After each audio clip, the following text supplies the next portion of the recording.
All right, we are live. Happy Memorial Day. Wow, we got some people up in here. How do y'all get here before I do? Because I don't believe that YouTube sends out notifications. It's always like maybe 10 minutes later. I don't know. I mean, it doesn't bother me, but they just know that I'm going to be on for a bit. But yeah, happy Memorial Day to everyone. Making that out of May and going into June real quick. Spring has come, it's in full effect. I hope that everybody's doing good. Oh, wow. Much love to you. Oh, Leslie B is in the house. Thank you, Miss Leslie B, holding it down.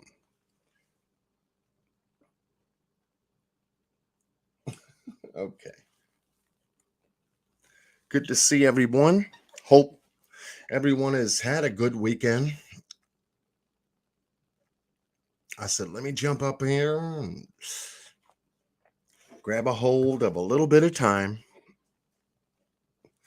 My test is over, so we can get into a couple of things.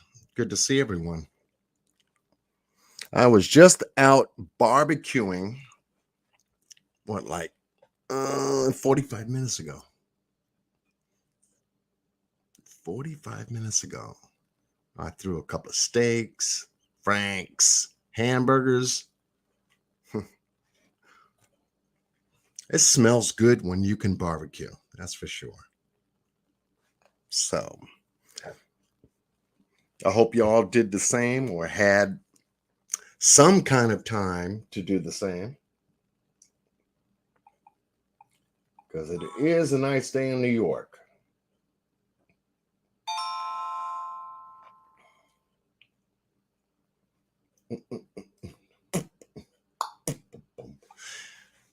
So I wanted to come on here and readdress my test a little bit under a specific title. And most of you know, since my last title, which was a testing, what we covered. And I wanted to come back and go over a little bit more of the information in depth. For those of you who are enjoying your Sunday, thank you so much for being here. Lakeisha Douglas, much love to you for being here. Country Christian is in the house. I hope you're cooking some chicken. Miss Lorraine Muhammad is in the house. Peace and blessings be upon you and yours. It's it feels like a Sunday. I'm about to say it's Sunday, but it's Monday actually. Jackie Barty, much love to you. This man is going on. Yep. Tonight. RJ. Solid, brother. Good to see you. Hope your weekend is good. Trail Shade. Hello, John Q. Well, hello to you. Miss Leslie B in blue is holding it down in the house. One of my top moderators always shows up when I do. And she gets no notification until I go to work. And yet she's here every single time and is one of the top channel supporters. And I'm like, okay. So I've been blessed.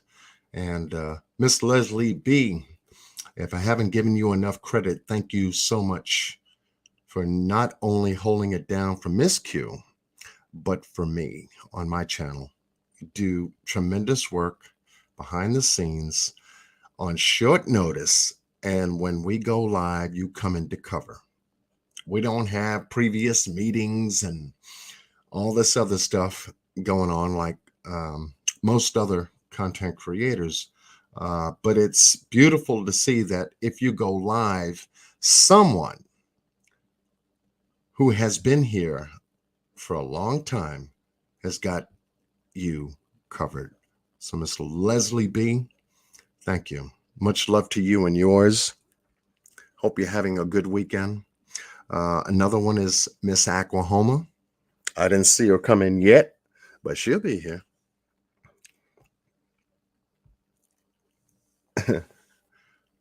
Like I said, I have certain key women that hold John Q down and keeps his channel nice and strong. We're a small channel, but I think we do good work. I mean, we try to. Anyway. Thank you, Miss Leslie B. Copper Horse is back in the house. Okay. All right, Miss Copper Horse, welcome back. Danielle Marie, much love to you. Welcome back. Rake's Funny Farm, good evening to you. We do a little roll call here before we get warmed up because that's how we do it. I want to make sure that, those that show up know that you're here and you're not just a name in chat. So, welcome. Happy Memorial Day to you and yours. Reese Rolex is in the house. Have you taken a look at Tamla Horsford case? No, I haven't yet, but my email will be in the description box if you want to send me some details to take a look at. That's what I do. Thank you, Reese. Much love to you and yours. Tanya L. Daniels is in the house. I miss talking with you. What you been up to? I've been busy. Taking a look at this, taking a look at that, but I've been busy. Thank you, Tanya. Country Christian, I hope you got that chicken ready. You know how we do it. Miss Heather is in the house. Hello. Hopefully your Memorial Day is just as good. Kathy Bennett is in the house. She feels that this is a wonderful channel. Well, I thank you, Miss Kathy. And anyone who comments in the chat room, it's wonderful to see that you're not just sitting back in the cut. Let me see what he got to say. I ain't going to say nothing yet. But it's always good to say hello. Always good to say hello. Shirley Robinson, how are you? I haven't seen you in a while. Missed you. Well, I missed you too. I was only on just the other day? Early in the morning, though. I was just doing a test. Cat's Eye is in the house. Watch the sky tonight. Guess we're going to have another full moon out of the spring solstice. The moon has been very full here in New York. So I don't know where everybody is from, but if you can just let me know where you're from, just type in a little bit about the state you're from, joining us here tonight to get ready to cover some information about the Buffalo, New York, and Uvalde, Texas shooting. I've been going over some things that have been brought to my attention. So let's see who we got hanging out with me tonight. New Jersey is in the house. Wisconsin is in the house. West Virginia is in the house. Florida is in the house. Meridian, Mississippi is in the house. Tanya from New Jersey. Okay. Jersey City. Okay. I used to live on Grove Street in Jersey City. I think it was a second stop into Jersey from Manhattan. Grove Street. Walk to the train station, come on back. Walk to the train station, come on back. We got Tennessee in the house. Okay, RJ. Lakeisha Douglas, Arizona. Mm, Brunswick, Canada. Danielle Marie. Okay. We got the North connecting with the North. Hope the weather's good up there. Cat's Eye says shooting stars. Okay. Virginia from Country Christian. Okay. Tennessee from Kathy Bennett. Texas. Leslie B. All right. We got some folks. Well, that's good. We're just going to warm up the chat a little bit. And I do want to thank Miss Molly 13 up front. Y'all do this to me every time when I come. And the last live, I hung out for about 7.5 hours. Didn't realize it because it was just a test. But y'all kidnapped me again to stay on. Don't go nowhere. There ain't nothing on. Nobody else is live. Please stay. So I did. I turned around. I took a look at that line. Oh, wait a minute now. 7.5 hours? I can't do that. Now, Miss Q was here. Now, we could stretch it. But 7.5 hours, folks. You guys are some real good kidnappers to get my time like that. And I was only doing a test. That's bad. Oklahoma. RJ sitting up there laughing. Yeah, 7.5 hours, John. Damn, I couldn't do that either. Nah, you're damn right. I turn around and say, well, wait a minute now. Country Christian said, you know I'm from Virginia, John. What's up? I've been hanging out with you for a minute. Yes, you have. But it's good to let everyone else know, especially when you call out where you're from. I'm here in New York, and we got some beautiful temperatures here today. My goodness. 84 degrees, and the sun was out. I said, okay, time to get the grill out. Let's go to work. I did. So I got that. After the live is over, guess what I'm going to have? Some barbecue. I'm going to have me some barbecue. Anyway, yes, I hear you, country. You love that woman, Miss Q. I hear you. I can only do 2.5 hours alone. Don't know how you do 7.5. I don't know either. But if you're not looking at the clock and you see the sun come up and you know that you started when the sun was down, you kind of shift over and say, what time is it? Where are we going? What time is it? I love you, old man. You know that I took a little break from my channel. Okay, Miss Country Christian. Okay. Yeah, I mean, for a lot of content creators, they need to take a vacation from their channels, a couple of days. Coming on every single day to do 2 and 3 hours and 4 hours and 5 and 6 hours every day. I don't get it, but I do get it. But that's a job. That's a job. And the thing that touches me is that there are those content creators that have children. I'm going to put it out there. You got kids in the house with you. They're not with daddy. They're not with a babysitter. And you go live and you go 3 and 4 and 5 and 6 hours long.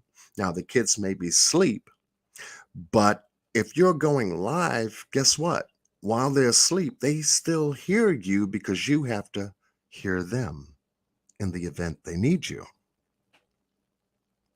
If they're out of the house completely and you got some time, now you can make some solid time to do the live that you can enjoy doing without worrying about the younger ones listening into your live, because some lives can get tough and you have to, deal with whatever shows up. And sometimes, not all the time, but sometimes it's really no good for younger ears to hear you live. When I spend time with my grandchildren, guess what? I am not on. I'm not listening to YouTube. I'm nowhere near my computer. I focus 100% on my grandkids. I'm the one that's got to keep them off of tablets and phones. Think about it. So when I get on live, or if I listen to a certain live, I hear kids in the back. Shh, I'm live. Calm down, go in the other room, go in the other room, go in the other room. And I go, oh, you got to be kidding me. You got to be kidding me. And then at the same time, we're dealing with all this missing persons and shootings and all this stuff at the same time. And I'm going, who's getting a message? Who's getting a message?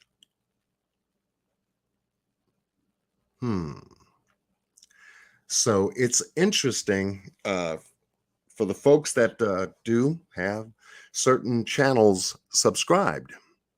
If you hear kids in the background, give it a little thought. Adults don't need to be live with their kids up and about them and around them, only to tell them to go in the next room, go outside, hush for a while. I'm almost over. Be finished in a minute. And a minute turns into a couple of hours. So I say to those that do that, make sure your kids are good first. Make sure your house is under your control first.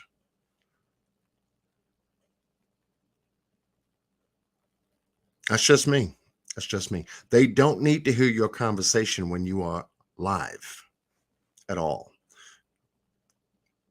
especially dealing with the casework that obviously we deal with. Isolate them from that. And if they ever ask you why after you're live, then you can have a better one-on-one with them. It only makes sense. I mean, to me, it's just to me. That's my opinion. My opinion. Now, don't run out of here. Go to somebody else's channel. Well, John Q said, no, don't do that. Just watch. Just watch. My message will get out there because a lot of folks do watch me after I go live all the time. That's why the room is not booming with 1,000 and 1,215 and 2,000 people like other people's lives do. So that's something I never have to worry about. But then again, listening, I go, really? You got your kids in the background telling them, shh, go in the next room. I told you about that. Don't do that. And then we wonder why certain things happen that occupy the adult mind because they want their own time. Think about it. And then we all do. But when the kids are up, you don't do it. The kids are with you. They are with you. So you have to give them 100% of your time. There is no leisure time being a parent, if you know that. There is never a leisure time being a parent. Jennifer Marie, much love to you. Welcome. Ever. Miss Tracy, welcome. You have 1, 2, or 3, maybe even 4, I don't know, 5, 6. That's a noisy household. And 1 can keep you busy just like 6 can. But you don't have to deal with it 6 different times and in 6 different ways. So my rule has always been a good one. I don't go live when my grandkids are around me because they want my attention. They want ice cream. They want TV. They want to go to the park. They want to show me things on their tablet or from school bingo. I spend that time with them. Going live in YouTube is not that important. However, when you have your own private time, voila. Now you can do it in a way where you're not distracted. So that's just me. Straight up, military science is in the house. Welcome. Redmilla Rickson is in the house. Welcome. I mean, that's how you should do it. Especially if you're a parent, grandparent. That's just me. Old school, folks. You put safety where safety belongs first. You can get your time when you can get your time. Damned if you got time to go to the bathroom without somebody knocking on the door, telling you, hurry up, when you're coming out, and all this other stuff. Now, that's if you have kids, living with you. But if you have a relationship that's going on where the kids are with the biological dad at another place, being a single parent, that's something else. Now you can schedule your time better. But to hear kids in the background when someone goes live, it's like, oh, it tells me a whole lot more than the message that they're trying to give on something else that's entirely different. But I keep score. But it's good to see everyone. Like I said, hope everyone has got a good Memorial weekend. It's been quiet, which is good. Miss Oklahoma is in the house. I was just talking about you, and Miss Leslie B being the key moderators, two of the key moderators that hold my channel down. Much love and props that goes to you. My top contributors that supports this channel goes to them both. I don't usually notice it until I get offline, and then it says check your email or check something on my phone, and I'm going, oh man, damn. So next time you go live, make sure that Miss Marley 13, Miss Oklahoma, Miss Leslie B, Miss Jan is another top supporter of the channel, and just beautiful gifts just to let me know, hey, John, thank you. We appreciate when you go live. I learned something. I walked away with something that's a little bit different. And now I have some information that I can compare that to when someone else goes live. And that's great. That's what I hope to accomplish every time I go live. Not just something to listen to, occupy your time to. I'm not here to entertain you in any way, shape, or form. Hopefully vigilance and being alert as to what's going on. A lot of the different stories that I cover is pretty much why I go live. Just something that I want to share out of my observation that people need to be vigilant on. So, but my moderators take good care of me. I'm going to add maybe one or two additional moderators, people that I have seen in my chat every time I go live, and they know that what I expect, and they can hold it down just like the senior moderators that I have in my chat. So don't be surprised if you turn blue. You don't know who you are yet, but when you show up, you'll know. You'll know. But yes, military science is in the house. I am going to open up the panel in a little bit. We're going to talk. This is important. We're getting ready to go into another time phase. Things are warming up temperature-wise, and so is the news, if you haven't noticed. Enjoying your day off, Tanya? I hear you. There you go. And Miss Tracy says, I'm good, thank you. But yes, the ladies in the house that I have mentioned, Miss Leslie B. and Miss Oklahoma, along with Miss Jan Jan, Molly 13, and I got the names in the book. Always take care of me. So with that said, I guess you guys are ready. You know how I do my warm-up. Spend a little time, do a little warm-up. Say hello to everyone that's coming to join you.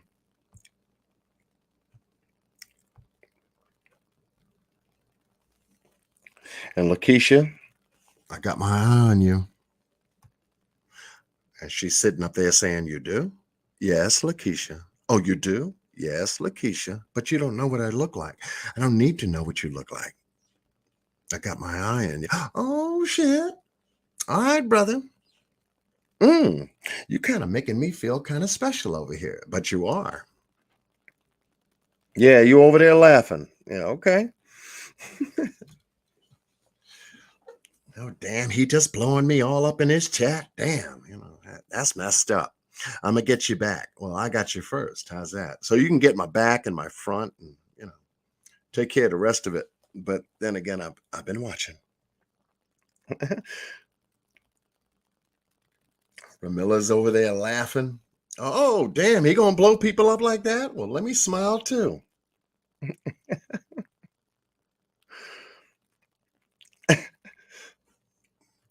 Well, John Q out there flirting in his room. I can do anything on my damn channel. If I want to compliment you and appreciate your being with me during the time I do go live, why not? I mean, you're spending your time with me, like if we were together sitting side by side. RJ is up there. LOL. I was just going to say that is the brain and thought it produces that matter. Yeah. Even RJ, think about it. RJ, out of all the channels that he could be on, knew I went live and said, let me jump up there and see what John's talking about. Now, I told you something about a guy on guy connection, something about, I guess, a lot of what I present, how I present it, hits an intelligent chord to say, I like listening to this guy. Seems like he's on the beam. He's not all over the place and he keeps it real. And I appreciate that. I do. It's very rare to catch guys that think that way on YouTube. I'm sure the women could tell us all about it.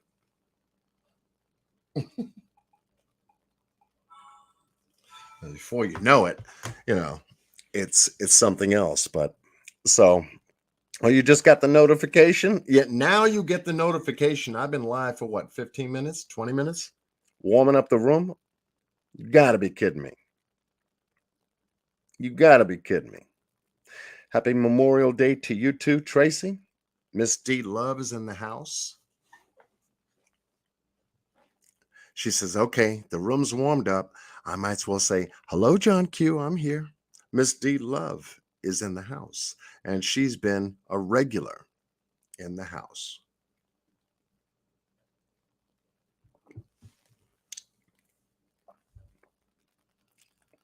Miss Country Christian has been a regular in the house. Miss Tracy has been a regular in the house. So when I see names like Tanya Daniels in the house, before I go live to say something, their names are automatically pop up. I'm like, okay. How do y'all get in here so quick? Tanya M is always here in my house. Okay, Tanya M. Damn, you got that notification that quick? I'm looking for the notification to show up on my tablet. Miss Lorraine is always here every time I open up, just as she is on Boss Blake's channel. In the house. So, yeah, I'm shouting you out. Danielle Marie, Jennifer Marie, all these Maries come up. I'm getting Maries. You know, my mother's middle name is Marie. And so is my niece. So to see Marie show up in my chat, it's like, okay, that's something special. And it's only the Maries that I'm talking about in my chat. No other Maries now. Don't get it twisted. Don't twist it up. Don't mess it up. A lot of Maries out there, but the ones I'm talking about are here in my chat.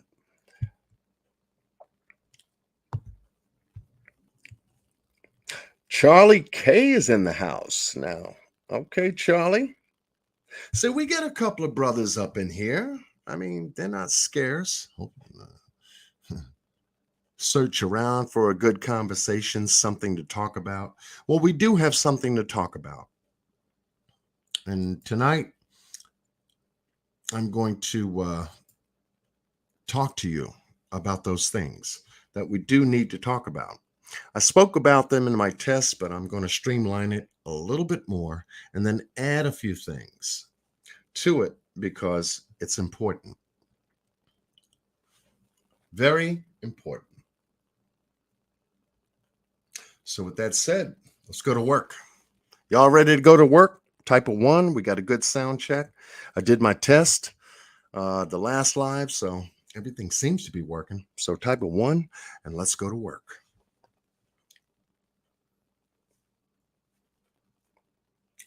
Let's do it so we can get through it.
Okay, tonight, let's go to work.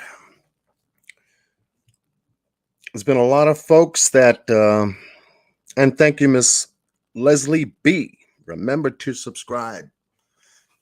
Sometimes we get the notifications, and sometimes you end up jumping in the middle, but that's okay. Miss Leslie B, thank you so much. All right, so I've been covering a little bit of information on both the Buffalo, New York shooting of May 14th and the most recent shooting in Texas, Uvalde, Texas. Comparing notes and doing a little bit of extra research, we can take a look at certain dynamics that give us similarities. Any kind of shooting, especially these last two, there were several others that I mentioned in the last live as well, but these two have been profiled, highlighted by mainstream media. We know what they look like to a degree, but to a certain degree, always. When we hear what the narrative is from law enforcement and then through news media coverage covering these stories, we have to pay careful attention to certain details that are not included because they always leave the audience open to interpretation, open all the time. If it's the Kanika Jenkins case, if it's the Cash Gernon case, if it's the West Boys, if it's Micaiah Bryant, if it's any other case, Summer Wells, you name it, there is always big gaps in all these cases that leaves us to interpret what may have happened, what might have happened, what could have happened. And it's certain selective information that's put out on all these cases, every single one of them, every single one. Now they show up on YouTube or Facebook or social media, whatever, and you got to chop at it. Now you got to dig. You got to start to grind out what's missing because there's always something missing in these cases. I'm not the only one that sees that. All of you do. I'm sure you do. I'm sure you do. And it's just the way they do it. Shrinking Sharon is in the house. Much love to you. Happy Memorial Day to you and your family. Thank you for joining us. Emmy is in the house. And she's over there clapping. Oh, my intro. Okay. Well, thank you. That's the kind of casework I do. So when we can go in depth with certain stories that have bombarded my email, John Q, you got to do this. John Q, you got to cover this story. John Q, get into this one. John Q, in the comments and in my emails, I'm going, oh my God. Oh, okay, which one do I pick? Send me something. Send me something. Send me something. Let me lay my eyes on something to say if I can take a look at it in a very different way, giving you my perspective, and any way that you enjoy. I'm not going to make up shit. I'm not. I can't. I can only lay my eyes on it like you have, but take a look at certain dynamics that should be in place versus certain dynamics that are not in place that should be in place. It only makes sense for any content creator that has a channel on YouTube and you're bringing a story like this to the forefront and you want to talk about it. Yeah, you should always, but talk about it from the perspective to saying, this is what I've seen. This is what I saw. Has Is there anyone else that may have seen something different, and then invite that person's opinion or interpretation or overview to your channel? This way you can share that information. Next time you take a look at it, then you can take a look at it from a different perspective. That was my idea to create my channel to begin with, hoping that I could do that with every content creator I came across. However, YouTube just doesn't have salt and pepper. YouTube has red pepper, cayenne pepper, green pepper, hot red pepper, garlic, onions, all different kind of spices, if you will, different perspectives. And sometimes to be objective in giving your perspective is one thing. To be bias in your perspective is another. So what does it take one person to be objective versus one person to be biased? It's real simple. Just listen and watch. That's why they want you to watch, so that you can come to your own conclusions. I try not to be biased on my channel. I try to give you objective information whenever I come on, looking at it from my perspective and then sharing it with you, and then you can share back your perspective with me is, I think, the way to go. I don't know. You tell me. I've always thought that a two-way conversation about something we all see together is always good medicine. That way we can not only understand each other in our communication, but understand what's going on with what we saw, which was communicated to us, is another dynamic that we need to really get better at. We do. We do. Overall, communication is important. So, with that said,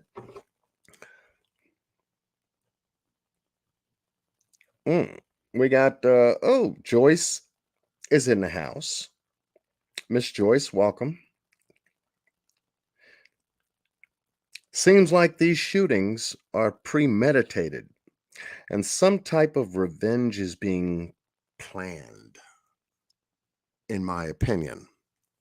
Miss Joyce, from your perspective, looking at it from that angle and from what you've seen, yeah, you can come to that conclusion. You can say that these two separate incidences happen in two different states, two different times. What's similar to them are the young people that are involved that are getting weapons in their hands.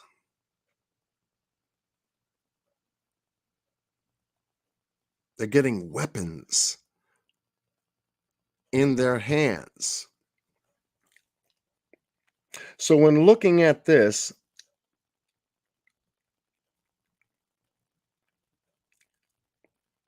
okay, country Christian, okay.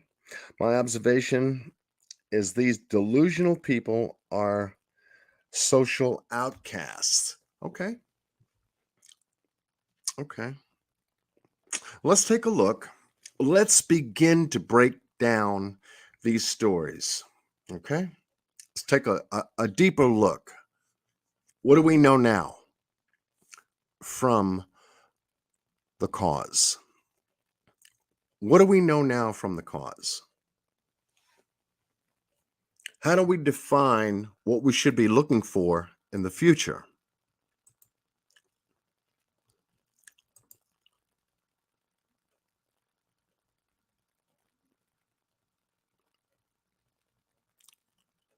How do we do this?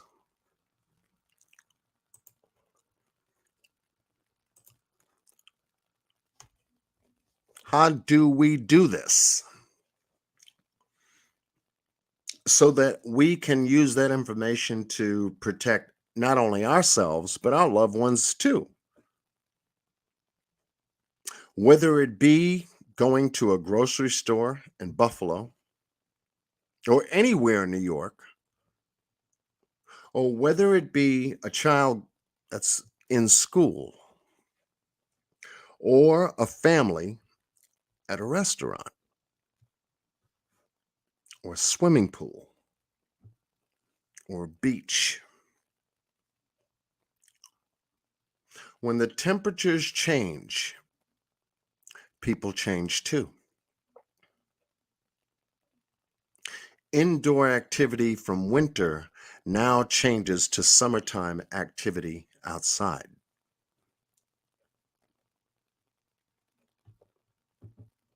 None of these activities happen in winter. Yet spring and now going into summer has brought on these circumstances, these situations that we really have to take a look at.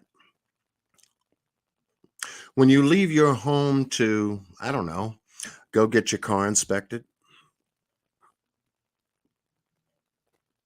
go to the corner store, I don't know, for a pack of cigarettes or something, go to the food market, buy your shopping, your groceries, or you feel like taking someone out to dinner in a restaurant, or maybe even out socializing. Open parade, an amusement park, a big special gathering at an open area, and they're going to be coming up. 4th of July weekend is coming up. Most people are out and about, but we have to take a look at certain dynamics. What makes these people come out at certain times rather than other times? Why did these two 18-year-olds decide to move now? We're finding out little bits and pieces of the story in both these cases that really need us to really take a look at. We do.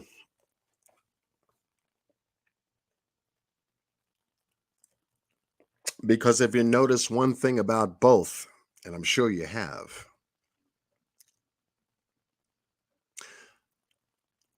both of these situations, people are losing their lives at the expense of someone else's negligence, at the expense of someone else's thought processes, and all being done with weapons that they should not have in the first place at all.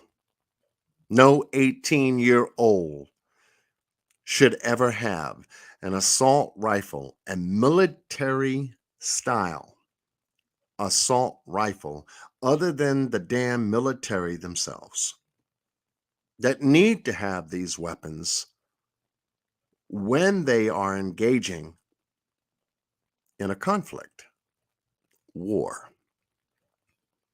Not our kids. How does an 18-year-old purchase two AR-15s in Texas?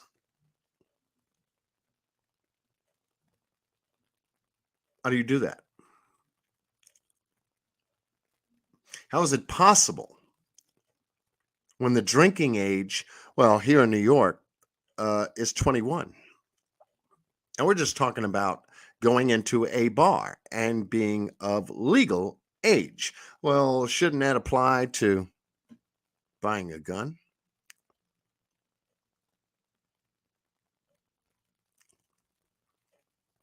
How does one determine an 18-year-old is going to be responsible for an AR-15 when purchased? 18 years old. With all of what's on Netflix, and I'm not blaming them, but what's all on Halo, Call to Duty, and all those other video games, that have nothing but guns and shooting, and a lot of highly, more so than ever before. The graphics.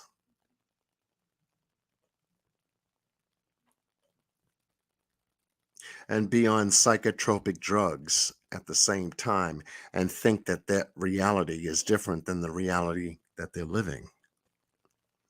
A lot goes into this, folks. So we have to take a look at the different pieces that make up the reality of when these situations occur, especially when they're dealing with guns and young youth and other people who lose their lives. And I'm sure that a lot of you would agree with that. I have, because it will only make sense. Shirley Robinson says, I blame the gun sales on the street. I also blame these officers waiting to enter that school. Maybe the children wouldn't have survived, but a lot would have. I'm tired of hearing about mental problems. Yeah. Good comment. Very good comment. Because as you can see, every time these things happen, there's always got to be something mental is there. Well, it's all there. It's all been mental. Not because of what's happening now, but you can go back 10, 15, 20, 25 years. It's all been mental. What does a person think in order for them to do something like this? What do they have to think in order for them to physically put that into action? How does one get those kinds of feelings inside their system enough to act on them? Where's the trigger? What is the trigger? Child abuse, neglect, endangerment? We don't know, because it's still scrambled eggs. Let's take a look at something. Let's listen into an update that was given by, I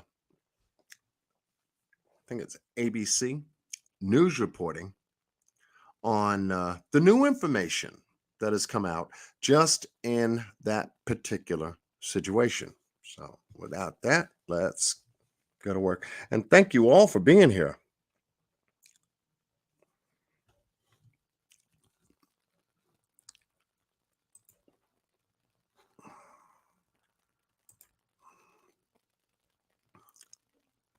ABC News now has video of the school building just minutes after the gunman entered as the Justice Department launches a review of the police response. Marcus Moore starts us off there in Uvalde with the very latest. Good morning, Marcus.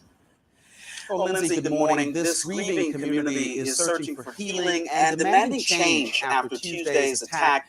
And the first funerals are set to begin this morning as new images and details emerge of the chaos of that day, along with new moves by federal officials. As the Justice Department starts to review law enforcement's response to the deadly school shooting at Robb Elementary, new video obtained by ABC News shows the terrifying moments after that gunman opened fire. Okay, they're getting the kids out. Police officers breaking windows, trying to evacuate the children. And the video also capturing what appears to be dispatch audio. Sharing with officers in the field, 911 operators are on the phone with a student trapped in a classroom that the gunman had entered.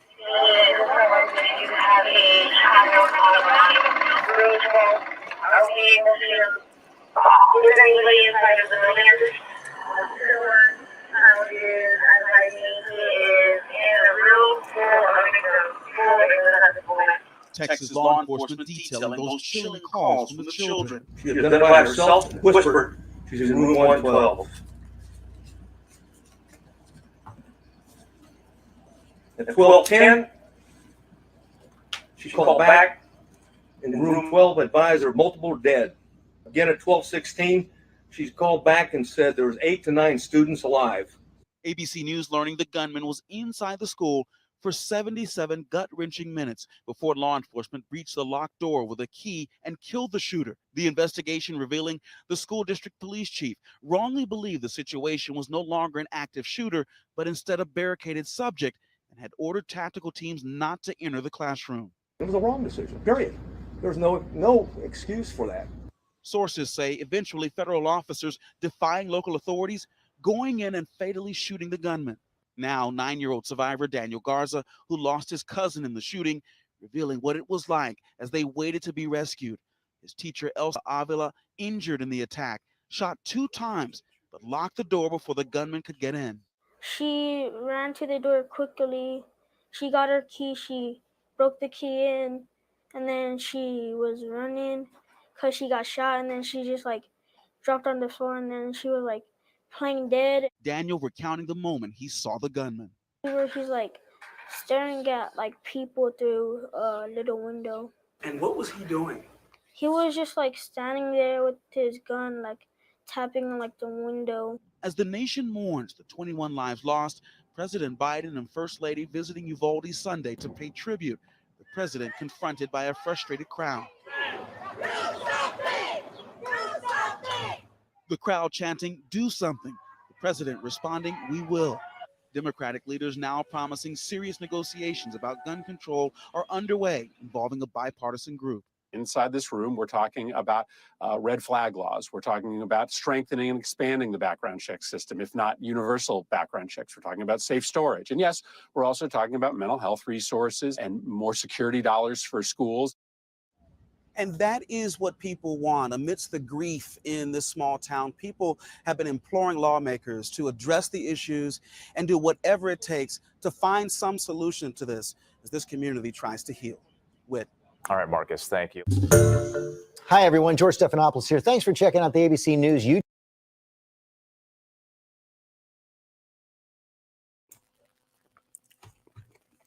Here we go.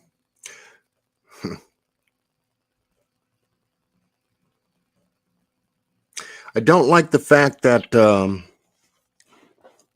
the media is questioning any of the surviving children after this incident to get them to talk from their perspective.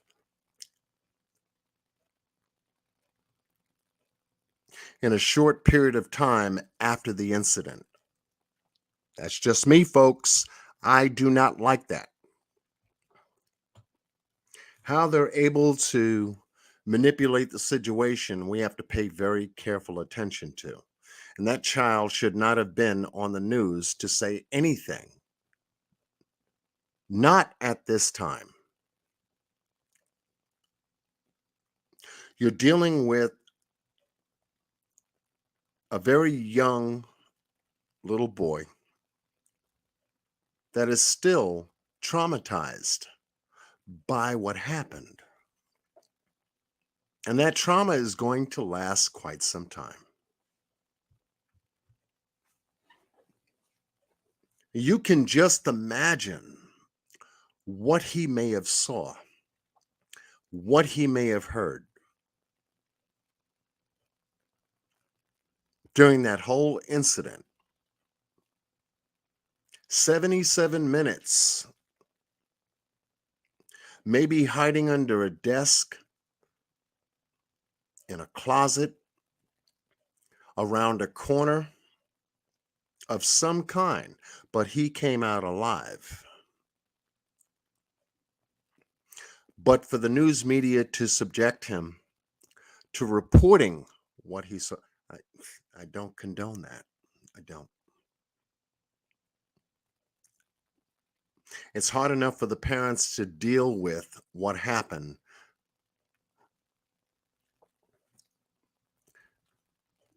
But most certainly,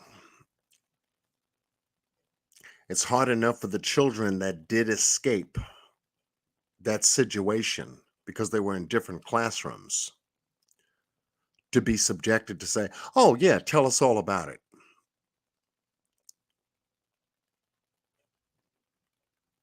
So now we have to pay very careful attention to how news media wants us to see the story. They want to get to the truth. I get it. I get it. But don't subject the children to tell you the truth when you have law enforcement that's there, and it is their responsibility to tell you the truth from their perspective. You don't subject a child under the age of 18 who's been through a traumatic experience. Like I said, we don't know what he saw. We don't know what he heard. We don't know the moments of the occurrence that he experienced wherever he was to survive up until they did get him out of there.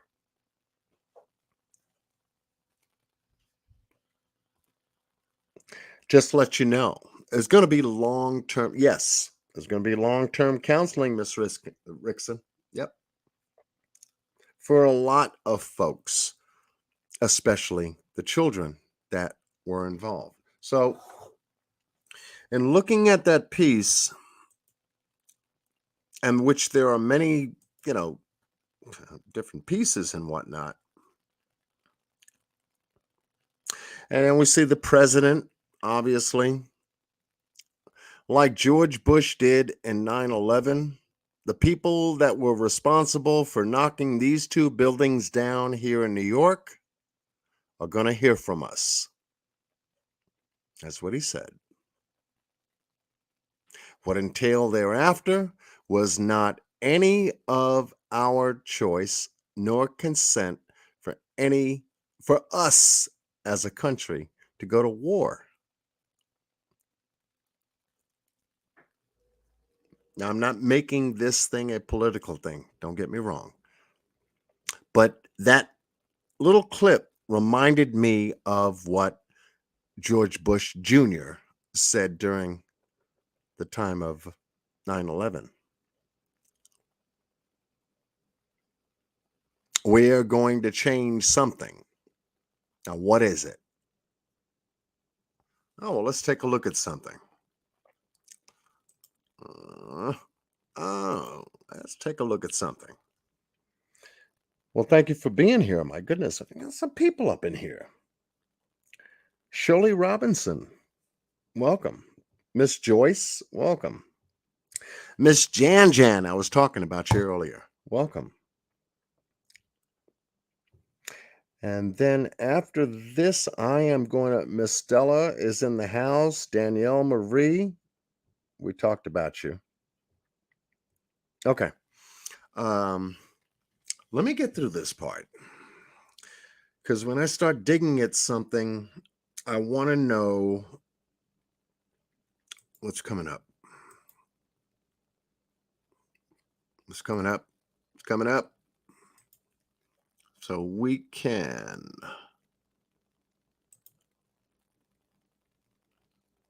take a look at this.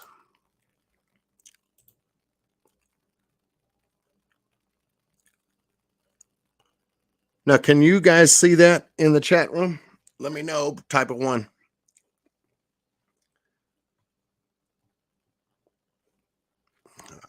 I can get through this.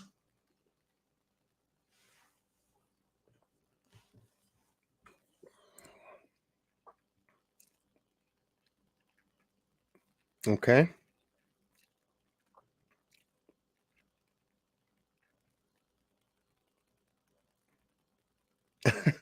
Lakeisha's got both eyes open.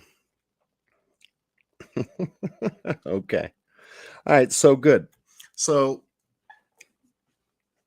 when you begin to do research, you want to know certain things. Why is this weapon chosen among all other weapons? Handguns are concealable. You can walk around with a shirt over them, and then when you're ready to display them or use them, they come out of nowhere. But In this case, we're taking a look at something entirely different.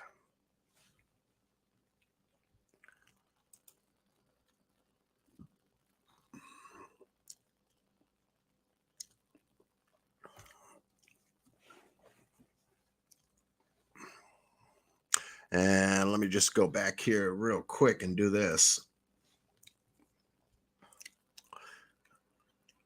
So we don't get in trouble.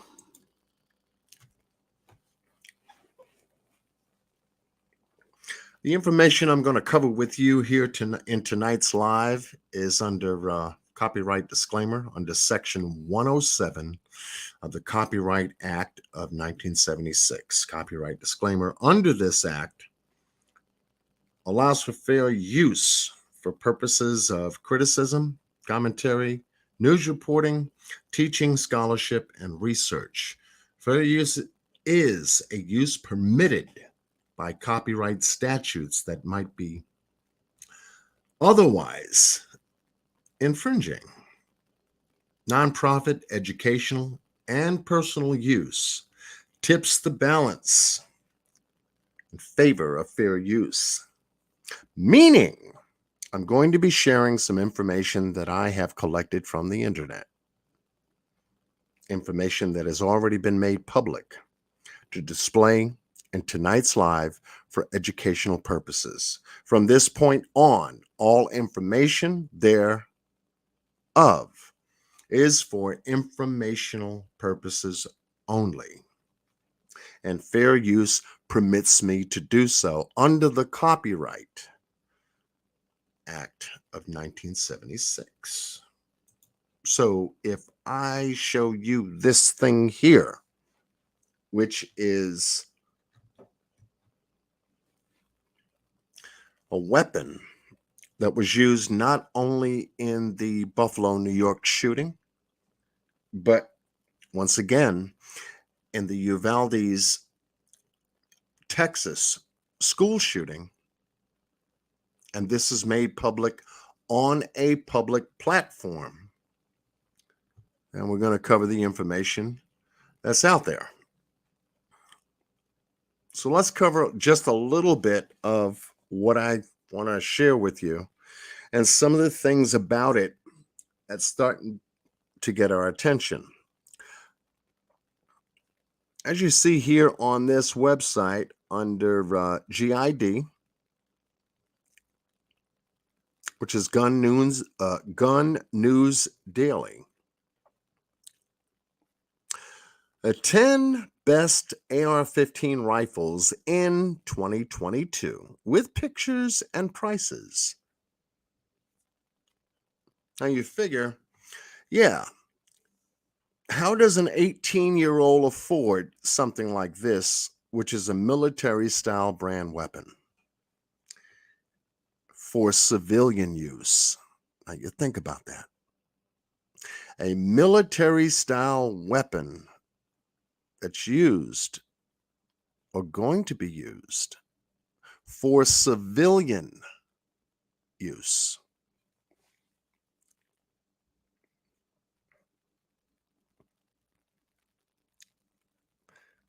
Libby Cats, welcome. I seen you sneak up in here. So when we talk about an AR-15, let's see what they got up here, because the thing you see is the thing they see. The thing we see here now is the thing that is online. So here, let's take a look at this as an 18-year-old and why they selected this kind of a weapon versus any other kind of weapon that they could possibly get. It would only make sense to begin profiling the shooter. So let's do so. Looking to buy your first AR-15 rifle, but not quite sure where to start? ? Stay tuned, because in this article, we're going to cover the best AR-15 rifles for budget shoppers and advanced shooters alike. After you read this guide, you will have a pretty good idea of how an AR-15 works and how different configurations make a big difference. This should help you make an informed decision on an AR-15 to purchase for your own intended purposes. Below, you'll find our recommendations. To note, we spent days test firing these AR-15s and doing research to come up with this list. So hence we have the start of this article here. And here, Guns News Daily list of top 10 AR-15 rifles across all price points.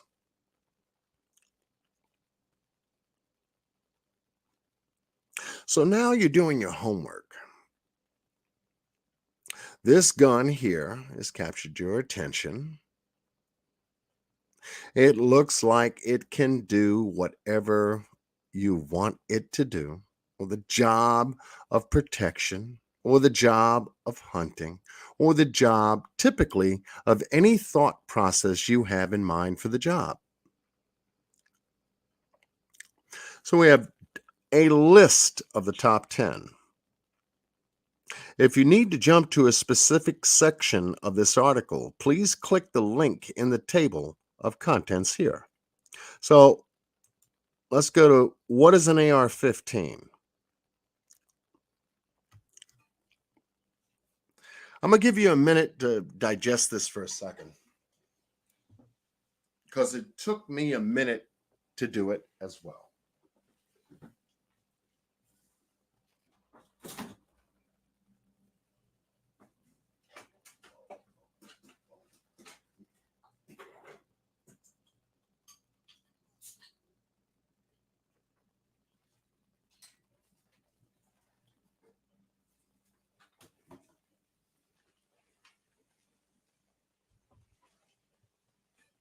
Y'all see what I see? Okay.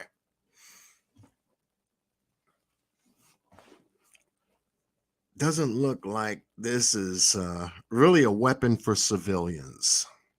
This is a military-style grade weapon, which was used in 2 separate situations that we know of. This is a combat weapon specifically designed to do just one thing. In a nutshell, a semi-automatic means with each pull of the gun's trigger, only a single round is fired, like a regular gun. This makes the AR-15 significantly slower to shoot compared to the military version of the rifle. An M4, which fires, has about a 3-shot burst option, and obviously full auto option, meaning that the gun will empty the entire magazine if the user doesn't let go of the trigger. Personally, preferring firing any gun in semi-auto fashion when doing a target practice, you get to focus on each shot and don't end up wasting bullets.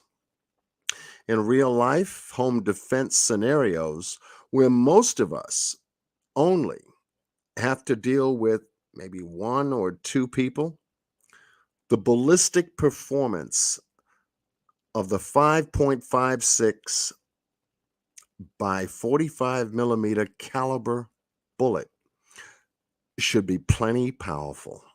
A single shot should be enough to repel, maim, or even kill a bad guy if needed. Now, I'm going to post the link to this article after the live is over if you want to continue reading. However, when I went down this whole damn article here, we are talking about everything you want to know about this particular weapon. Why is it a weapon of choice? Why is this weapon being used out of all other weapons when these shooting incidences occur? The intricacies of this weapon itself is a dynamic to itself.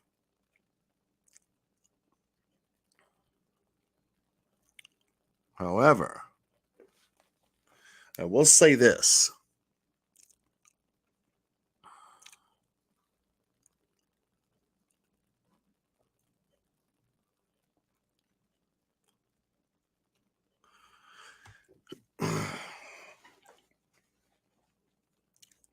I had to stop here for a second. Demand. That was the case with the AR-15 back when the POTUS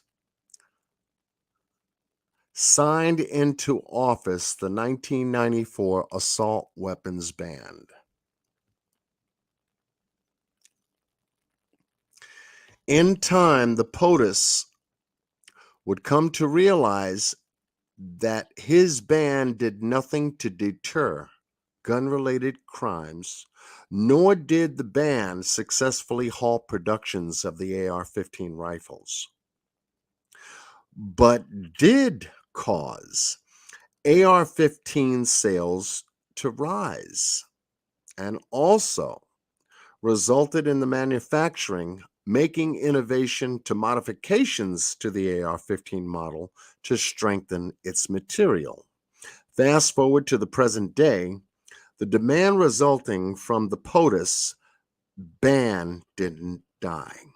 In fact, it's gotten even stronger. Proof being, every day there seems to be a new firearm manufacturing company selling their versions of the AR-15. And since more and more of them are being made available, pricing is never going to be an issue.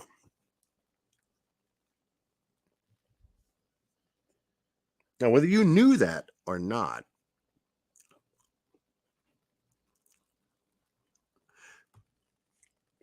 that's where we are, folks. Miss Kimberly Earls, welcome.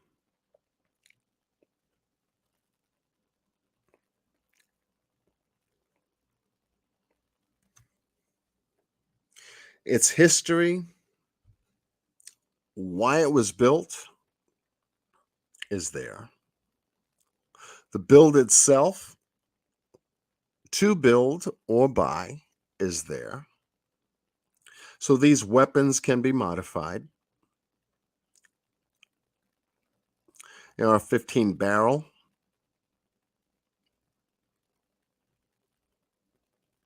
can be modified as well. Dimensions, everything pertaining to this weapon can be found out, even by an 18-year-old.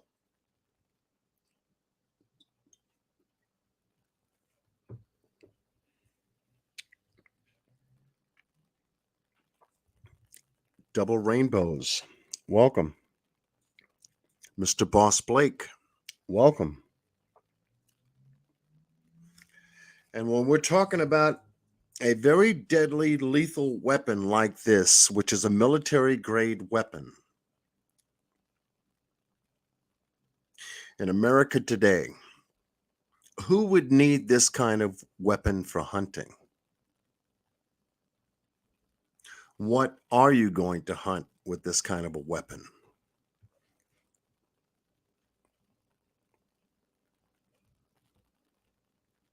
And so when we take a look at a weapon like this where the magazine, both the magazine and the barrel and certain other components of the weapon can be modified for more capacity, well, what the hell are you going to be using this weapon to do in a non-war situation, a non-military situation.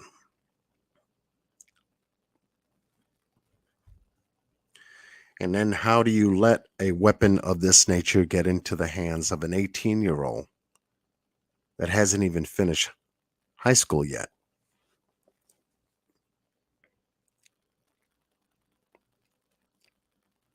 Where does one get the money to purchase a weapon like this? How much does this weapon cost? Well, it tells you everything in this article about this particular weapon. Everything. I wanted to make sure that once I did this live, I would be able to post a link for you to do a little follow-up for yourself and find out why this weapon is just a weapon of just awesome attention. When these kinds of situations happen, whether they happen in a supermarket or they happen in a school, you have to delineate what the hell would an 18-year-olds be doing with military grade style weapons like this. I want to talk about this subject because, folks, this is not the last time we're going to hear about shit like this. Many other things, missing people, all kind of persons of interest are important, but I don't see on YouTube anyone covering this particular story that has been affecting not only one town in one state, but now we have another state. So I say, how do you continue to talk about Summer Wells when this particular situation is more universal to talk about than an isolated situation that's been going on for 11 months? And it's nothing to take away from her at all. This particular situation that happened in Buffalo and in Texas can happen anywhere. The Summer Wells case cannot, because it's isolated under a missing persons. And I am surprised at the content creators that have not covered this particular story, because it universally can affect us all. And so when I did my previous video about those that are stuck and stayed in the wells of the Wells story, I said, well, shit, we got a big true crimes community that can really cover this story and really bring the attention of something extraordinarily different that affects us all. And yet, there have been just a few content creators, one that said, why isn't the story even being covered? Why isn't someone covering this kind of information? I'm shaking my head. I'm just shaking my head. I don't know. I'll tell you what, I'm jumping on it because I can always come back to the other stories as they develop. This one is a developing story, so why isn't it covered?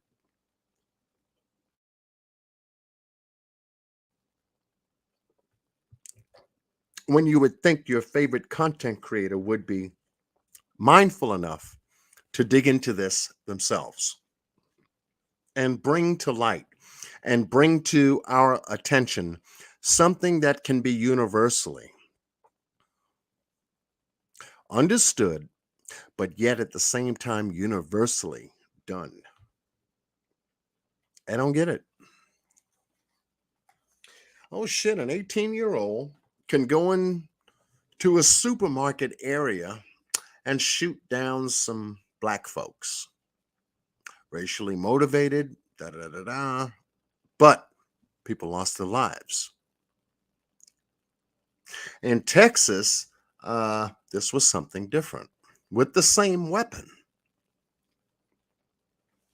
And yet it's not that newsworthy on YouTube, Facebook, or social media enough to say, oh shit, this guy got instructions, information from the internet to do what they're doing.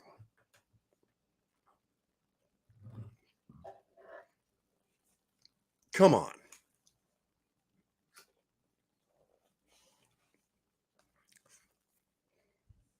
And yet there were a couple of channels that covered this. Two of my favorite channels, Miss Q, just got finished doing a premiere on her channel covering this story. Mr. Boss Blake just got finished doing information regarding this story on his channel. Miss Angela on her channel, Everyday Shenanigans, just got finished doing a piece today on her channel.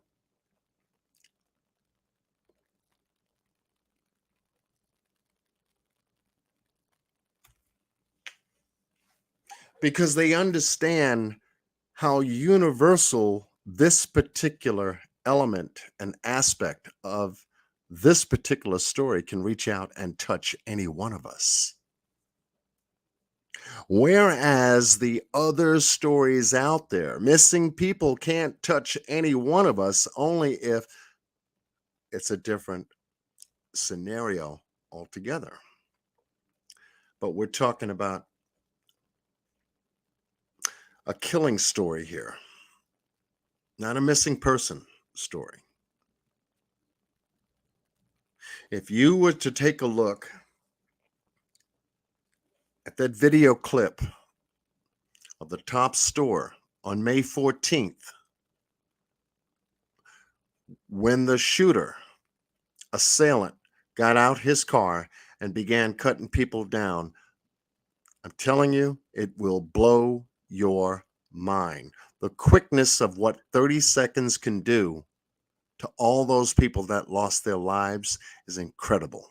And I can just imagine what 77 minutes did to those kids and those teachers inside the building during the time that 18-year-old approached that building with an open door. An open door to get into the building that caused what happened. Cause and effect. In my opinion, had the door been closed, I think we would have heard a different story. This is hard.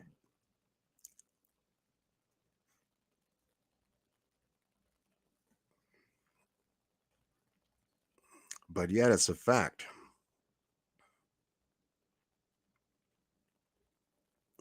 Barrel contours, ammunition, gas systems, how this weapon is used, how it's deployed.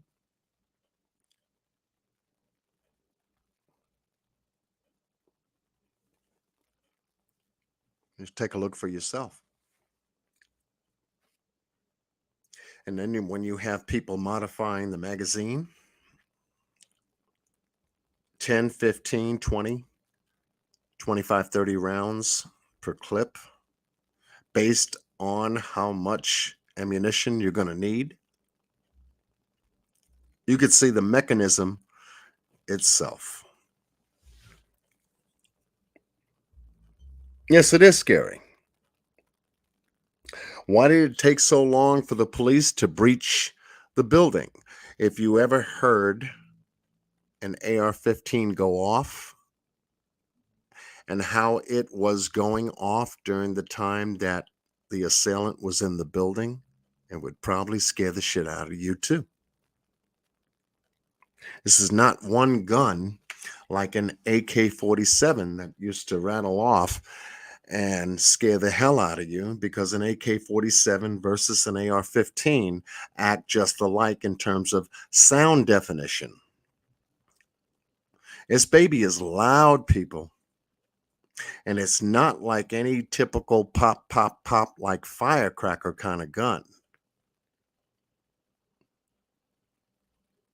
This thing sends echoes in the air enough for you to say, oh shit, that's a gun.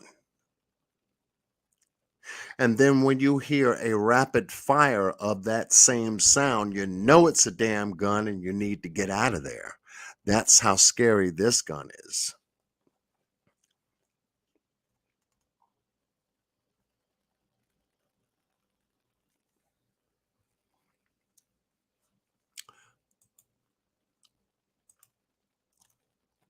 That's how scary this gun is. So when we can take a look at the dynamic of these two stories, why this gun was selected, why this gun was sold to two 18-year-olds in two different states. They're talking about, oh, gun reform, gun change, gun this, gun law. Look, just don't put this damn gun in 18-year-olds' hands. How's that? If an 18-year-old wants to buy this kind of assault rifle, make them sign off with two signatures that's going to be responsible for them within a 3 to 5 year term, just like if they bought it themselves. And they have to be 21, not 18. Because if it takes 21 to get into a bar and have a drink and the alcohol and all this other shit, the same should apply to a fucking gun.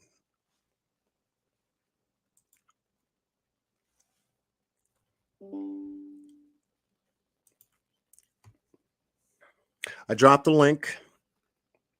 If Mr. Boss Blake is still in here, or anyone would like to come up, RJ, Lakeisha Douglas,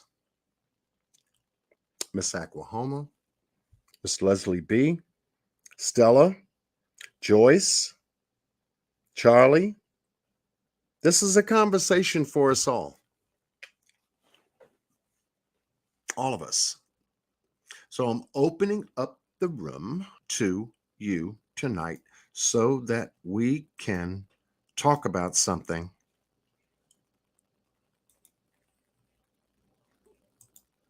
important.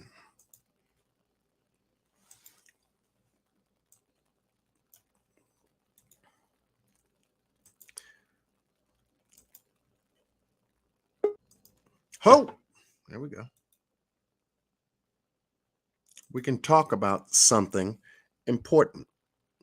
Mr. RJ is up. Good evening. How are you? Doing good. How are you? I'm doing great. That's good. I think there's a couple things, and I understand that most people don't want to recognize, and I'm not blaming you, not blaming anybody, that they're unaware that this particular gun or weapon of choice is actually not the most common used in mass shootings. Hello, Oklahoma. However, in the two most recent, it was used. The normal 9mm handgun is the most commonly used. Yeah. Handgun. Right. Yep. It's the most commonly used in a mass shooting situation. This so particular, I just feel that, from when we talk about a 380 9mm Beretta, Glock 9, something that would hold 15 in the chamber, one up the pipe. Mm-hmm. Okay, so we've got 16 rounds on a handgun. I'm not disputing that. Yeah. What I'm driving towards or going towards is this particular choice of a weapon has so much custom ability. It does. that It that does. it would make most sense in a mass shooting situation to be used. But Well, for distance, and rather than up close, I can Mhm. see how the weapon in these particular cases, we're looking at a long distance firing weapon. Right. You know. And that's exactly the point I'm going towards. Yeah. Okay. I don't blame the tactics. And John, please forgive me. I made this point on my own live. I was live on the night I Uvalde missed your happened. live. Oh, damn. Okay. I was live that night. And it was a 4-hour long live. I didn't intended to be, but I made a point in that live, and I think it still rings valid. That you were mentioning that gun control, and most people are would automatically jump. It's gun control, gun control, gun control. And I'm not trying to make a political statement or any Right. sort. I wasn't trying to make a political statement, but it's being brought into this story. Right, You know. exactly. Yeah. Mhm. But my point is, all the gun control laws that have been passed have proven only one thing to be ineffective. Right. What if,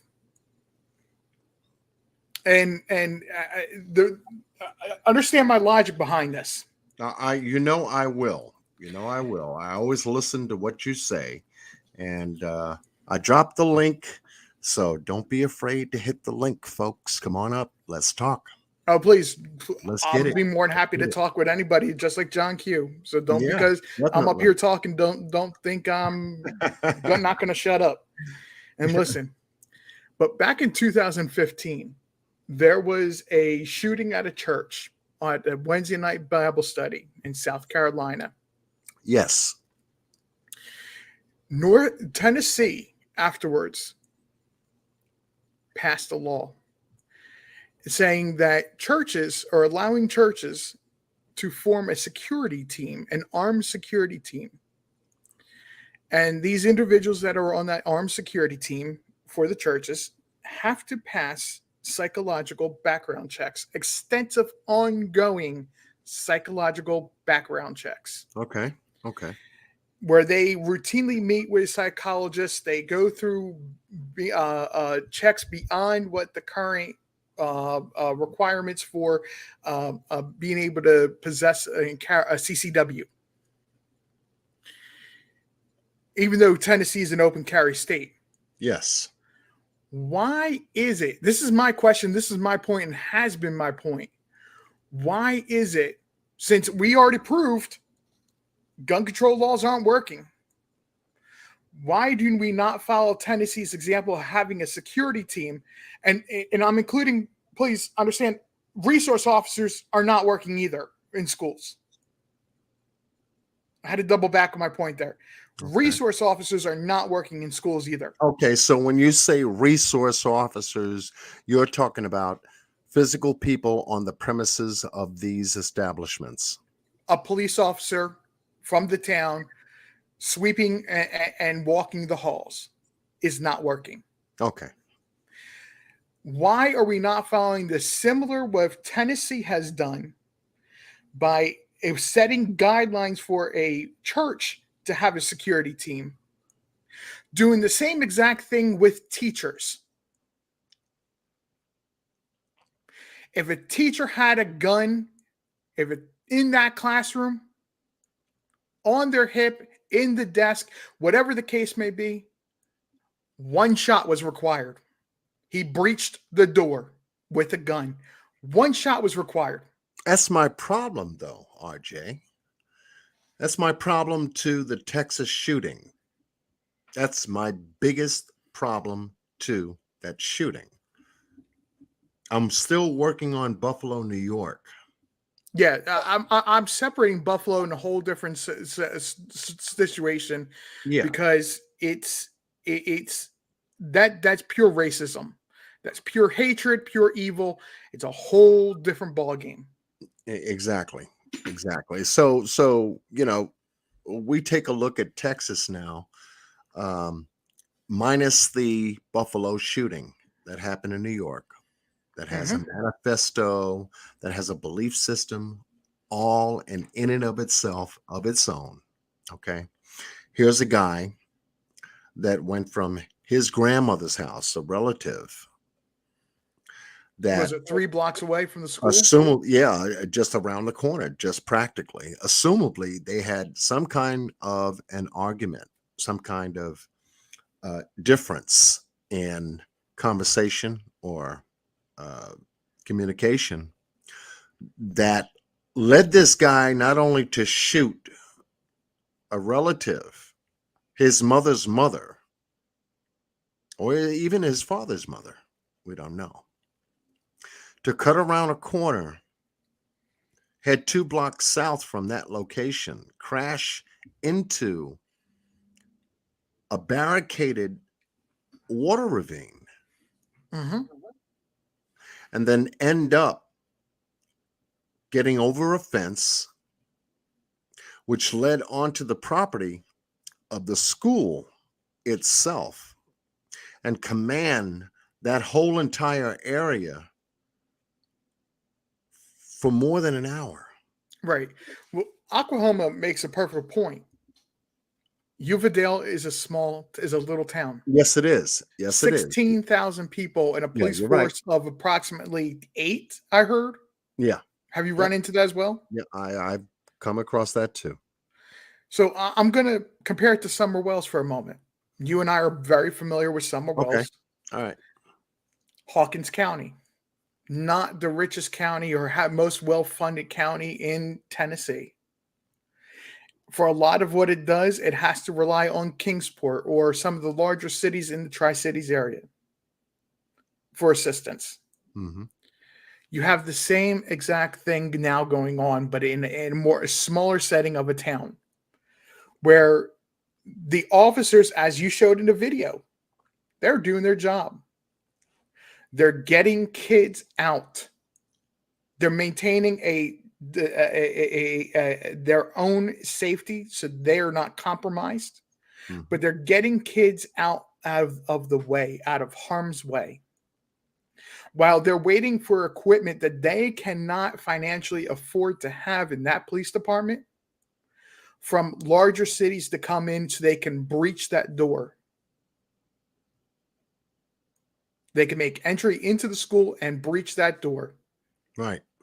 It's not 100% Uvalde's police force's fault. No, it's not. I said that in my last live. Yeah. You It's know, not when 100% their fault. They had to wait for equipment from a larger city to come in.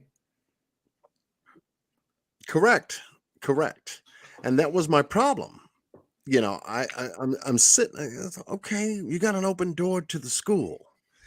Why would there be an open door to an air-conditioned school in well over 85-degree heat outside in Texas on that day? Yeah. To That's have someone breach that door, crack that door. And I'm thinking, okay, teacher went out for a smoke. The janitor went out for a smoke. Maybe maintenance went out for a smoke. Didn't think anything of it. But when you have someone that is crossing the terrain, let me do this. Well, that door looks like it was a fire door, not supposed to be a main entrance exactly. door. But it's an exit door, though. It's Mhm. an exit door. It's an emergency area outside of the main doors that end up on the. Hell, let me do this. So Charlie people can K. say, Charlie K. You're right. There was a deputy did go in to assess where the person was, but when he went in there, saw where he was, and knew that he would be compromising himself and not doing any good, he backed off to a safe distance to wait for more personnel to be there. okay, you see that? Yes, Let me know when you can. Okay. I see it. All right. So, my main problem was, okay, I'm waiting for this report to move outside of the police jurisdiction, because when this guy got there, we had an open door, a breach in the school. Mm-hmm. Do this real quick.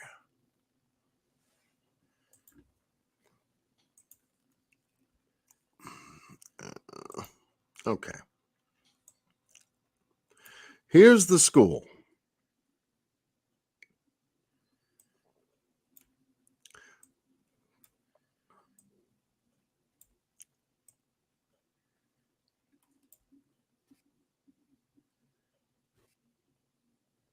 Hold on. Let me just get it.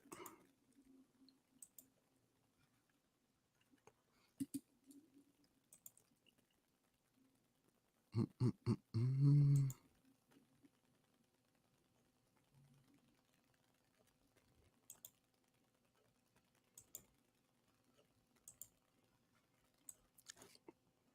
Here's Diaz right there. Much as I can get to it on Google Earth, it was this property here that he had the altercation with his grandmother. This guy gets into his vehicle, goes down Diaz, past Nicholas Street, continues on a second block to South Grove Street, makes a right turn, goes down South Grove, and ends up in a ravine. Now, I think I got your email. I think you Yes. sent me in reference to, I think Mr. Boss Blake had sent me a voice message as well to say that the police were not behind him. So, one, he crashed his grandmother's vehicle in here for some reason. It's probably just a quick ditch. Okay, I'm but not going to go and try to park it. I'm just going to hop out, drive into the ditch and hop out as quick as I can. right, but why would He's you not go? worried about parking the car. Why would you go into a ditch to begin with if you have a vehicle that's moving you? You see. Mhm. So I was thinking, outside of the information, I'm digging into this. I don't know, why would I go into a ditch? It's not too much of a slow turn at a stop sign to go right or left. But this guy ended up here in the ditch. He broke. Let me see if I can do this. That fencing outside the It's ditch is it's about a cattle fence, isn't it? yeah, exactly. Here, you could take a look at it. He broke this barrier. And this barrier here is built into the cement. Mm-hmm. Its purpose is more so to keep people from falling into it when it's doing its job of collecting water runoff from a storm, Right. more than it is to keep a vehicle out. Right.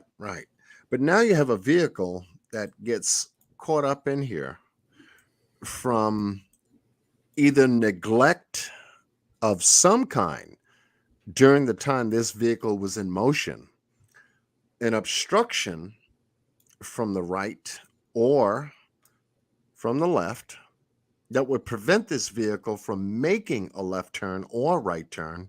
I don't know, why would someone just boom, crash through that barrier, end up in this ravine, which is about 15, 20 feet deep from the highway point, break that barrier, get out the passenger side, arm himself, come around this barrier, be seen by the folks right here at this corner called the funeral home, who heard that sound, because it's open territory, and sound, rather than travel any place else, is going to echo across it rather than up and over it,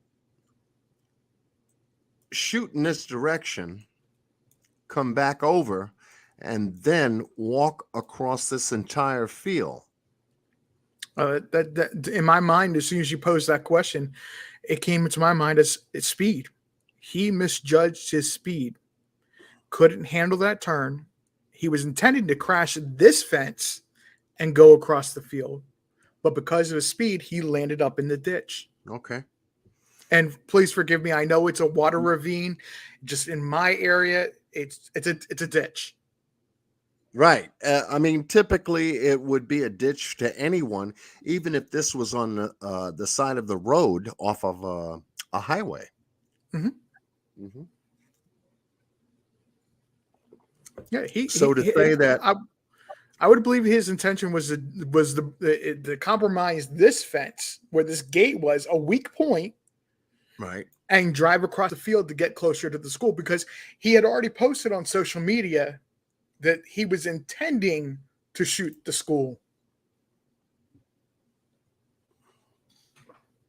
Do we have any information as to the reason why, though? Never Does stated. he know anyone in the school? Was it a former school he went to, or anything like that?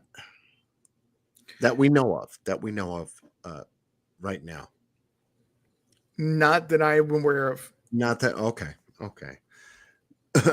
I've never heard that he was from this community. He went to the school. I've never heard anything about that. Yeah, because for him to cover this terrain and command it with an AR-15, he commanded the funeral home directly across the street from it, put those people back indoors, and come to a point within the vicinity of the school to end up way out here. It puts him out here because of the windows here, Mm-hmm. here, and here are 3 classrooms that he shot through. I said, well, if he's doing that, he had to have seen during that time somebody outside at this particular location. And the reason I say that is because there appeared to be in the police helicopter some kind of residue. I can't say it's blood, but it was dark and reddish brown on the outside of this doorway. Mm-hmm. That was there during the time, the police were there. So I'm thinking whoever it was that was outside, and this guy is out here in the field crossing this grass and shooting through these windows in 3 separate classrooms before he got sign of somebody here in the doorway that had that doorway jimmied, a book, I don't know, a door stopper or something like that, for them to leave that door open is what allowed him to get in. I just had an interesting thought. Yeah. Gym class. That's a soccer field right there. Yes, it is. What if the doors propped open because there was preparation for a class that was supposed to go out for a side for gym? We're talking about what, 11:27, 28, 30? Sure. 11:30, half an hour before lunch. Right. I'm just throwing an idea that's a possibility that just happened to pop into my head.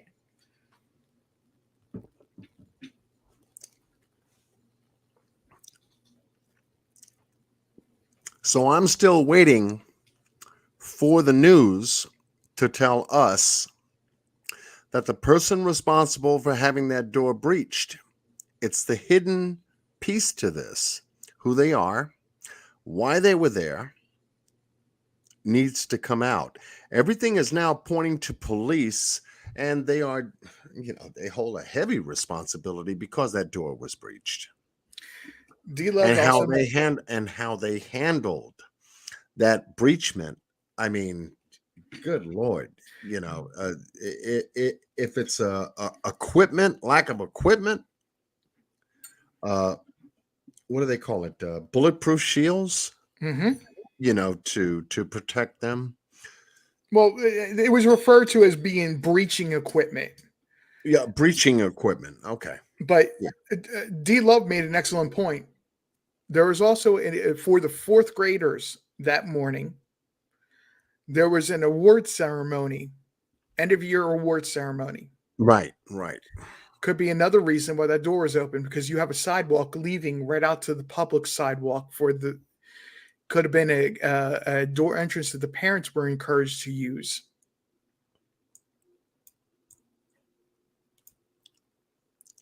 So when we're taking a look at a particular location called, let's say, an auditorium, ceremony outside, 1, 2, 3, 4.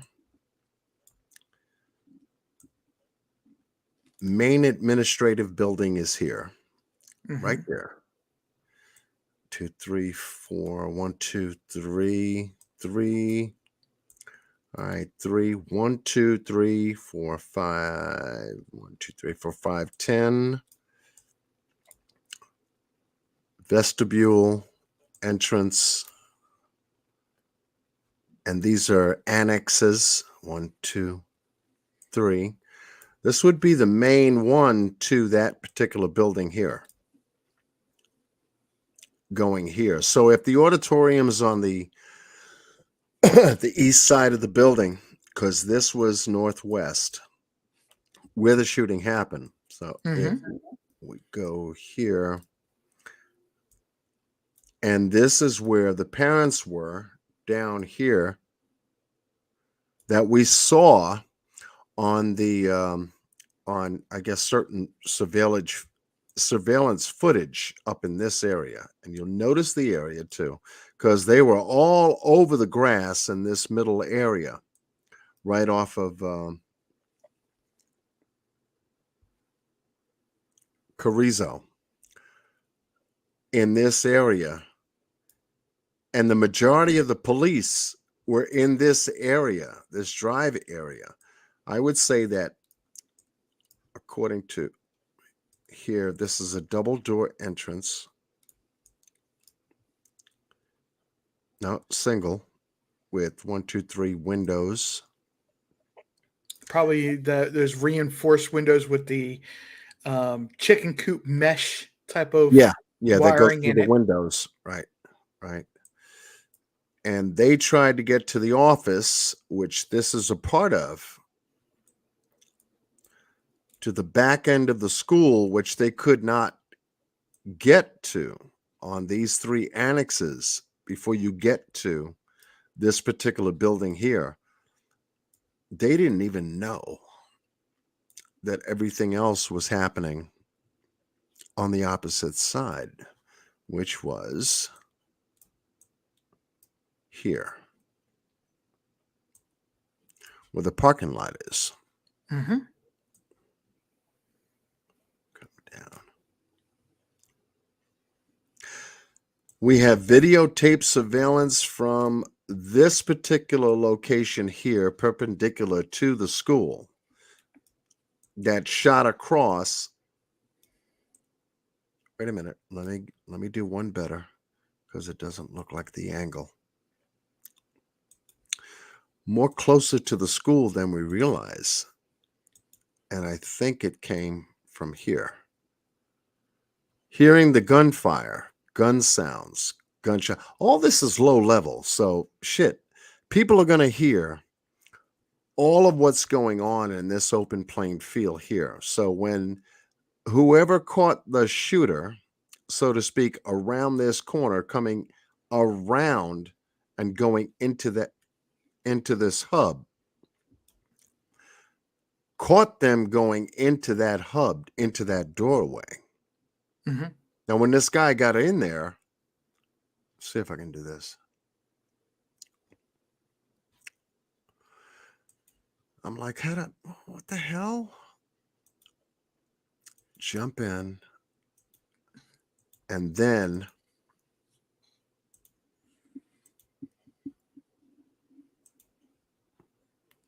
okay. And then breached this door, cutting across 3 classrooms, gunfire here. So he was coming from the far side of the building. He couldn't have access here because the door was closed.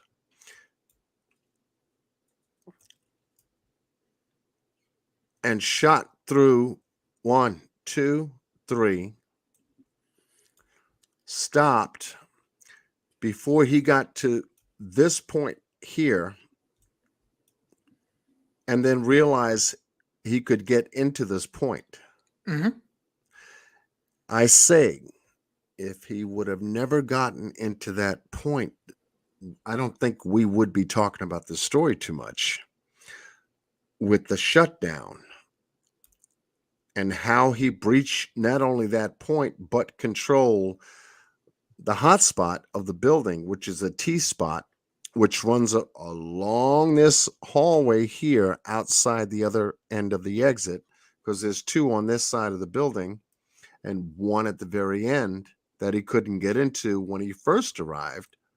He had control of this building until he breached 111 and 112. I'm going back to what you're saying about some kind of assembly, possibly for 104, 105, and 106. Children not being in there, he went to the spot that children were there. Right. Because if he's passing these windows, even though he's taking an angle to go around the building, he still has the ability to look in, see that the classrooms are dark. Yeah. Nobody's there. Nobody's present. Right. You know, and well, we know that it was a 4th grade classes that were he went into. So some of the students may have already returned from the awards assembly. Okay. Because getting ready for midday lunch, maybe, or recess. Exactly. Okay. Or they're not going to feed a school of, I believe it was, and guys, forgive me, I don't know the exact number off the top of my head, approximately 550 kids. They're not going to feed them all at one time. It's going to be done in shifts. Right. So some may have an 11:30 a.m. lunch. Some might have a 12. Some may have a 12:30. Yeah, and move them in possibly 15 to 30-minute increments. You know, those that are finished will empty, and then, you know, okay. So that could also be something that's going on at this point. Okay. Yeah, and now I'm just, guys, I'm just throwing a hypothetical out there. There you go, Blake, Bossman Blake. There's 600 in the school. Yeah. Okay. Well, when the numbers I'm saying, because I saw somebody else also post a little bit ago that the town had, by the census, 25,000 people. I'm only going by what the news had been reporting. Or what I remember the news saying they reported. I had a question from my last live, the 7.5 I was doing as a test.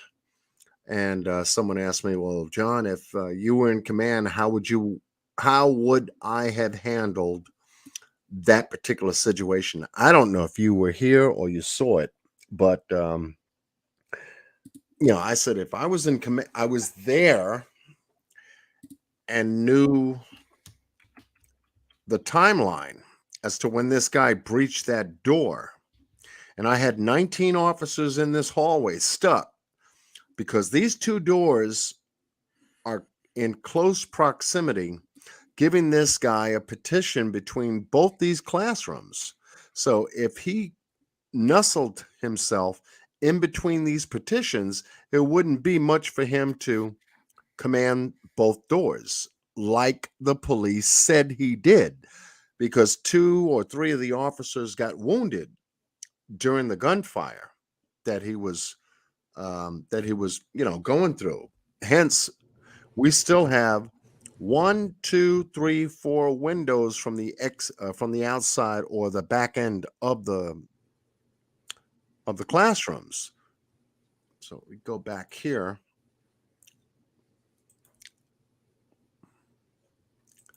And take a look and give you an idea. One side of the building here, he's inside already, and he's here. Yep. He's in these 2 classrooms right here. Right here. 111 and 112. 2 open windows on each building or each petition. Here's the petition right there. And he's segmented in this area, controlling doorways here, doorway here. And you mean to tell me that out of anything that was across the street,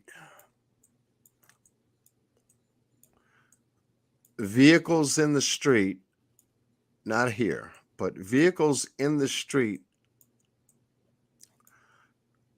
in this area here where the buses would go, would put a barricade here and concentrated all firepower, sniper firepower, to check all 4 of these windows. Hence, if this guy moved anywhere or tried to control either one or both the rooms at the same time, you would have had a better shot. But then again, not hitting another child that may have been in front of him. He may have been using 1 or 2 as a human shield.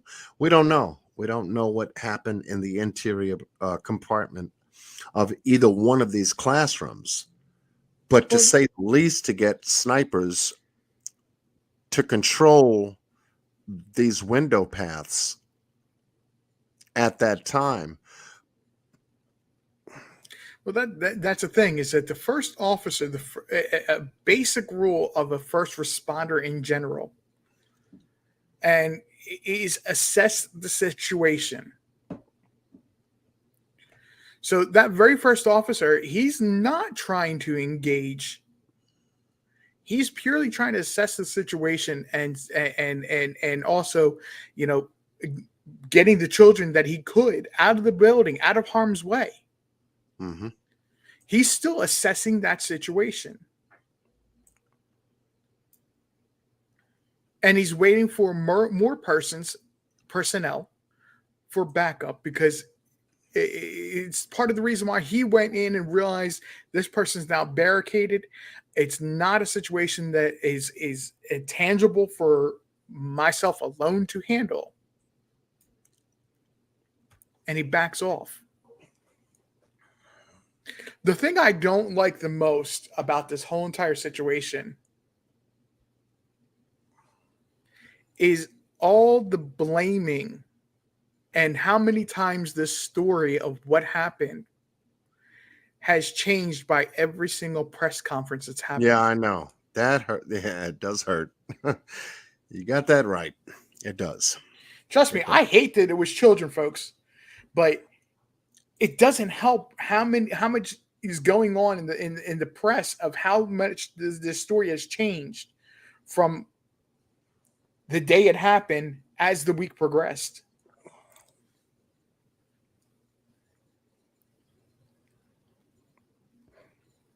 So to me, I go backwards and I said, okay, what could have prevented this from happening?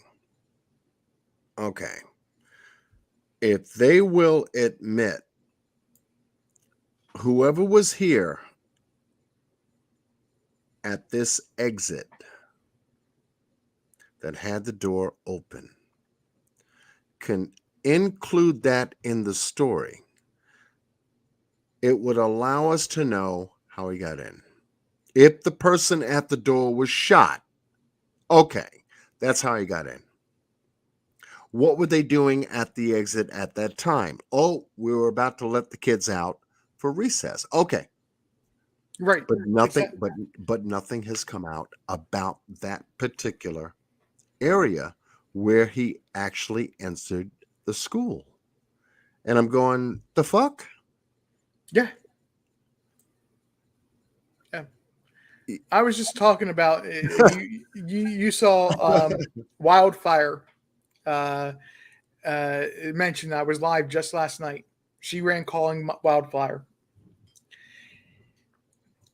I was mentioning this just last night. And this is about what I was saying about Summer Wells. Because details and information is not coming out about this.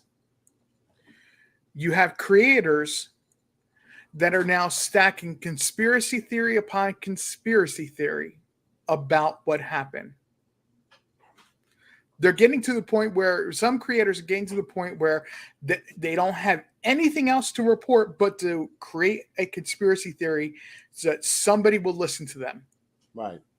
And that's exactly what you're starting to fall into this story, because that's information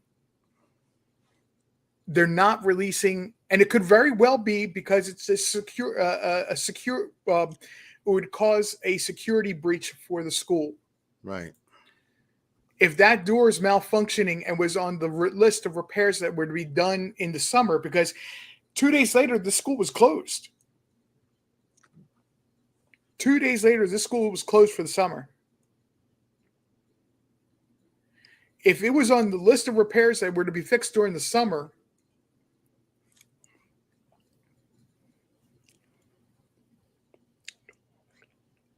it's another just a possibility of what could have been wrong with that door. Okay, so Mr. Boss Blake, if you could come up, my colleague that's been studying this with me, when he gets information, I always listen to a lot of what he's been able to gather, because he's able to do an assessment like I do. And if there's anything that I may not mention when I do my assessment, we share that information. So if this door was breached 6 minutes, and we are tending to tally up the minutes that are going on in this particular situation, where now we find out this guy had command of this building for well over 77 minutes. We've had phone calls come out of one classroom, 4 to 5, 911 calls come out of either 111 or 112. Mm-hmm. At the time, the shooter was already on the premises, and they're calling for help while gunfire is going off, is from what we're beginning to gather here. Why were there not only officers, but officers in tactical gear, bulletproof vest? I mean, we've seen that, like SWAT, we've seen the tactical team make a move. In fact, when you take a look at the news, it's a lot of tacticals running around all over the place on both sides of the building, though. Get into this area, and once again, it's this damn doorway that's so nestled together, so close in the partition that separates the two of them. Like I said, all he had to do was line himself up with the partition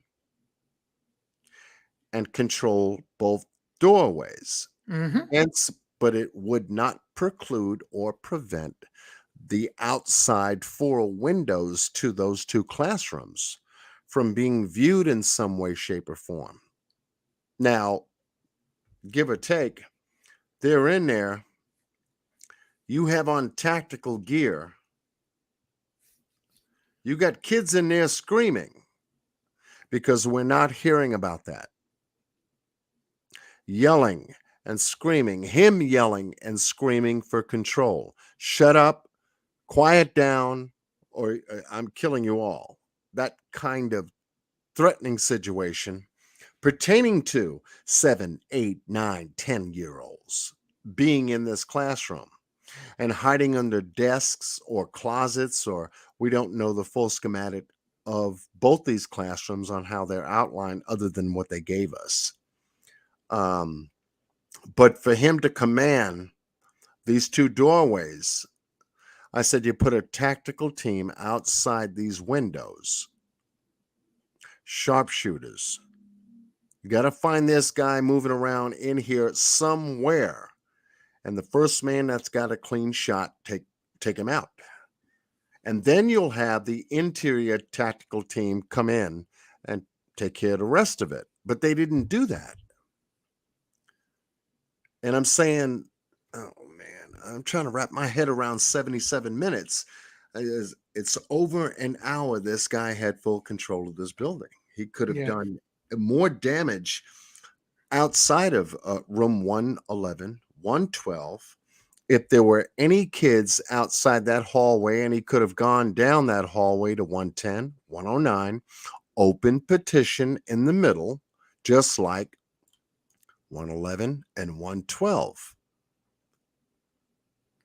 He could have done far more damage for those kids that heard the shots and got underneath the desks or in the closets and everything else, because when an AR-15 goes off, you don't know where the sound is originating from. That's the hardest thing about that damn weapon. And the only reason why, let me just go back here for a second, so people can understand something about this weapon. I'm going to go back to it. Yep.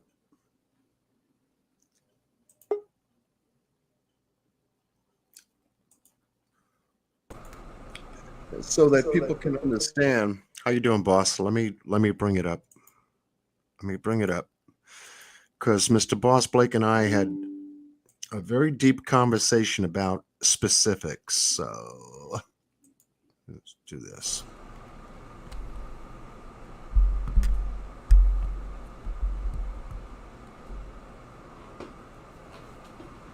What's going on, John? What's going on, RJ? Boss Blake, how's it going? Cooling, brother. Cooling, man. There you go. There you go. There you go. Okay.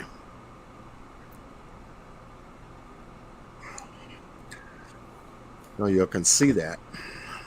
Mm-hmm. I said, I don't know if you guys can see that yet. Yeah. Oh, no, I'm saying, yeah. I was saying, yeah.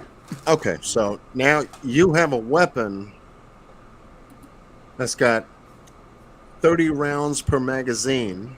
In New York, it's different. Going off as you depress, and you can see the depression. I don't know if I can zoom in on this. Wait a minute. Wait.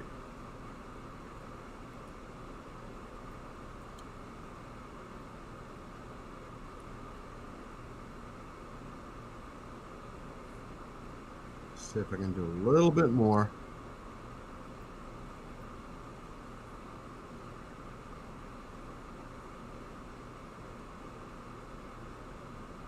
Okay. Hopefully everybody can see that. When we're talking about dispensing and depression on an AR-15, this is how it operates when the trigger is held. So you're not in semi-automatic mode, you're in automatic mode under the trigger being depressed this way. So you can get off more rounds. I think it's 8 to 10 rounds in a short period of time, handling 2 different doorways if you need to, with cartridge change. Now he had 7 cartridges on him two in the car. So when you have this kind of firepower handling a doorway that's injured two officers, whether from the door itself, you got splintering from the wood and the bullets, pushing them back. He's firing in only one direction. And that's why I said they should have planted officers on the back end of those windows. Absolutely. Because he had to position himself to put cover fire on both those doors. Absolutely. He can't face both ways. Right, exactly. He can't. So his back is either going to be to the windows or his back is going to be to the doors. And Right. obviously he was pointing at the doors. So somebody should have had him clear shot at the back of his head. Yes, yes. And you see the recoil on the body from each shot. Recoil is a shock progression from firing the weapon that goes back after each bullet is lodged. Right. So if you're getting recoil, he had to have something against his back, which tells me he had to be up against that petition to be handling that kind of recoil and controlling both those two doors. So from those four windows outside of the school that I showed you before, they should have had at least 4 independent snipers, 6 at best, covering whatever they could through those small windows based upon his movements, shooting at the door.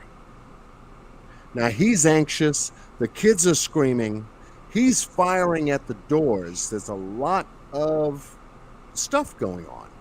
Right. And I think they could have taken him out much earlier had they formulated a plan to cover both sides of that building, since they already had the interior covered. It's just me. It's just me. No. I would not have told anybody to stand down, knowing that I've got officers out there, and they've got M14s, M15s, 16s, possibly even XX Bushmaster AR-15s, because this is military grade weapon, and the police use them as well.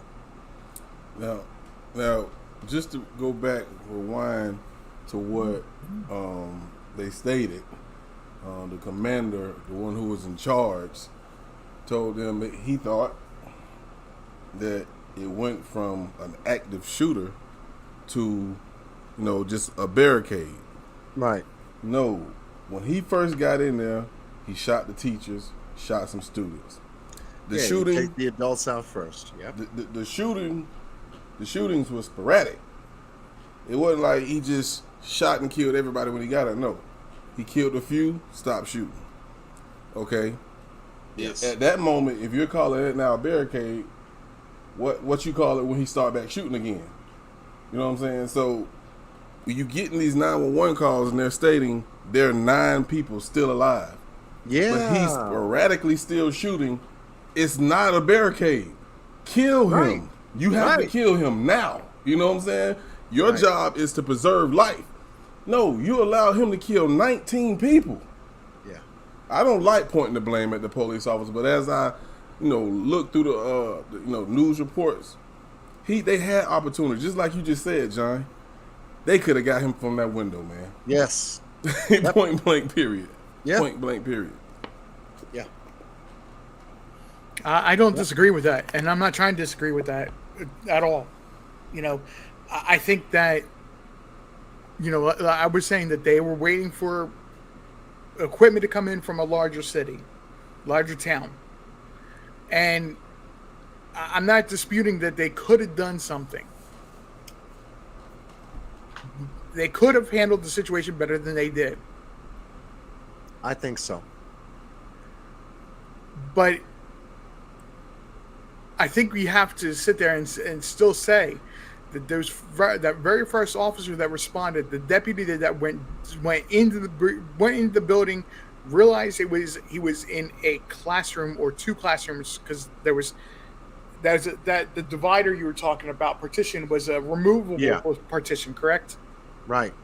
Okay, so he had control of 2 classrooms He did not have the correct equipment to breach the door. If he had attempted to do so, let's think about this for just a second. Okay, we go from he's inexperienced with the AR-15 and having to use the wall to support him, to giving him another weapon full of ammunition and clips. That shooter has full control of that hallway already because of the classroom he chose. So the deputy, the first responding deputy, I agree with what he did. He didn't put himself into the way of, I'm going to approach this door, I'm going to try to breach this door, and I'm going to end up being shot. That's a hard call, RJ. It's a hard No, call. I agree. You know, put yourself in that hallway. Put yourself in that hallway with the screams coming out of that classroom.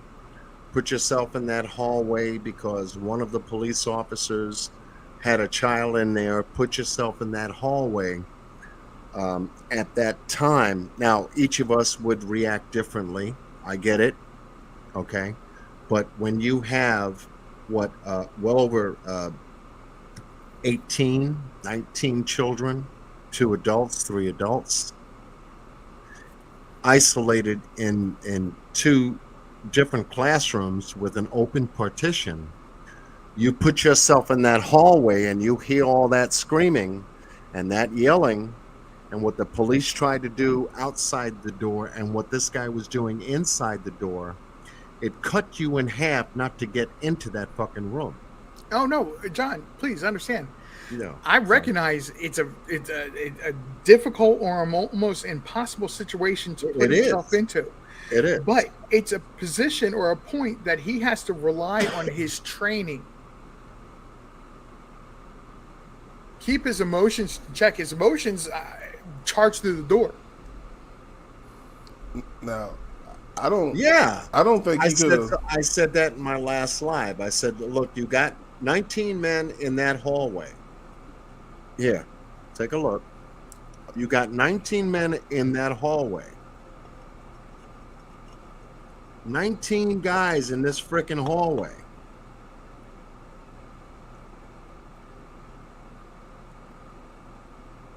Whether they were here during the path of what he took, or on both sides of that classroom, which I'm thinking that they did, they would have to cover both the south and the north of this building on both sides of this doorway here. You go into 2x2, 4x4 formation for an attack. I mean, they do it in military. That's right. One guy goes down, you got guy number 2. That guy goes down, guy number 3. That guy goes down, guy number 4.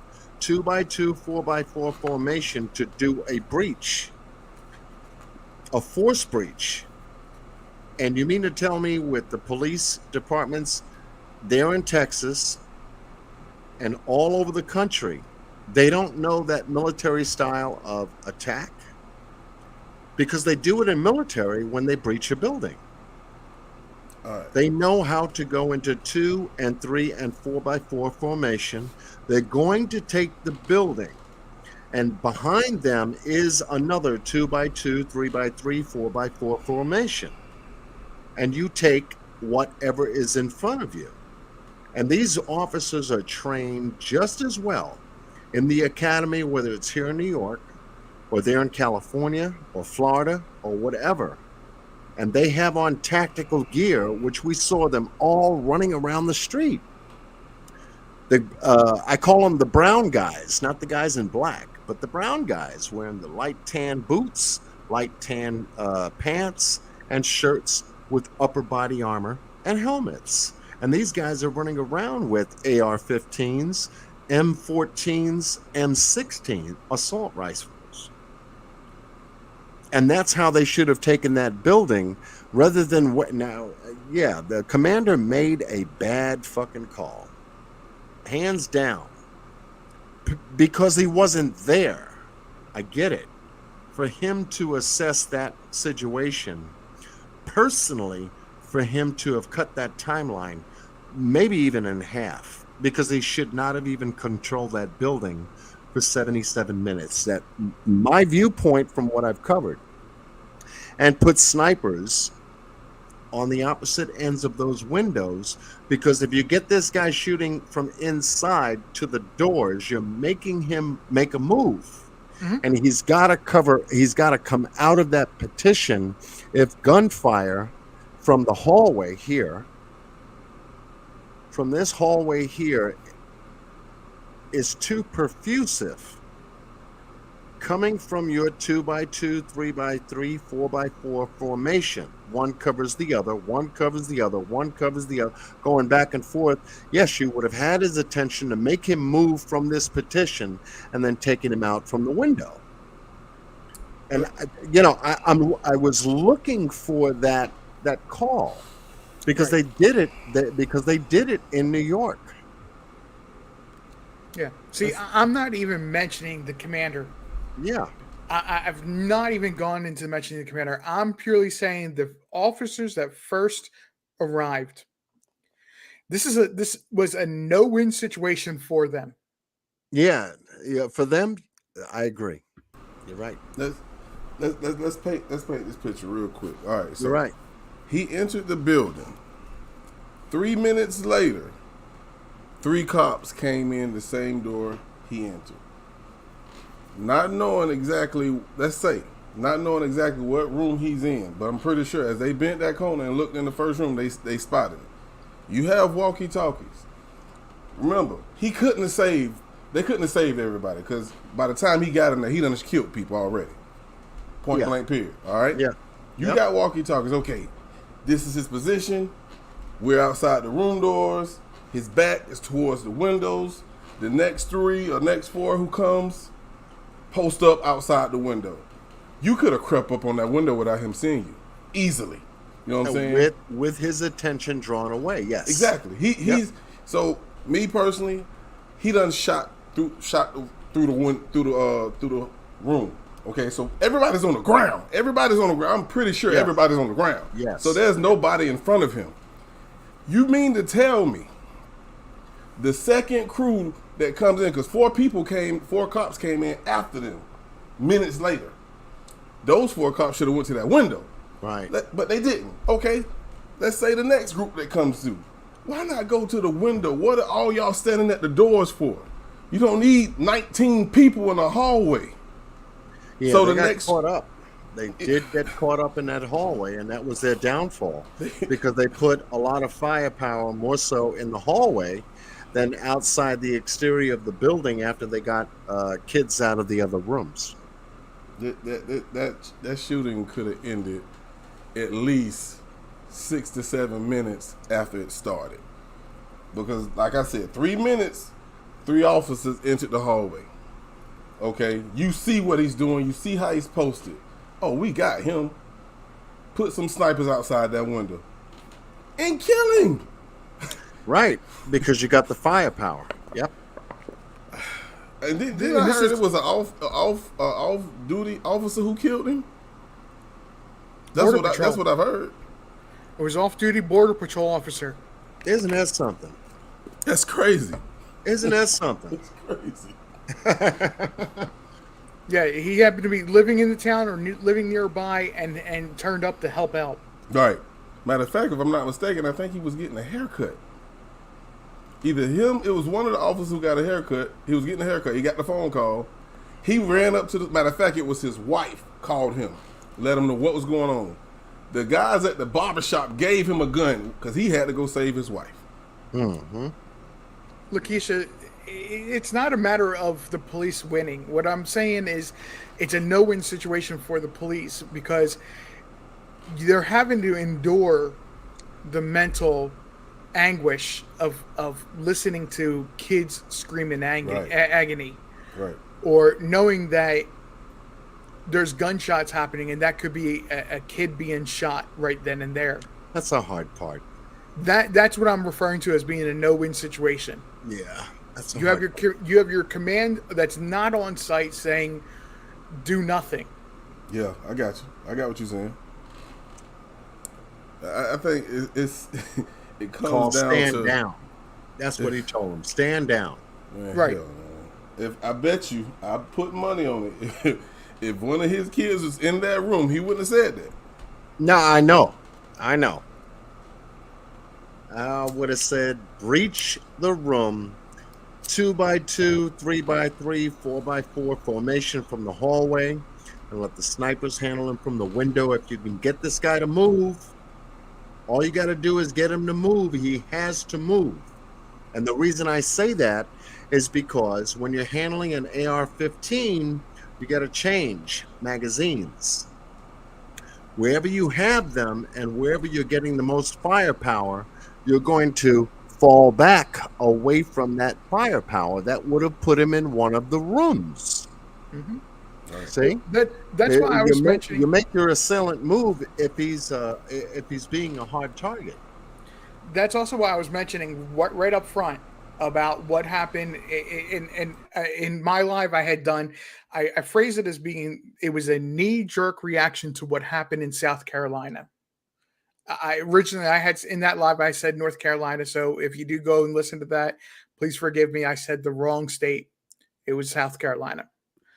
But Tennessee made it be that you can have those security teams.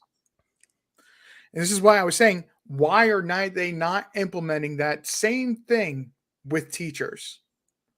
Because that guy breached that hallway, breached that school with a gun. It was one shot and done. Yeah. From a teacher. That I would no matter agree. if he shot the classrooms before or not. Yep. It's a viable threat. I would agree. One shot and done, and that teacher is exonerated and is a hero for protecting that school. Yep. Wouldn't have even had to wait for the police. I dropped the link in the chat for you guys. So outside of Mr. RJ and Mr. Boss Blake, hit the link. I know you. I want to save you guys from typing too much. So come on up and just say, you don't have to show your face. I won't show you. And once you're up here, you can voice your thoughts about this, because this is something to talk about. Do you know that they just had training a month prior to this? Who's this? Who's this now? Huh? The police department? The police department. That particular police department just had this particular training a month earlier. Like, seriously? Come on, man. They explained the difference between an active shooter and a barricade. That commanding officer's got to go. He got to. I'm not trying to call out any officer. Please understand, but that commanding officer's got to go. It's plain and simple. Yeah, this is not just a oopsie daisy. I made a mistake. No, 19 people lost their lives because of your decision. And the reason why is because he wasn't there to personally assess that situation. Don't you have a second in charge? You know, and even if you do, and they're giving you commands over a radio or something like that, you are not there to fully assess who needs to move, where they need to go, and what needs to happen. And his downfall was staying where the hell he was, away from the situation. See, that's the stuff that ain't coming out. I wasn't there. Okay. No wonder you gave the order to stand down, because you weren't there. And they're doing this real soft, squeezy cake. You know, we made the cake, but I'm on the other side of the cake kind of situation. For him to have physically assessed how to handle that situation, and then yet you have a tactical team, and this is what bothers me. You had a tactical team show up and they got held at bay, and you still didn't give the order to breach that room. You allowed 77 minutes and have a child called you and said there's 9 people left or 9 children left. That is really fucking hard for me to, I can't get over that. There's kids that did survive this Yes. and called 911. Yeah. It displayed courage That's that I hard. don't think I would have at that age. That's hard. And you know what that raised the question in my head. Like they said, kids from out that room. Kids from out that room. How did they call 911 without him seeing that? Well, there was a story that he heard the one kid dialing and shot the kid. So, could they have cut their volumes? So you can't hear that the traditional beeping of tapping buttons for the dial tone or whatever you want to call it, the keypad buttons. Normally, I'm thinking that the phones, and I could be wrong. I've never seen the inside of the room, but you think that the phones is on the wall or possibly on the teacher's desk. How did it end up in the kid's hand? Well, it's not the days and age when we were in school, boss man. Kids are actually encouraged to have a cell phone now. I didn't know you could, and that was my next thing. Like, did these kids have cell phones? I didn't know you could even have cell phones in classroom. I didn't even know that. Yeah, it's not the day and age when we were in school. The kids are actually encouraged now, if the parents give them a cell phone, to have it on their person. Wow, I didn't know that. I did not know that. Cause my kid, she got a cell phone, but she got in trouble for having it a couple of years ago. So I did not even know that. That's They're all not. Yeah, they're not supposed to have it out in the middle of the class, but they're allowed to have it in their pocket, shut off, type of deal. Okay, that's good to know. I did not know that. Or on vibrate. Yeah.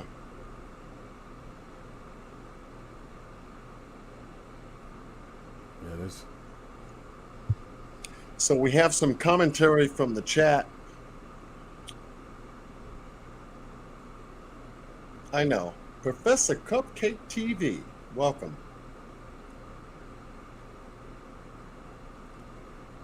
Yep. First thing he said when he got in that room to those kids, y'all all finna die.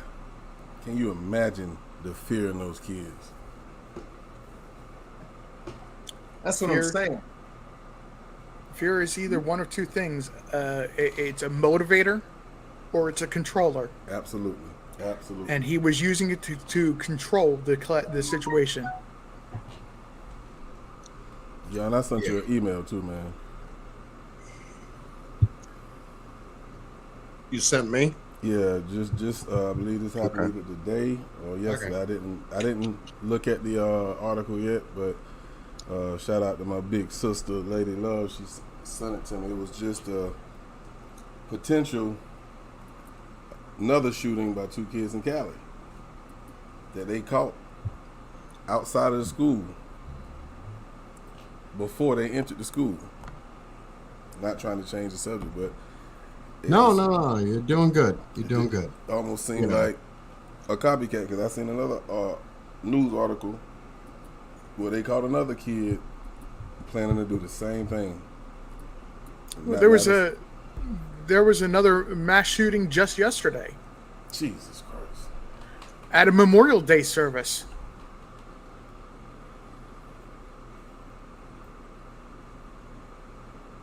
It's just crazy, man.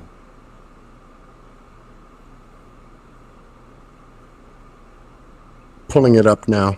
Yeah, I see it. We'll take a look at what Miss Lady Love had sent Mr. Boss Blake. 2 teens carrying guns with an extended magazine. Here we go again. Modification of the magazine. Arrested near Village Elementary School.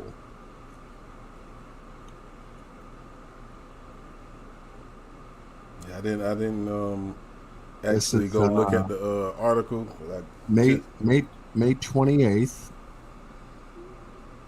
out of Victorville, California. 2 teens carrying guns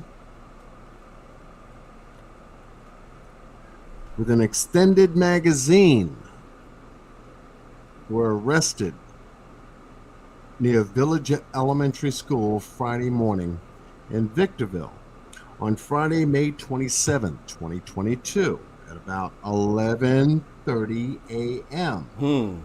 Here we go again. You see that? Deputies from the Victoria Station responded to an area of the Ashley Glen Drive and Balmoral Drive after witness near Village Elementary School reported seeing 2 juveniles carry firearms.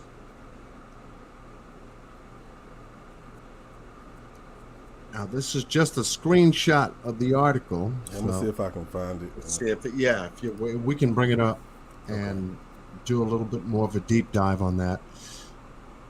Want to find out the weapons, ages of the shooters, because, like I said, this is not even the. Let's just say this: it's a start of something. And as you were saying, RJ, there was a shooting someplace after graduation. No, this is at a Memorial Day service yesterday. Memorial Day service, okay.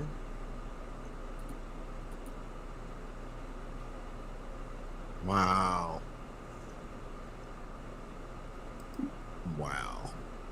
It's crazy. Sorry, they called it a Memorial Day festival.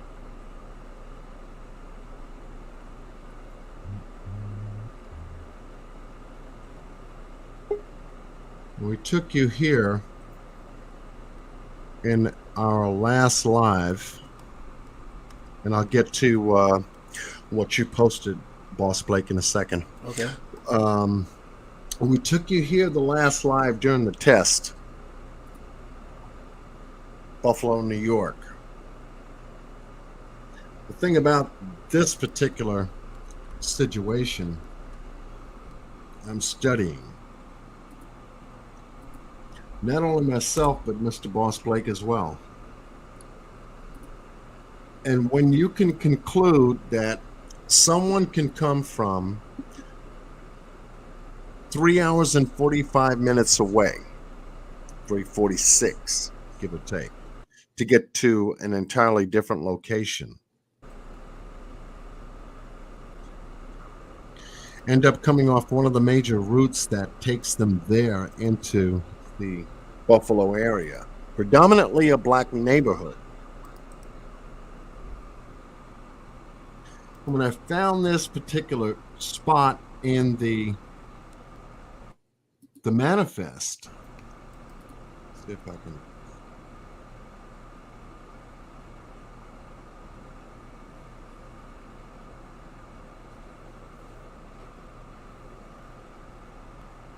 Hey, John, while you're scanning around looking at the map here, Yeah. I posted a link into the private chat Okay. for your consideration. It's what I was just speaking of. It's actually way worse than I thought. There was a total of 11 shootings since Tuesday. Mass shootings since Tuesday. Of last week. Yes. Yeah, I see that. I'm looking at it too. Oh, shit. Okay. See? Stories are coming out faster than we can cover them. No, that's the point where you really know you have a problem. Yeah, you do. Because I had to find a newspaper in Anchorage, Alaska that finally is saying that all of this is happening, but we're not hearing the individual stories now. Right. And please, again, I understand Buffalo, I'm still putting in its own category. But to have 11 mass shootings since then. This is not a coincidence. No, it's not. No, it's not. When the temperatures rise, so does violence. Crime rates in general. Yep. It's more almost secular and seasonal at specific times, covering a specific area and the number of people obviously involved. So when we can take a look at the general area between the store here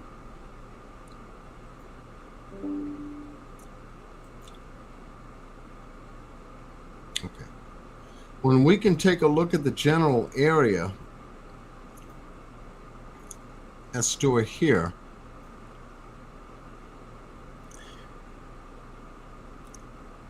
and you figure an 18-year-old would travel 3 hours and 46 minutes from Conklin, New York, not too far from me,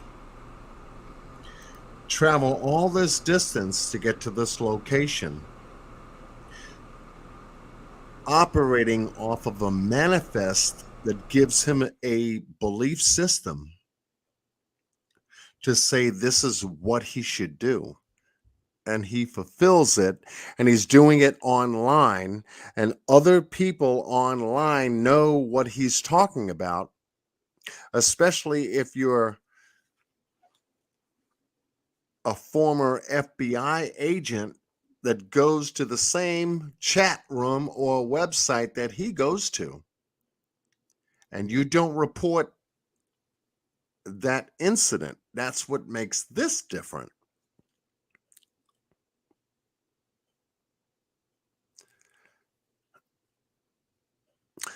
If you notice between the two stories, they're online.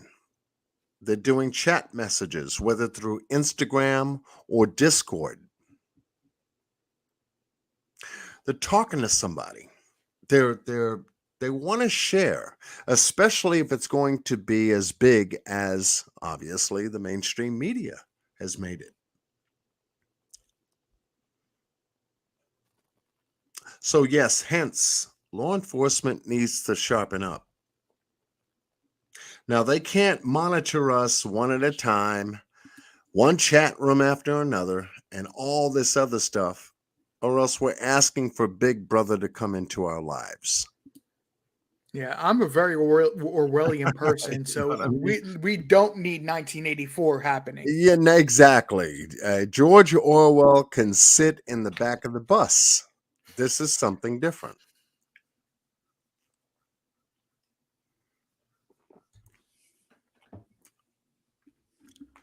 This is something different. They want us to ask for their permission to come in to infiltrate our lives, whether it be online, anyplace else. I don't think that's the remedy to this. Never did. These are isolated situations that have been blown up to make it seem like everybody's in danger. But when you have a manifest, that's something else, because that spells something else. It's not just one person maybe believing in what this guy that did this store here in Buffalo did. We have to contend with those types of individuals compared to the individual that did the Texas shooting. Now, as we go forward, whether there is some kind of psychological aspect to it, we'll find out. Why the dad said he should have shot me rather than the school, we'll find out. Why mom said he has his reasons.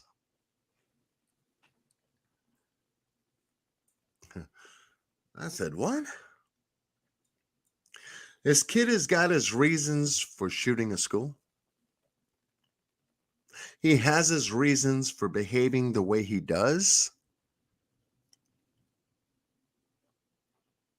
Okay. And that's why we have to follow these stories. and this is where we're getting into where the you and I had talked about it right after.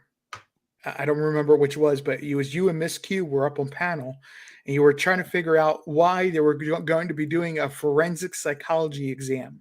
Right. And I had Right. sent you I got the an email. attachment. Yeah. Okay. Yeah. It basically explains in very general terms why doing a forensic psychology is so important to both these events that happen. And I'm referring to Uvalde and Buffalo. I'm not including all the other ones that I don't know enough about yet because I haven't gotten the chance to look too deeply into. But examining what they post online, what content they download, what content they view, because I don't know if most people are aware or not, but even if a person were to erase browsing history, delete their cache, delete the computer, there's still traces of that information in your computer. Right. And this forensic psychology exam will download that, will get that information, and it's going to give them a huge, not just a puzzle piece, but it's going to give them the whole entire puzzle. Mm-hmm. But on Sherman Street here, right off of Route 33, which is right off of going west, ideal for this guy to have ended up here. Somebody kill that troll, please.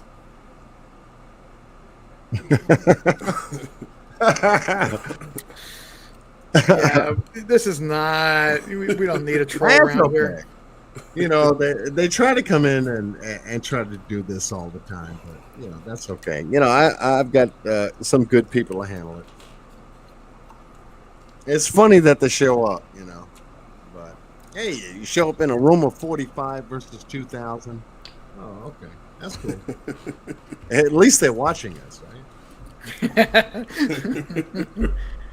Hopefully, getting a real education. Yeah. I just want to bring up one thing that I believe it was the mayor, could have been the governor. I can't remember who said it, but he made this statement, and it kind of bothers me for him to say this. He said, "Anybody that can shoot another person has some type of mental health issue." I don't agree with that. Neither do I, boss man. Nah, I don't agree with it either. There's people that's just evil in this world, point blank, period. Yeah. I mean, me, you know, there's the aspects of, you know, the last 20 years, 25 years with how Atari, for those of you who may remember what Atari used to be like, you used to play tennis in black and white. Yep. You know, following the ball and making sure that your line would hit that ball back over the other white line that goes on the other side, and then that white line would move. And Atari, Nintendo came out, and we had the Mario Brothers, and that was a whole different graphic from the Japanese. And from that, we had Zelda. We had a number of different video games that was less in graphics like we see here before us, because, you know, Google Earth and Google Maps can really show us, you know, precise graphics of what a building is, where it is, address, street, trees, all kinds of things. Okay. So these graphics here are helpful graphics when we talk about maps. The graphics that come with Halo, Call to Duty, auto theft, developed over those same years.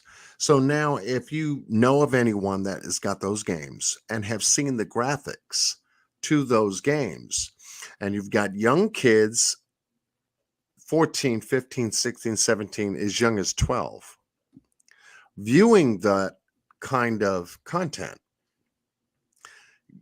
stealing cars, shooting people, taking their money, and all this other stuff over a period of time. Like school, you're learning something. If life gets harder, you have something to reflect on. Now, this is just my opinion. Mine. Over the years, I've seen all of these different, very violent, rated M video games increase, upgrade, and emerge more so than anything else. Now, I'm not saying that any one of these shootings had anything to do with them. However, when we take a look at the age group of what young kids like that would be doing outside of school, you have to consider what they do for entertainment. And then you'd have to consider also, too, any kind of psychotropic drugs that they grew up with. Ritalin is one for the rambunctious kids that can't keep still and all this other stuff. There are a number of them. So if you have some kind of pharmaceutical intervention with these young kids in their early stages of development, under 7, because they go to kindergarten at 5, they go to first grade at 6, second grade at 7, 8, 9, and so on. And then they're subjected to going home, doing homework, home, no job, no income, nothing on their own. They're going to be influenced by other children, other things that other children have. It's compartmentalized but scattered as well. And it's but so much a parent can do to say, oh, I'm going over so-and-so's house, Mom. I'll be back at 6 before dinner. And obviously, with the way parents and socioeconomics have been working over the last 20 years, you figure parents worked a 40-hour job, maybe even 2 of them, one full, one part-time job. They're looking to put food on the table. And the last thing you need is your child running up and down, making noise, playing stuff on, on your TV that you wouldn't allow because you're not into it. You just want to calm down and relax from a hard day's work. They want to ramp up and dispense extra energies that they couldn't do at school.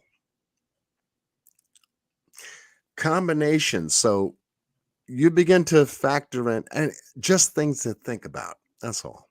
You get to these 18-year-olds, then you're well past 15, 16, 17, 18. Now you're into females from a guy's standpoint. Girls are into males from a female standpoint. And we've got developing egos at that time, both male and female. We're being told to be number one, be the best. All this rah-rah stuff from our parents, from our peers. We go through a cycle. I don't know if you've seen it, but just take your time and just bear with me and just allow me to walk you through some of the things that I've seen. You get to a point where today it's been far more difficult for these young teens going into their early adolescent and young adult hoods now than they used to be. More so now. colleges all over the country have changed. Mine is expanding here with SUNY up here, as well as the community colleges. When it comes to engineering sciences, when it comes to biological sciences and so forth, to attract students that want to get into that in that field or endeavor in some way, shape, or form. But now with these graphics on computers and everything accessible, information that's accessible, like we see in this particular situation here in Buffalo, New York, I am not going to exclude in any way, shape, or form that this guy in any way, shape, or form did not have access to online influence as well as exterior influences that may have trained him for and trained him with that AR-15 he used. He had a 12 gauge shotgun, 3 clips for 12 gauge. Texas shooting, this guy had 7 clips on him, 30 rounds each. This guy here in Buffalo had 30 rounds, modified 40 rounds per clip. Because the video that Mr. Boss Blake had sent me, based upon the actual shooting itself, was it left me speechless. I can look at it now and I'm speechless because of the number of rounds this guy had in his magazine capacity to shoot over and over and over again. And I'm saying, how does an 18-year-old get his hands on a military assault weapon?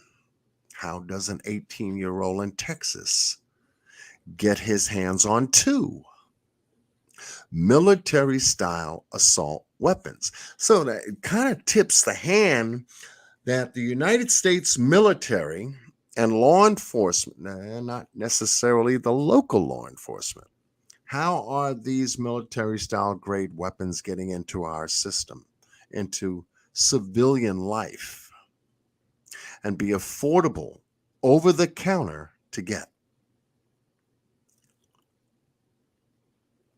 Background checks. When Clinton signed the assault rifles ban back in 1994, it was supposed to curb a lot of stuff. Yet after Clinton, we had Sandy Hook. After Clinton, we had Columbine. We had a number of major shootings which involved assault type military weapons. And you say, well, how's that possible if the law across the federal law across the states of the United States bans these kinds of weapons, the amount of ammunition they're able to carry, and yet still these situations occur? How's it possible? Now you've got this situation here in Buffalo, a week and a half to almost 2 weeks later, situation in Texas with the school kids. And now they're talking about, oh, well, we need to get ready to reform it again. What are you talking about? Is what we say to them. What are you talking about? Why are you allowing young people to get their hands on military-style assault weapons when they're not in war? Is a war weapons? The answer to both those shop owners should have been no.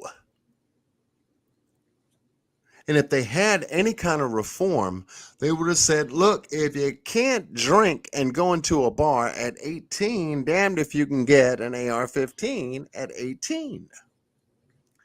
Why don't we wait till you're 21 and have you co-signed by two people that says you are going to be responsible for this weapon and its deployment over the next 3 to 5 years? How's that?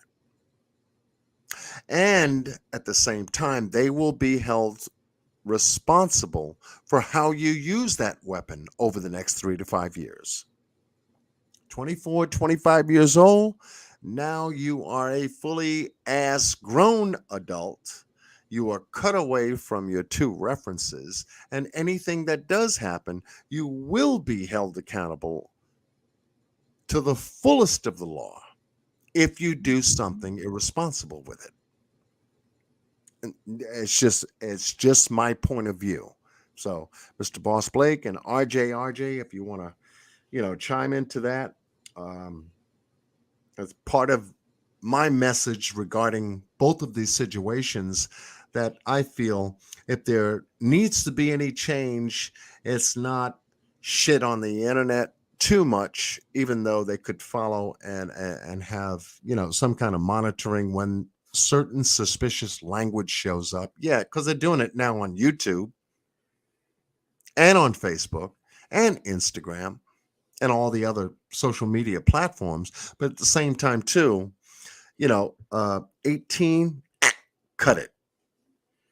Be a full-grown ass adult. Have, some kind of 2-point reference that can carry you over 3 to 5 years. Let it be monitored over that time, and then let's take a look at it. Yeah, I think 18 is entirely too young to be able to buy a gun, period, especially an assault rifle. I agree with you. If you can't even drink, you shouldn't be carrying a gun. That's just my opinion. Yep. I think taking the rights away, if we have the right to bear arms to protect ourselves, I don't think that's fair for the responsible people who only buy guns to protect their family. You know what I'm saying? You're punishing those people. You feel what I'm saying? So I don't agree with taking away gun rights.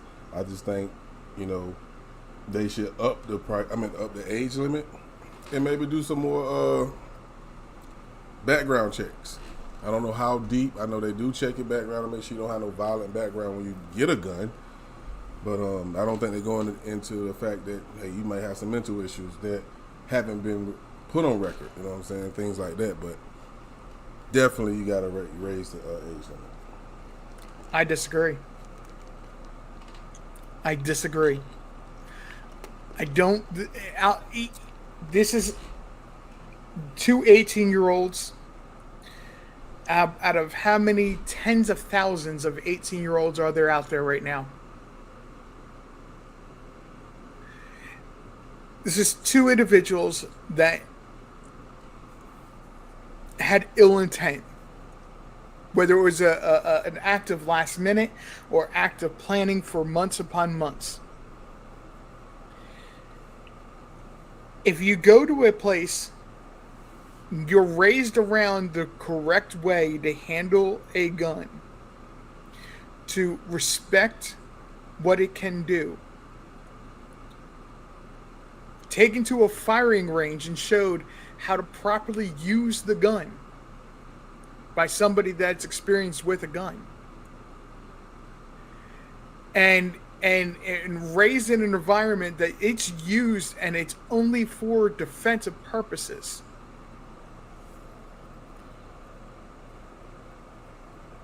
Then you're raising somebody to be responsible with a weapon of that kind of magnitude. Okay, so why is the age limit 21 to start drinking? I just want you to tell me why you think that's the reason. It's a physiological issue. Your organs in your body do not actually stop developing and growing until you're approximately 21 years of age. And they've done studies to show that having persons wait that extra 3 years from when the drinking age was 18 to 21, is allowing the organs to finish developing properly and without defects. So pretty much almost like to preserve your life. You know what I'm saying? So yeah, you made the statement of 2 18-year-olds. Nah, that's 2 18-year-olds that made the news. You feel what I'm saying? Well, no, I understand that, and I'm making a point of these 2 individuals, but I'm also making there was, and I don't remember exactly where this was off the top of my head, but within the month before, there was a teenager that used a gun to defend their household. Mm-hmm. That's the teenager that was brought up around the gun, how to respect it, how to use it properly. So the onus, I'm saying, is raise the child to respect the capabilities of it if you're going to have it in the household. If you're going to go out hunting, make sure that the child knows that this is the only purpose for this. And make sure they know that it's locked up. It's secure. They're not to touch it. You know, it's... I hear you. I hear you. I hear you, RJ. I hear you, man. I hear you. I'm trying to walk a fine line here, guys. I know, not being political about this. Line. It is a fine line. It's a tough one. I'm in agreement with you to a certain degree because all this is in different degrees. You know, Humongous D is in the chat room, content creator, says, what is the purpose of the Second Amendment, though? You know, and when you can get a question like that, you'd have to, you have to take responsible for these amendments. If we got freedom of speech, all of us have to be responsible for that speech. Okay. Same thing with what? Protecting oneself under self-defense. If you're talking about 18-year-olds going out and have the ability to purchase military assault weapons by themselves with no reason to do so other than the purchase themselves. You see, this is what needs to be a little bit more clear for people. Not only the gun shop owner that's responsible for selling the weapon to an 18-year-old, because they're of age according to 18, what 18 is to them, like 16 is to a bar mitzvah. He's a young man now. But we're talking about a military style grade weapon. We're not talking about a handgun like you talked about earlier, whether it be a 9mm, 32, 25, 38, you know, okay. They should be trained. And I agree. Anyone that is a gun owner should have mandatory 3-year training that's recorded by an open range facility, which wherever they purchase the gun from, New York, Philadelphia, Florida, California, Texas, Georgia, any place. But when we're talking about a military style grade weapon, and take the AR-15 off the table. Let's go M16, military style weapon. Military use those weapons, M14s too. Military style weapons helped us to conquer a lot of different places on the globe. You know, before they got to a modified version of the M16.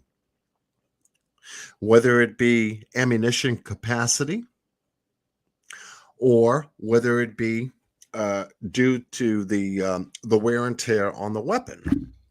But still, We're talking about a military grade weapon in the hands of an 18-year-old. So I said, okay, if a kid can't go to a bar to drink a beer at 18 and they're doing this shit, and you can't buy alcohol or liquor anywhere past 2 a.m. in the morning on a Saturday or Sunday or any day during the week, and they have those rules and regulations according to the general public. What's up with the guns? Why can't they figure out something with something more lethal and can kill more quickly than alcohol and beer or wine or cooler? But yet in the hands of an 18-year-old, we got a problem. We got a problem. So I say eliminate the 18, go to 21. I don't think that's going to eliminate the issue, though. I'm not saying it's going to slow it down. Slow these guns from going into the young hands down is part of the issue. That's one part. The other part is have it signed off and co-signed 3 to 5 years by a responsible party that knows that that party has got the gun. Military style weapon. We're not talking about a handgun for self-defense. None of this shit is about self-defense anyway. Right. None of it. See, so there's areas of the country that having a rifle to go hunting with is socially acceptable. Let's put it that way. Okay, so And- what's a hunting rifle to you? Standard shotgun. Okay, there you go. 12 gauge. What other? What other? That you know of, that you're familiar with yourself. I don't know the names of what is it? A pump action gun, a shotgun. Those type of the 12 gauge. I don't know the calibers of the guns. I'm not a Of gun the owner, various guys. different guns. Okay. Hey, you got a 30-06 Remington. You've got all different Winchesters are still out there, for long distance shooting. Yeah, I own a Yeah. crossbow. That's the type of person I am. I own like a that. crossbow. I'm with you on that. I like, quiet weapons, Mhm. they're just as efficient too. Yep. Yeah, that's what I'm saying. But when we're talking about a military style weapon, Right. So that's where it does. So somebody in the chat was asking, then where does this fit in with the Second Amendment? yeah, So the Second Amendment protects a person's right to bear arms. And for by what the Second Amendment says, is- self-defense. right. Well, the Second Amendment actually says that We it's can all own a a gun. well-formed militia. Right. Okay, but I'm just saying for what? Self-defense against the government. We get that. Right. Exactly. Okay, so hence self-defense. For any kind of purpose whatsoever, it's your right to bear arms for yourself to protect you, family, life, and liberty. Got it. Right. So All for self-defense purposes. I got that. But we're not talking about self-defense here. We are talking about assault. We're talking about offensive means right. outside of self-defense. And I don't think the Second Amendment should cover offensive means See, when it comes to taking the lives of people who go shopping, or when it comes to children going to school. That is an entirely different purpose than the Second Amendment right pertaining to self-defense. Life, liberty, and property is self-defense. I got it. Right. it. Well, I'm with no. that. Yeah, but here we go. And I'm not trying to put John Q down. I'm not trying to put you down. I'm not trying to No, say I you're wrong. value what you your thought. opinion. But we're now splitting hairs and approaching that point of 1984. What is the definition between a defensive weapon and an offensive weapon? It's the same issue that the federal government had not 2 months ago with deciding what weapons it can and cannot send to Ukraine. And what were you able to find out about that? My decision, my thought on that is I'm still split. It's hard, isn't it? It's almost impossible. It's no joke, I know. That's what I'm saying. It's a hard line because of unclear definitions. And the people are only going to operate according to what the law says you can and can't do. See? And now we go back to the lawmakers that want to help define these issues that we're all having now at 21st century shit. Okay, between what weapon is more for self-defense than offense? Now, how can you use this weapon? In what way can you use this weapon that it wouldn't be illegal for you to use? They still leave that whole line blank. Right, and this is what I'm saying. There we go, going into 1984. Right, that's my dilemma. You're literally sitting on a picket fence. Yeah, it's a painful. This is one with it's barbed wire. It's one with barbed wire. Right, exactly. It is a painful conversation to have. It's not one that I want to have in the hands of a lawmaker, because their thought is, we never gave you. I'm going to compare this to something I used to do. Okay. I used to use an e-cigarette. I quit over a year ago. Humongous D, come up. And come up. We're just having an open discussion. And like I said, anyone can come up to share, because it's a discussion that, going forward, we should have. So Humongous D, come up.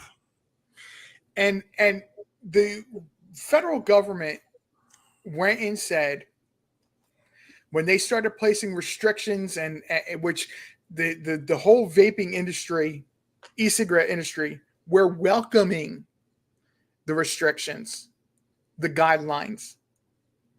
They went ahead and said, we don't care what you want. We never said this was legal or illegal. It's our job, our responsibility to make that decision. I don't want that. I got to bring politics into this for 1 second and 1 second only. I am a libertarian. Sure. By the purest definition, I'm a libertarian. And that means I want the least amount of governmental influence on my daily life possible. I'm going to cut you off. I just want to let John know that he had somebody waiting backstage for a minute. I do? They gone now. The Cupcake was back here. Nikki New was back here. Cupcake, come back up, Cupcake. I'm sorry. I had the other screen up, so I couldn't see. But now I'm back. Cupcake, come up. Come up. I thought RJ. I just want to let him know that. No, you're fine. I'm not seeing if anybody's backstage, so I would have said so myself if I saw somebody. Yeah, but anybody is welcome to come up. Don't sit there in the damn chat tonight. Let's talk. That's why I came on. Let's talk. I come from a background, and my point of mentioning my political view is, I don't believe that the politicians are any better at defining what is the X or what is Y.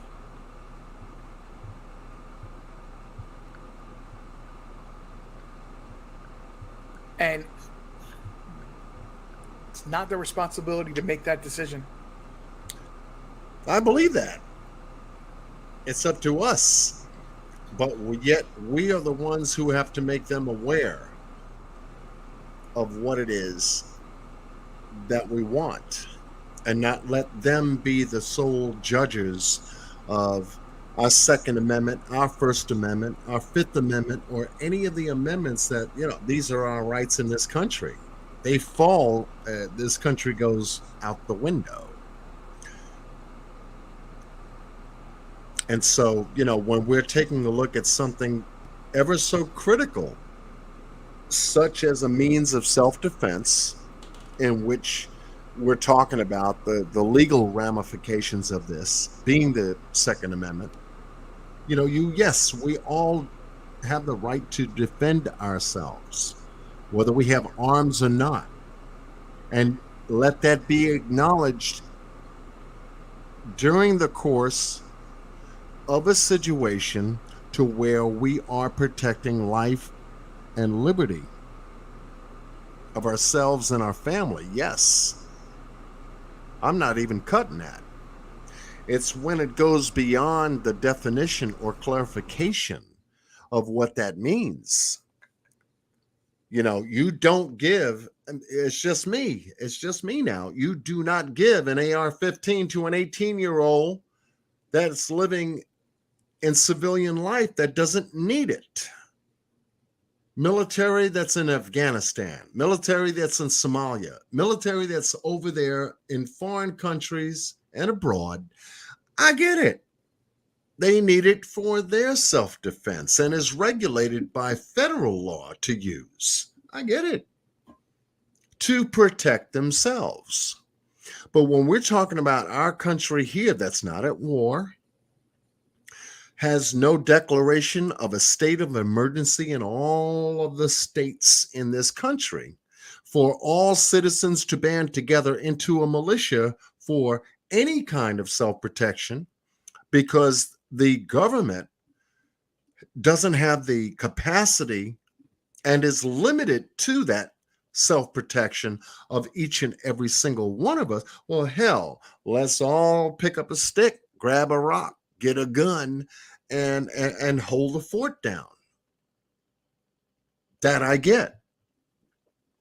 Under a declaration for the state of an emergency under a nation like the Ukraine is right now, the president wants every citizen to get a gun. For what? Self-defense. That's under a declaration. We're not being enforced by a declaration to do it here. But yet we have store owners that are collecting these military grade style weapons and putting them in their shop. The old Colt 45s, the 9mm 380 Berettas, the Glock 9s in every shape of its form, the 380 Walther PPK out of Europe. Where the hell are we getting all these damn weapons from? And for what? Like you said, the crossbow, bow and arrow, it was the way of hunting. That's what, really, covered this nation at the time. Self-defense, yep. Nobody put any laws on that. You're going to protect your life and property. However, when we're talking about offense, we're talking about a means of malice. We're talking about taking away another person's right without consent and using something that would be considered illegal to use, being 18 years of age, as something else. And that's why I said what I said about certain regulations. Gun control and this banning shit, is one thing. But it's not preventing certain people from buying these weapons underage, from using them for malicious purposes. The store in Buffalo, the school in Texas, we should, as people, begin to reflect on that. If the laws are not there to protect us in those two situations, and there are many more to come, and there were many more before this, we need to pay attention. Maybe we can say something going forward now, this time, to get the laws clarified. And these politicians don't care. Oh, you want gun control? Okay, we won't do this and we won't do that and we won't do this and we won't do that. How's that? Okay, that sounds good to us. And we go to sleep and we go back to our lives. Then when something happens, then they start to weave and, oh, well, the law didn't cover this and we didn't mean that. You're just bobbing and weaving shit because they are the certain people that show up on TV and start to tell us, oh, well, that wasn't included. It's like an insurance policy to a car when you get into an accident. Now, we didn't cover that. Oh, shit. I thought I had 100% coverage. And no, I don't cover that. The water, no. The leak you had in the back of no, I don't cover that. Warranties that act the same way. That's how the laws are, like insurance policies. We don't know what's in the law, like insurance policies, until the shit breaks down. And now here they come tell us, oh, that's not covered. Oh, we really meant to say this, is what we're getting back. So. Right. And that is a lot of where the problem is. Lack of a better way to explain it, but that's how I'm getting it on my side. Right. No, but that's part of the problem. And this is why I was using something I could better relate to when I was mentioning the e-cigarette. Yeah. Because people were inventing this a way of quitting smoking cigarettes. They decided after it had been out for a long time, and there was problems with some of the product they were putting out there, that they decided they had to regulate it. And their whole thing was, we never said this was legal. We never said this was illegal. We're now going to define it. But we already have the problem, though. But not until it pose the problem. That's the whole thing. Right. Yeah. Yep. Miss Leslie B., you can come up. Let us hear your voice. Aquahome is still in the house. Double Rainbow is in the house. Humongous D never answers me. I say come up, and Humongous D just sits there. Connie Lockridge is in the house. My God. Yeah, I was with you. I mean, with the laws, if the laws do change or whatever, as far as the gun, you can buy guns off the street. And that's where a lot of kids get guns from. I think, just raising the law as far as buying them from out of a store, that will limit some of the people who buy guns at an early age. But it definitely is not going to stop the selling slow of guns. it down. Yeah, it'll slow it down a little bit. Yeah. But for people who really want a gun and they go buy it illegally, they're buying it for all the wrong reasons. I can promise you that. Oh yeah, and that's, I grew up in the Philadelphia metro area when I was going through elementary school myself. Did not live in good neighborhoods. Not that my parents wanted to raise us in a bad neighborhood. It's what they could afford.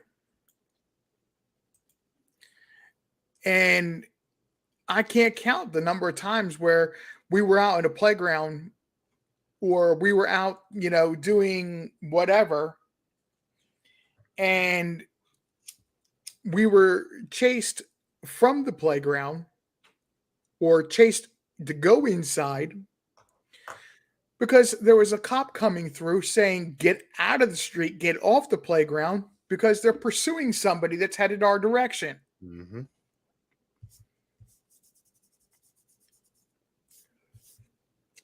They were eliminating that there was a possibility of a child being taken hostage, which is a situation that no cop ever wants to face. Yeah. And they had to face that at the school shooting. Right. I get you. And the whole topic of, tonight's discussion is tough. And that's why it's worth conversation.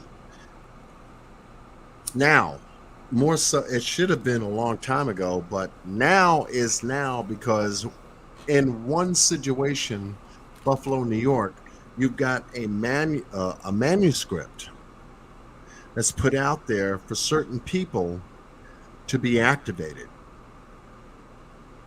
In this Texas shooting, This is something else. And to me, more so than New York, it tells me about the allowance that's given to get a gun, at what particular age that you can get a gun. This guy waited until his birthday. So hence premeditation to wait until you're 18 to get 2 AR-15s. Now each one is what, $600 give or take. The most expensive ones are $2,500 at best. If you're going to do any kind of modification like Buffalo, New York dude did, then you have the money to do so, only because you're getting the information from a source. Now we're finding out from Buffalo, New York, that there was a former FBI agent talking to him along with 6 other people on a chat at 4chan almost 2 weeks before he decided to do what he did. At the same time, too, here we're finding out that law enforcement failed in Texas because they felt that they were outgunned and overpowered by an AR-15 under an 18-year-old in a school full of children.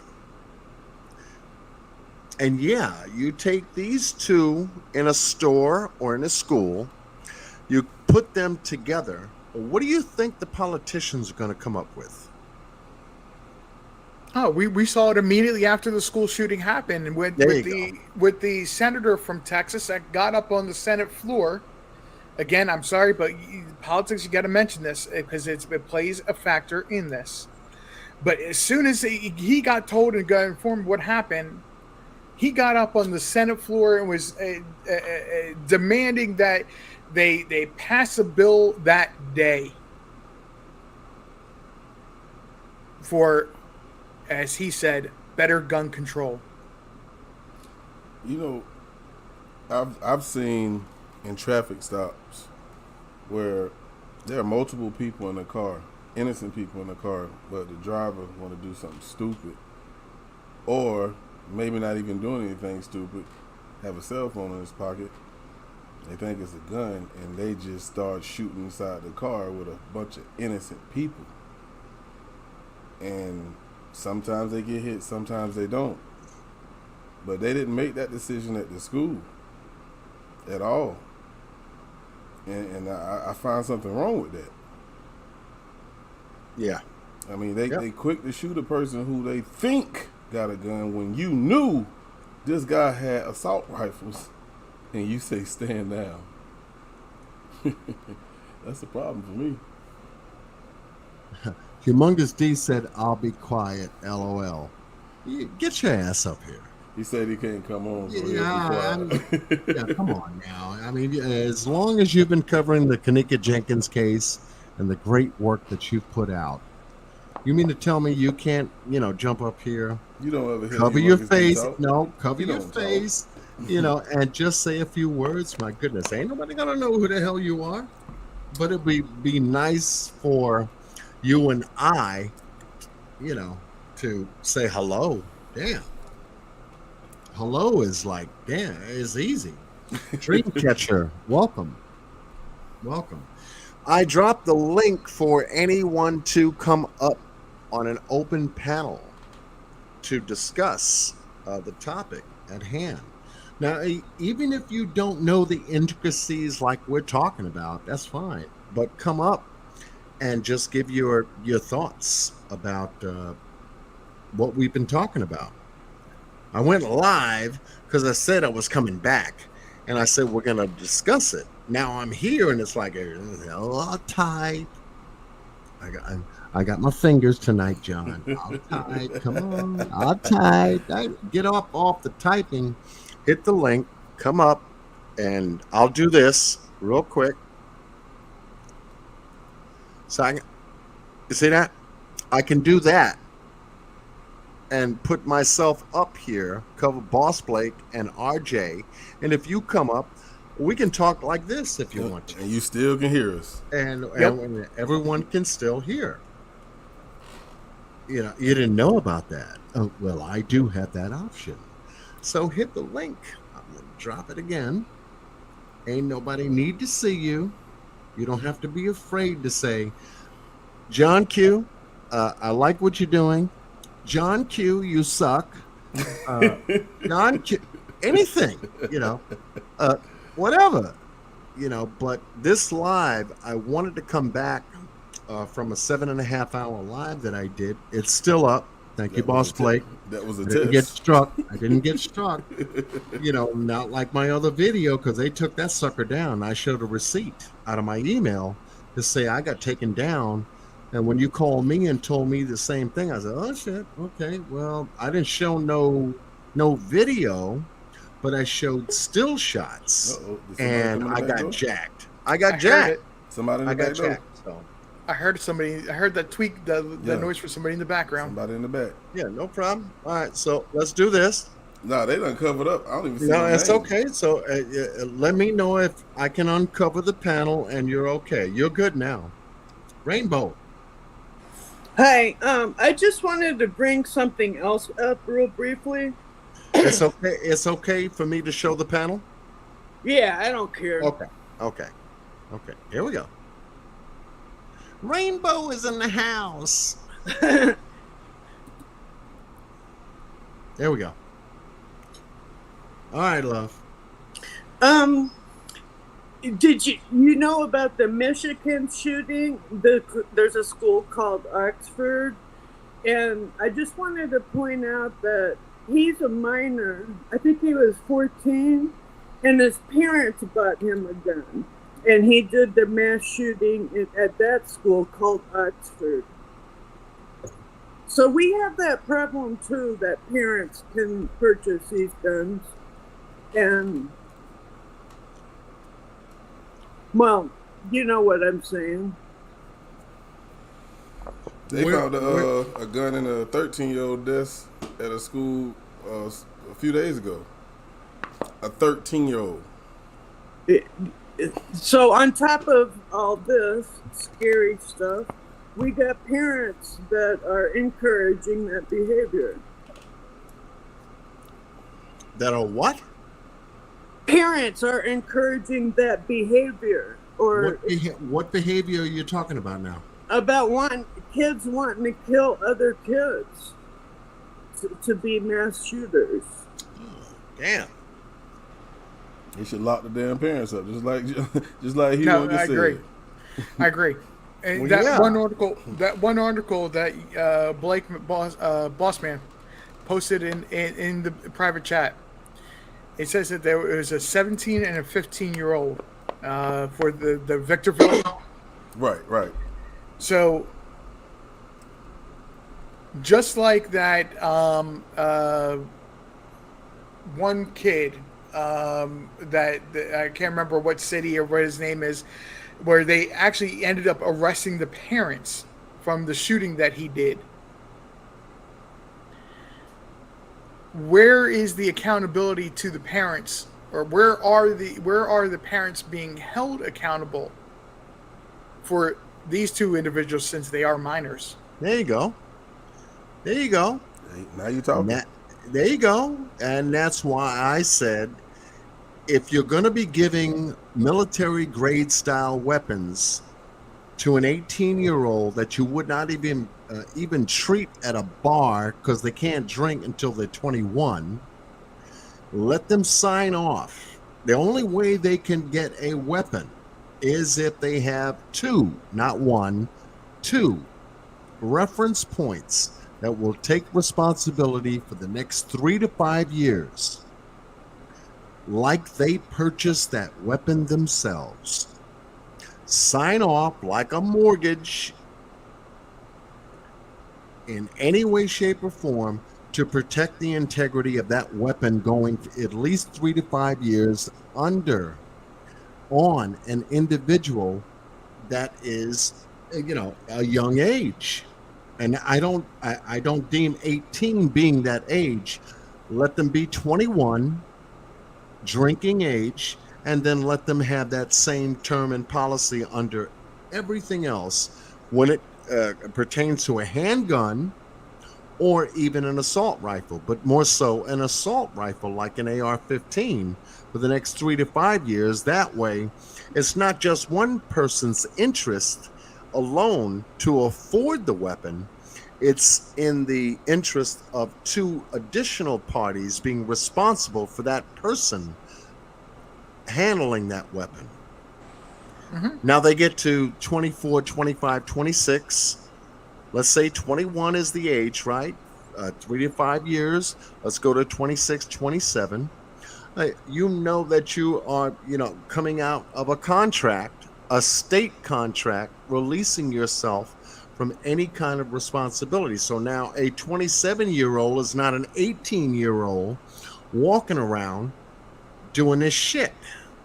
Now you're 27. Now you hold the brunt, 1,000% accountability for anything that you do with that weapon, whether it's to kill an animal or shoot in self-defense. It's more recordable, and it slows down that young age group.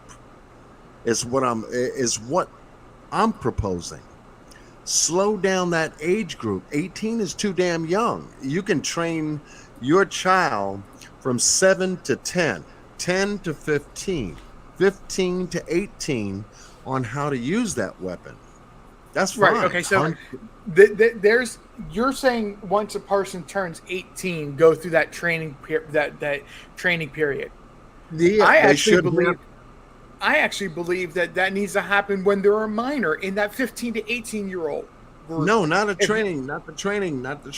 I'm with you on the younger age group to be trained on how to operate that weapon. Yes. Now, I'm with you on that, under the responsibility of the adults. See, everything is under the responsibility of the co-signers of a weapon that's going to be assigned to that individual. Now, you can't buy that weapon if you're under 18, period. But you can train with other adults under that weapon, whether it be on a firing range or going hunting and doing all that, growing up stuff. You can always do that because you're under the supervision of an adult. It's just like having your learner's license.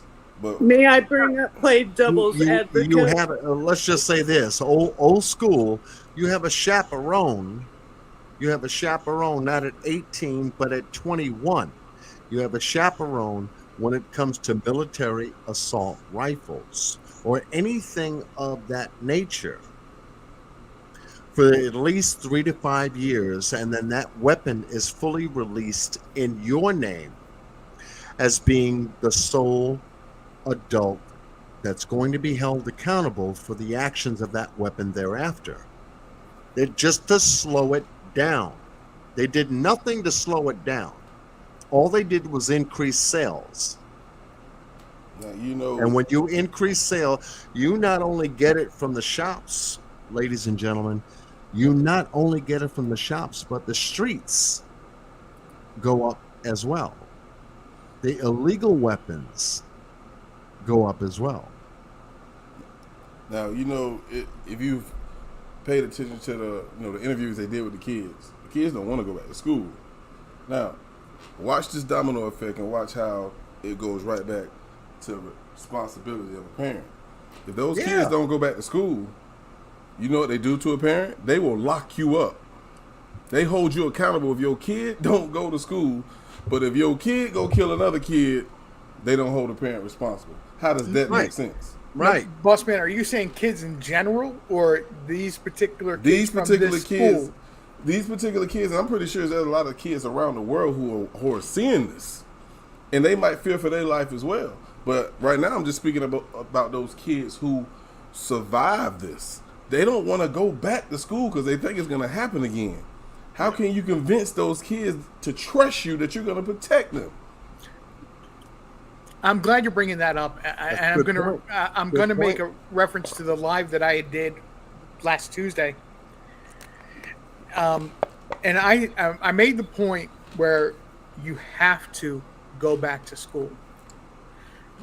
even if it's one day this upcoming week, forget about the 2 days that you already had, that you missed. Done and over. School year's over.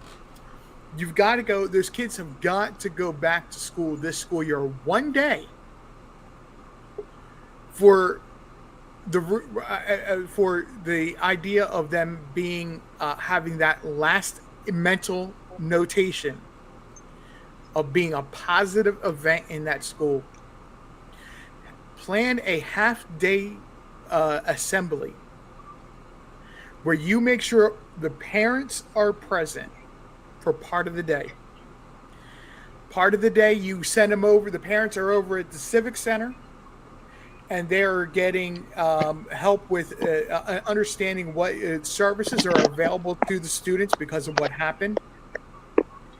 And then the parents come back to join the students at the school. Okay, you bring and that's why I love the panel. That's why I want people to come up and speak their thoughts about this particular topic, because it needs to be discussed. And we have Miss Lorraine Muhammad joining us on the panel. The lioness. So to further my point, what I was going to say next, and not to cut anybody off, I'll be done in just a second. No, take your time, RJ. Take your time. So while the parents are getting equipped to find out what warning signs they need to worry about as the children process this, the children are also meeting with, in group settings, psychologists and therapists who can evaluate in that setting which student needs immediate help. And they can make that recommendation to that parent. In training? I'm saying in dealing with the events that happen. He's saying going back to school. What age are we talking about, though? What he's talking about is going back to school. He's talking about the going back to school. He felt like they should go back to school at least one day, make it a half day, have their parents there. You know what I'm saying? You know, because these kids gonna need some type of therapy, and that's what he's speaking on. You know what I'm saying? Okay. So they can speak on this and make the kids feel safe again. I don't know if it's gonna be that easy, but I get what he's saying. Yeah, but that develops a different program that needs to be monitored and funded. You see what I'm saying? Yeah. And when we're talking about the monitoring of this particular situation, mental health, and all this other stuff, that creates a new bill. And whenever they say new bill, somebody's paying for it. Well, these and it parents looks like the taxpayer. Yeah, exactly. So when you hear new bill, I don't give a shit who's talking. There should be a bill for this, and there should be a bill for that, and everybody's hurting about getting this problem solved. Be careful of the person that starts to talk about a new bill, because somebody's got to pay for that, and we're already paying all the bills. Oh, no. What I'm saying is just to make a general assessment and recommendation. Yeah. That's all I'm saying. I'm not talking about long-term what your health care should cover, what an individual person's health care should cover. I'm saying that the parents need to be equipped to know the warning signs of a child being in trouble with dealing with PTSD. So you're talking about healthcare? Are you talking about something to fall under healthcare? Well, long term, yes, it would fall under healthcare. But I'm saying that in general, for the immediate, to help this child with what happened. I'm saying that this child, a lot of it. In terms of the trauma. Right. Okay. I can't find the comment where I'm sorry. It was a comment in the chat room that got me going on that for a second. I apologize. A lot of the parents aren't even equipped to do homeschooling. So how could they be expected to show up in the classroom with the child? Okay, but that was just a little portion of what I wanted to say. they were talking about the ages. You have to be 21 in order to buy liquor and cigarettes and all that, but they buy what they want to. At one point, any male under the age of 26 was considered high risk for, for a driver's license, for his insurance. Did that change? That's No. what the age limit should be, 26. See? But nobody's even discussing that. That's it hasn't been mentioned.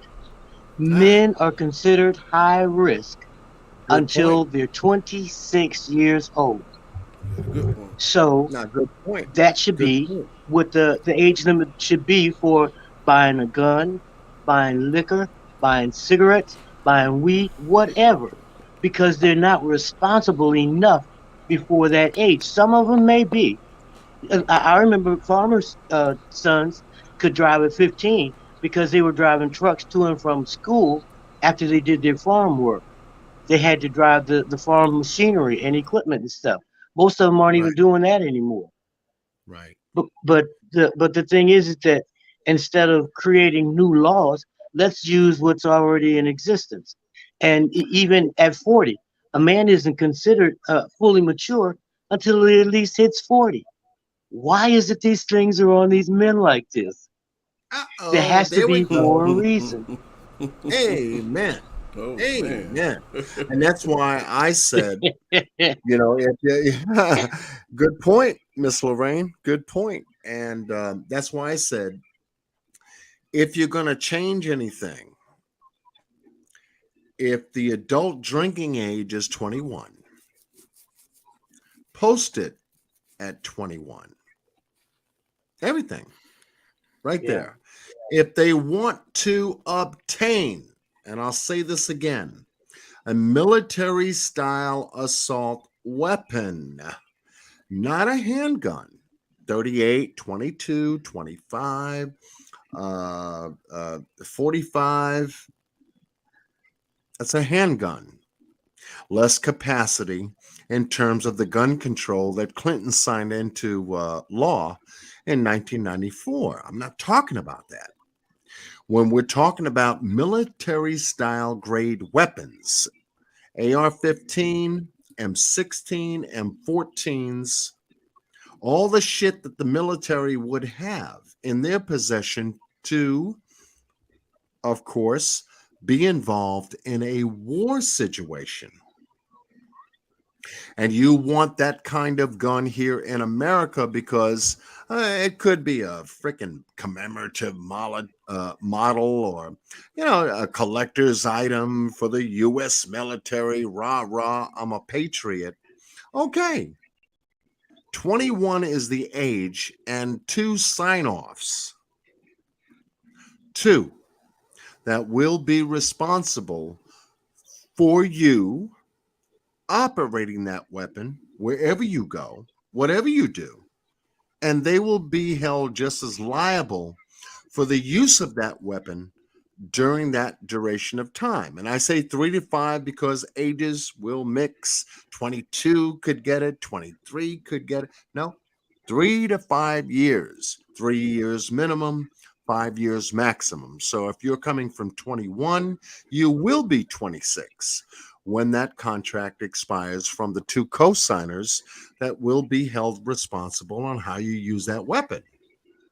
Now you're a full grown ass adult. I'm just saying, now you're a full grown ass adult and you can be held accountable for everything that you do with the weapon to slow the process down, Yeah. not to remedy this situation, but just to slow the process of handling that kind of weapon from age to age is what I'm talking about.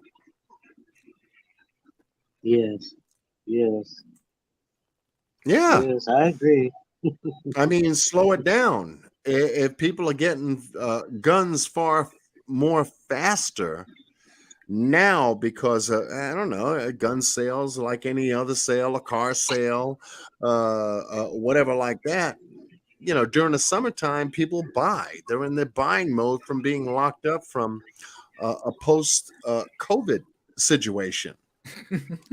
You know what I'm saying? So they're out buying shit, Yeah. new mattress, new living room set, new dining room set, want a new car, trade your old car in, didn't get mileage during the winter. And so, you're in that buying spree. This shit just happened a couple of weeks ago. This Yes. kid access to two, not one, two AR-15s. Now each one is 600. And where did the money come from? That's what I'm saying. There you go, baby. There you go. That's what I Yeah. said. He's high school. What part-time job does he have that's going to afford him one AR-15, more or less two? Mm-hmm. And the ammunition is accessories after the fact. You see? Because they don't come together, folks. They come separate. Strap handles come separate. Armor-plated helmets come separate. Cams come separate. Body armor comes separate. All this shit comes separate. Where's the financing coming from for these 18-year-olds to be welding AR-15s at their age? And all these people can do is blame the police for not breaching, getting into a school on time, or getting to a store location where an employee made the same 911 call and got hung up on. Yes. That was terrible. It is. It is. So now you have a time delay between responses of emergency services to a location in both situations. Now you got the cops lined up in a hallway, fully armored, and still can't get through a barricade situation, in an active shooting situation. And my problem is that I don't know how they recoded or switched from an active shooting situation to a barricaded situation with the same individuals still shooting. And now he's killing kids in a barricaded situation, you see? And the police did make a big mistake, but damn it to hell, if you're in tactical gear, you go through that fucking door when there are children involved, nonetheless. Like I said, 2x2, 3x3, 4x4 formation from the hallway. You got snipers to make that sucker move through the windows because he's got to handle gunfire coming from someplace else. And then you take him out. He should not have taken out all those kids plus the teachers, because the only thing that happened is that he was left in a room standing by himself. So yeah, they could take him out.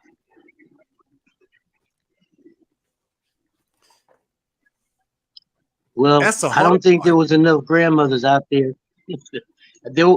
Somebody's grandmother that was outside. They had to leave a skillet of fried chicken to go see about her grandbaby. She'd have stormed up in that place. She'd have stormed up in there.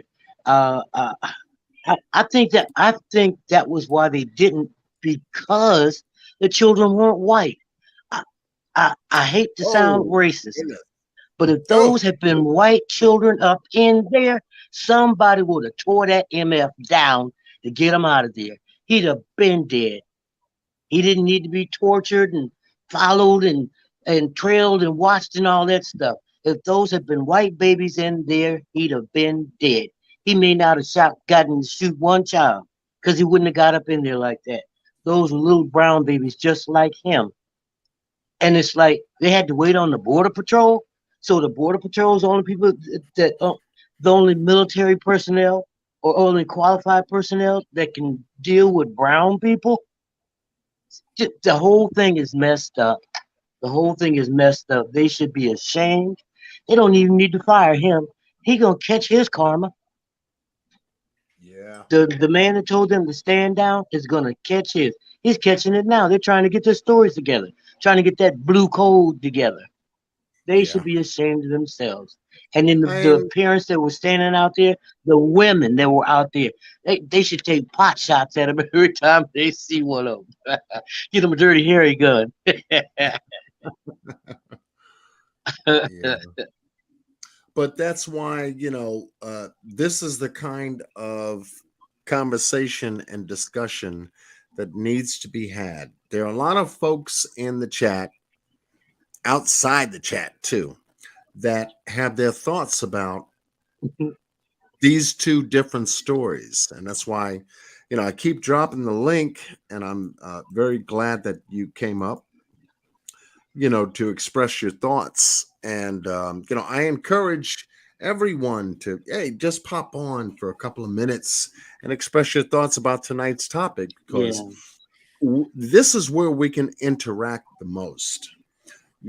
We can give our viewpoints, and take a look at certain pictures and news articles and things of that. We can always do that. But when it comes to the heartbeat of how you feel about something like this, because you have some children in your household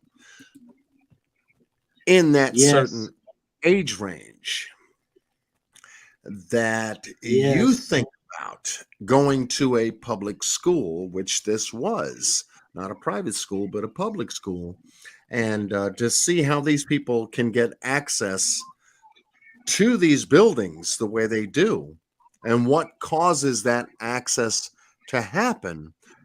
Damn, you better have something to say, because I said. Well, thank you for letting me Thank you for letting me Yeah. and I hope nobody was offended by No, anything that I said. But I take it personal.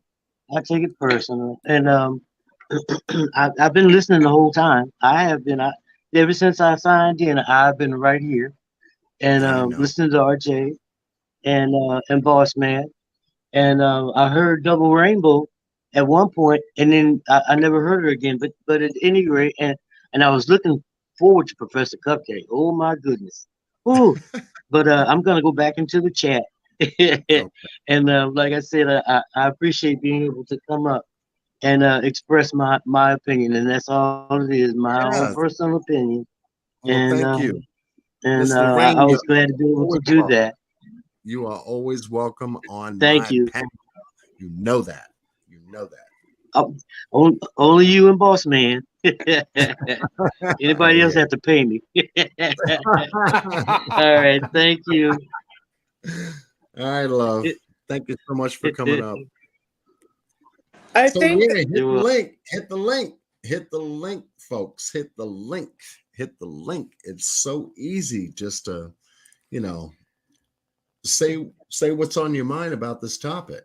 If anyone fears that they've never been up live and they're nervous about it, you're just having a conversation with two people, just as if you were on a telephone. It's not difficult to do, guys. And I guess I apologize. I'm sitting up here and still sitting up here, and it just a problem with being a creator, I guess, so to speak, where you get used to the being up on panel with other creators, and it just flow with conversation. That's a good one to have, and I know that Rainbow is still here. I think Professor Cupcake. She went to that school, the 14-year-old that I mentioned.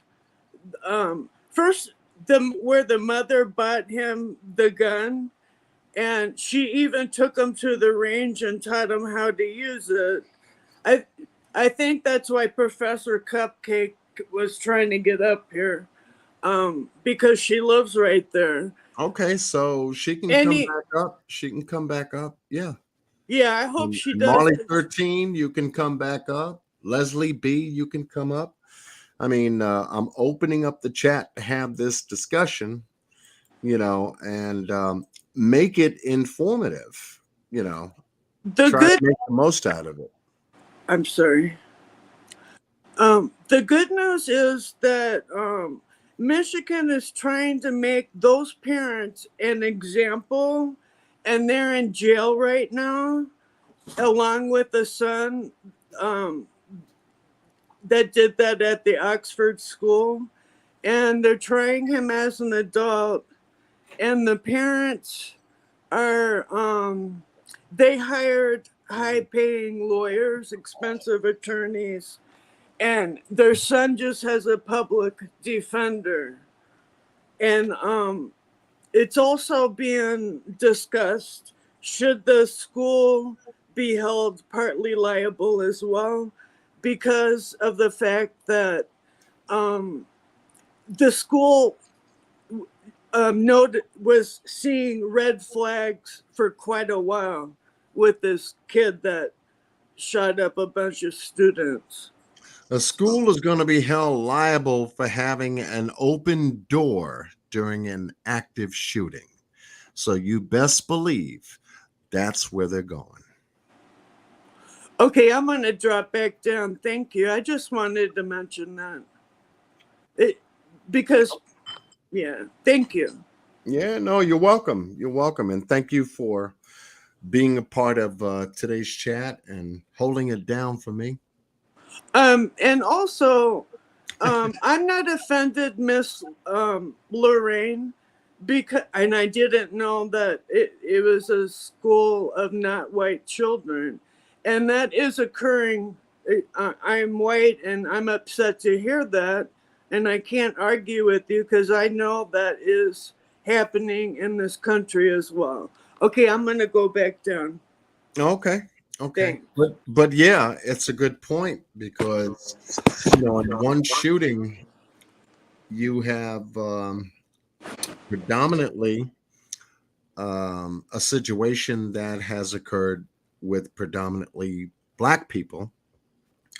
Now you've got a shooting that has occurred with what appears to be a lot of, let's just say, Spanish last names on the back end of every name that's attached to the 21 that fell. So, yeah, that's why I said we need to pay attention to certain things. John, I've expressed with you before how I feel about demographics, but I think it's fair to say in this case, that the neighborhood and the school was predominantly Hispanic or Yes. Latino in background. Yes. Okay. Okay. You clarified that real tight. So there's no appearance of it. We know it. And when you can take a look at those demographics and the dynamics of the neighborhood in both situations, that is what you'd have to also consider when taking a look at this. We don't even pray in any way, shape, or form that this ever happens again. Oh no. But the way things are going and how things are evolving in and around certain dates and areas based on, and I'm trying to see if I can nail something down, but I just can't seem to get it, so I can't mention it right now. But to see what kind of a pattern this may be. Now, I think I have an idea what you're saying. You know where I'm going. Okay. I have an idea. Yeah. I knew you would, RJ. I knew you would. When you have a sitting president that goes to two situations like this, and he gives a thumbs up on this particular one in Texas to say that something will be done. Mm-hmm. That kind of says, okay, keep your eyes open. Let's just go and say that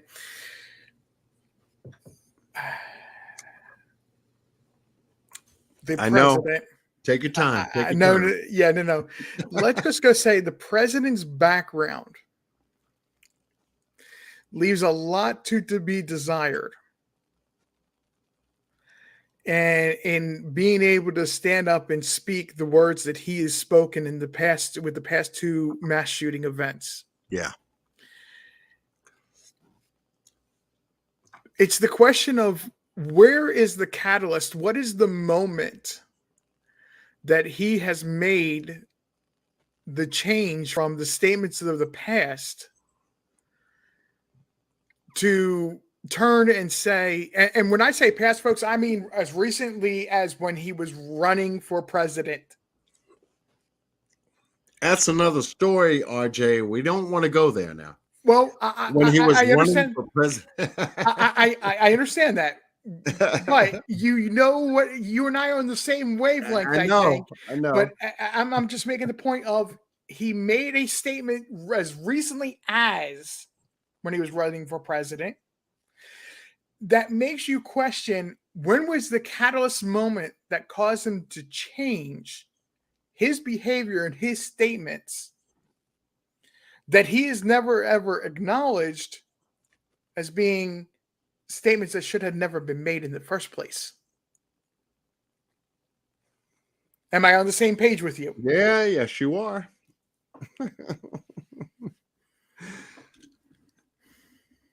And hence we have the premiere of his arrival in both locations in a short span of time while handling all that other stuff in another country. And politicians here in New York and ones that have shown up when you have the governor of New York State, attorney general from New York State, Congress people represent New York State, as well as legislators from New York State show up that quick after the Buffalo, New York shooting. Okay, I kept a very careful eye on that. Let's go to Texas, and now the governor is under fire because there was, according to him, some misinformation that was given to him after he had made a report of certain things that he was able to find out from all of the leads in the Texas shooting, only to turn around and find out how livid, upset, mad he was based on inaccurate information. And the shit's still coming out. Well, that's what I was saying. That every single press conference, the story is changing, and it's exactly. Yeah, it gets worse. It's like a man stuck in a hole, falls into a hole, and you toss him down a shovel so he can find his way out. If he can climb up the 25 foot place he's in without equipment, yeah, it's frustrating. It is. So here they've got a lot of damage control to deal with. A lot of it. We don't know the person that was responsible for keeping that door open during the time of an active shooting. Red flag. And keep it in your mind until you hear it. And then when you do, email me. Contact me. Let me know. Oh, it was this person, that person, maintenance crew. They did go out for a smoke. Maybe they were taking out the trash. We don't know. Yet they're not saying, because once again, I was looking at it and the police this, they took their time, and it's 77 minutes before they did anything. They were like fools in a firing squad. And I said, no, can't be. Right. Because all I kept saying was, who opened the damn door? Who was the one that opened the door? How'd this guy get in the building? And they keep saying that the door was cracked. It was jimmied. I'm saying, okay, the guy or girl went outside for a cigarette break before they broke the kids out for lunch.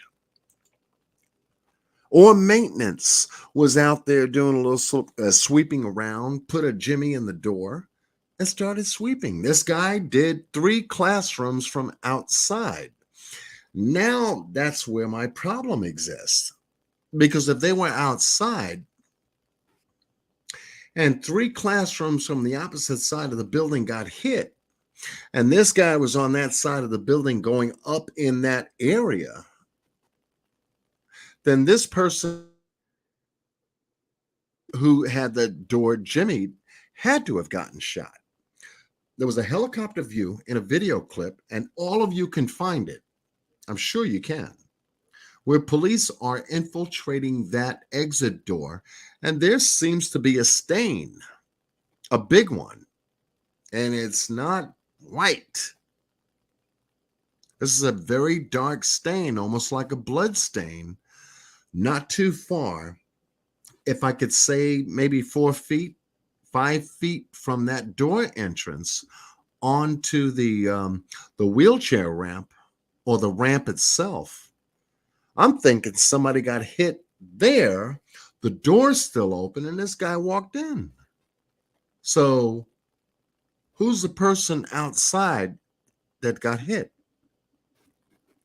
They're not mentioning that. Who's the person that opened the door to begin with? They're not mentioning that. All we know, all we can say is that they came into the building after shooting 3 classrooms from the outside and entered 112 and 111 and barricaded themselves in. All right. So, Yeah, this is definitely not like Buffalo, where he used normal business hours and walked right in the front door. oh, yeah. Yeah. Straight up. In the afternoon, straight up. And where when he parked his car where he did and got out and saw 4 to 5 people that he could take total control of in a short period of time, which he did. Yeah, we can see why he breached that store that quick.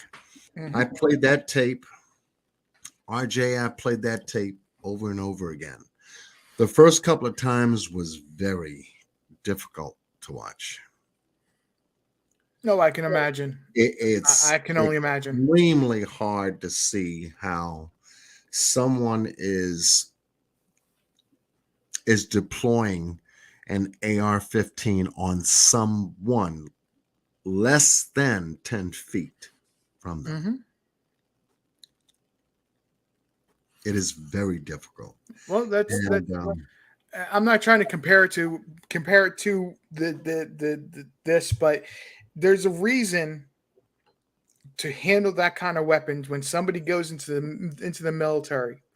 The purpose they go into the military is to serve their country. Yes. And they go through extensive training of how to properly handle a weapon. A weapon, right. It's not to go. They actually don't allow. You have to pass a psychology exam now to go into the military, where they eliminate people because they don't have the right mentality.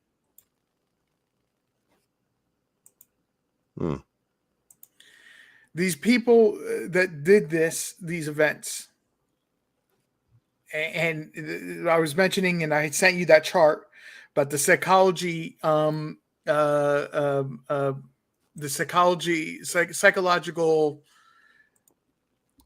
forensic psychology, that examination. Right. Is that's where this is all going to come into play and explain beyond the guy in Buffalo, his manifesto. Right. It's going to be able to explore into understanding it, right. And I believe that part of the problem in both these situations is a sense of community. Is the sense of it falls partly onto social media, not games, but because we don't identify the sense of community as being the 3 square blocks around where you live any longer. And I don't mean that directly 3 square blocks. I'm just throwing a number to it. Right. We don't identify that the 3 square blocks around us are our community, but we identify with those who are ideological, similar to what we believe, and use social media to reach out to those people. That could be part of the problem. And we don't know at this point, and it's something for us to, like I said, have a conversation about and take a look at and make sure that they're watching us watch them. And I think that's the whole series of the lives that I'm doing on this, is to make sure that we're letting them know that we're watching them on this and the other case out of Buffalo, New York, as well as Texas. They have deep similarities there. Allowed 18-year-olds to get AR-15s. Okay, so on the table, how do they handle this situation? And I came up with, believe me, I was livid too. 18-year-olds do not get AR-15s, period. They are not considered an adult as a teen. 18, 19 is in the teens. Give it to them as a young adult. Okay, so where do we go? 21. Oh, drinking age. Well, yeah.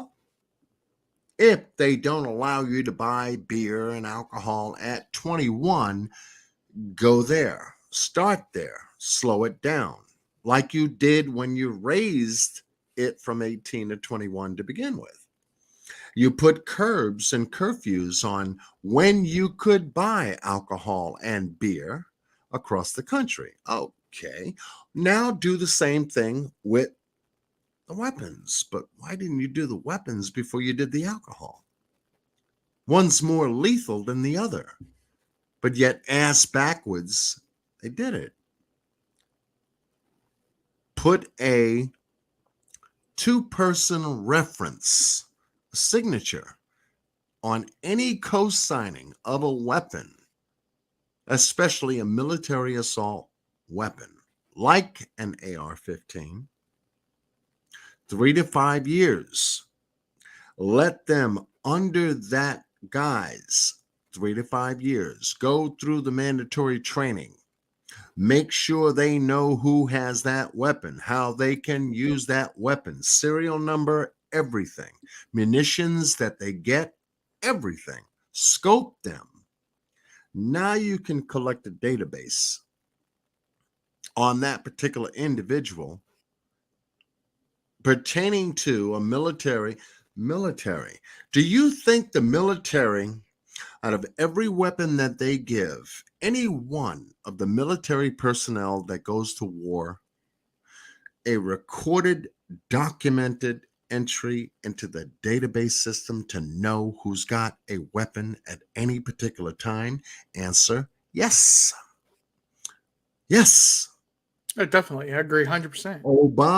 Obama, under the, before FISA, had developed that system. All military personnel, all munitions, everything.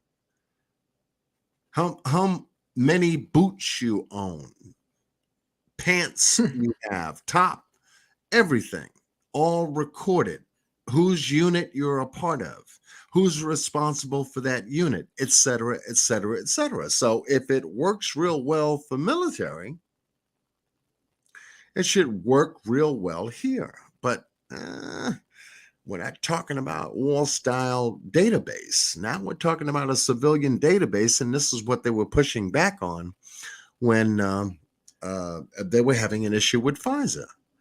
Then if we can do that, then we can listen into people's conversations, that kind of shit.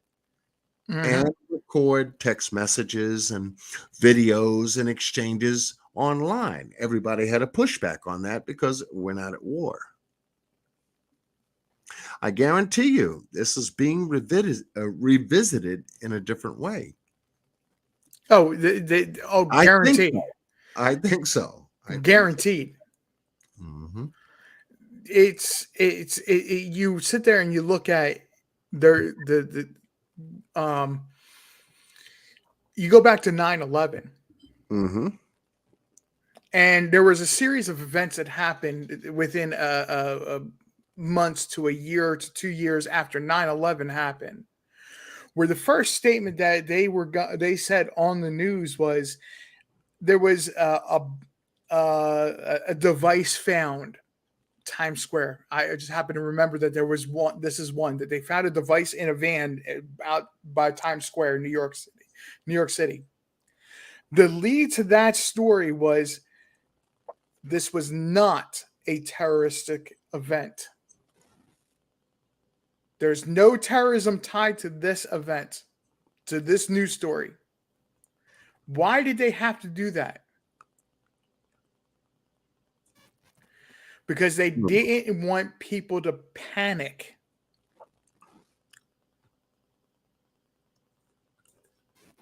And act out of fear.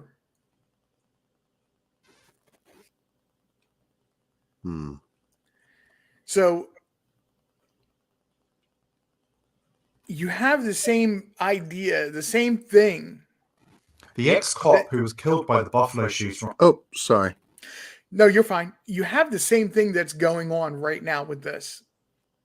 The response that's being given can very easily create an atmosphere of panic and fear.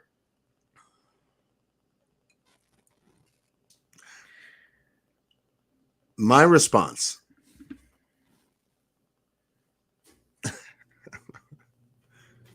You there, RJ? I am. I'm listening. Okay. My response or something else? Because I don't think what I'm asking for in terms of a 3 to 5 year, let's just say, support mechanism for anyone that is going to purchase a military style grade weapon. No, see, I don't have an issue with what you're saying on that one. Yeah. If it's a military grade weapon or a weapon that has a military application, I don't think you can ban it because the Second Amendment doesn't, it doesn't allow for it to be outright banned. But the manufacturer. No. I'm not saying ban. Not saying ban at all. With the existing laws, the way they have them,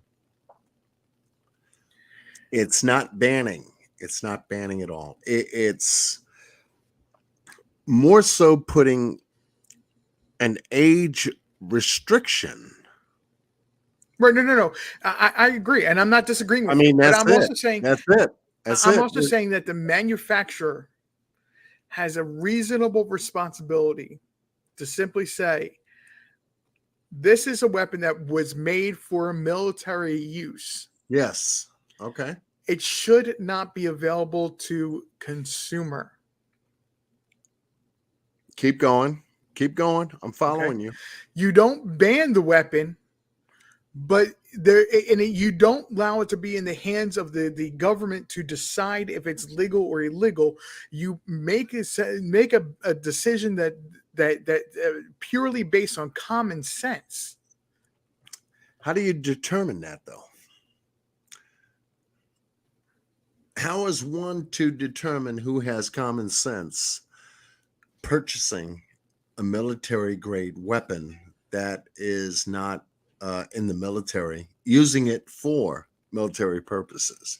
How is No, a gun owner, I'm saying how is a gun owner going to be able to determine that?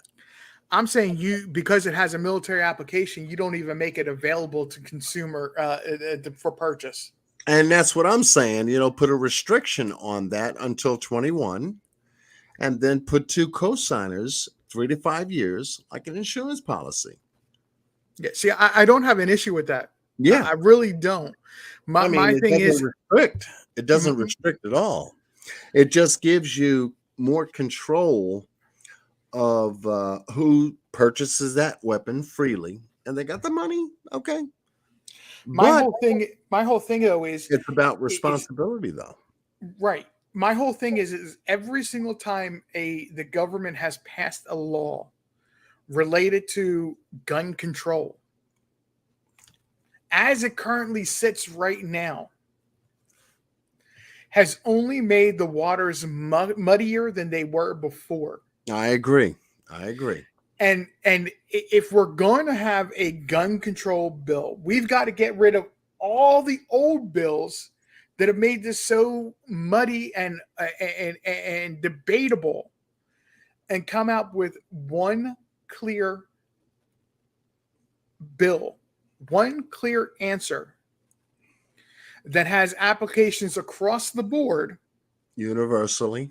Okay. exactly, and which the Supreme Court backs 100%. Test it with them first. Okay, so now you get into a different area. What kind of a bill, RJ, would that be? And your, I guess you're thinking about it. The kind of bill that would do this rather than what it has done. I mean, in your own mind. I don't have that answer yet. Universally, I get you. It should be universally. Right. Across the states. No one state over the other, different than the other, like it has been. But one universal bill under federal guidelines, under each state, when it comes to military style weapons. We are not talking about regular handguns, like I said before. We're just talking about the type of military grade style weapons in the hand of immature, underage people. Yeah. See, I don't have a problem with somebody 15 years old under the guidance of a parent that has been owning a gun since they were 18 years old, who handles it responsibly and only uses it and shows how to use it at a gun range or to go hunting. I don't have an issue with a 15-year-old having a gun. So there should be a track record of that to deem any kind of purchases going forward with that individual or any other individuals that they could represent. Humongous, that's the answer I don't have a question for. If that, or excuse me, that's the question I don't have the answer for. If you're asking me that. Oh, what's the difference? Yeah. Unfortunately, I don't have an answer. He won't come up here. Humongous has always been on my channel, and I give Humongous D a lot of love, only because we've covered a case way back, Kanika Jenkins, and I've always marveled at the kind of information Humongous D brings to his channel or her channel. I don't know if it's a he or she, but makes you think. Just food for thought has always been this content creator's approach. I'm not trying to convince you this way, and I'm not trying to get you that way. Take a look, and then you decide for yourself. And I appreciated that. But now I'm asking Humongous D, come up on the panel. I've dropped the link. say a few words. Like I said, you'll get cover, go as you are, but your insight is just as important as anybody else. And I've been screaming, come up, hit the link, come up, hit the link, come up. And RJ hit it, Boss Blake hit it, and Rainbow hit it. You mean to tell me I'm going to leave this live? John Q has been asking people to come up on just sit back here and listen. Humongous, consider yourself dared, because you have an opinion that needs to be heard, not just seen. Clarified, explained in a way to where people can, you can only read so much in chat from text. There's more continuity to it, congruency to it, and that's the part we would like to get. And you know that. I'll just sit and chat and just, don't tickle. Don't do a tickle. Ain't nobody here laughing. Don't tickle the audience because they'll remember your name. So hit the link. And I'm not calling you out. I'm just calling you up so that you can share like Boss Blake did, like RJ did, Miss Rainbow, one of my moderators that decided to come up. And that link is for anyone still in the chat to come up. We had Miss Lorraine come up and share her thoughts and drop down, and it could be just about as quick like that, Hugh, why can't you come up? I don't know. You don't have to go in details. You keep saying you can't come up and you respectfully decline. I'm asking you why, because I'm telling you, as somebody that is a creator, what you're saying is something that people need to hear, not just see in a chat room. You have a viewpoint that needs to be heard from the things you are saying. I respectfully decline. Humongous D, that's not you. Respectfully decline. But I'm not equipped to do any panel attendance. Okay, Aquahoma, I got you. And Humongous D, that's fine. It would only be nice to hear, good thing to hear, other people's commentary on this particular topic, which is just the beginning of something that we're taking a look at. This is not over, far from over. We've got kids not only killing adults, we got kids killing kids with military grade weapons is what we're talking about.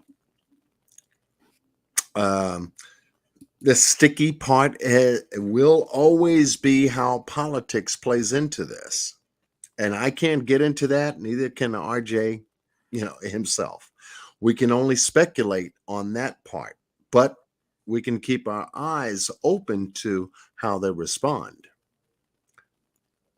Mm-hmm. I can only do so much history to go back to the assault weapons ban that Clinton signed into law.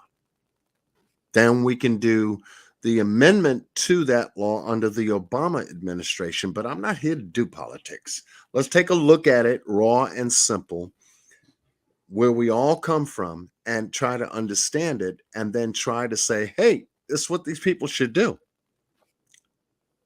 That's all. That's it. It is God. It is so sad to know that if you go to a supermarket like the one I showed earlier on a Saturday afternoon, not think anything of anything, and see somebody pull up and get out and have a military assault weapon pointed at you almost like out of a movie or out of something else.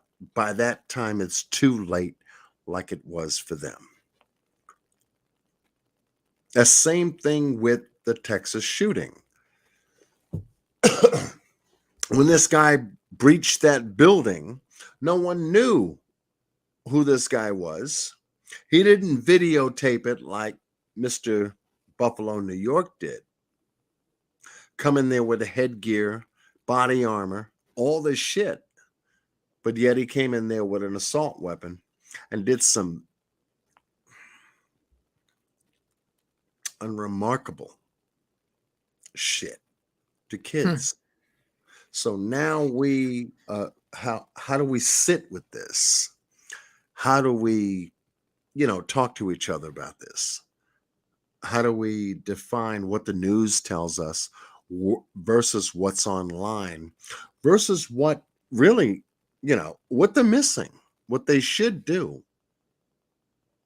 And that's where I came up with my solution, which is only a small fraction. It does not eliminate this whole damn situation from happening.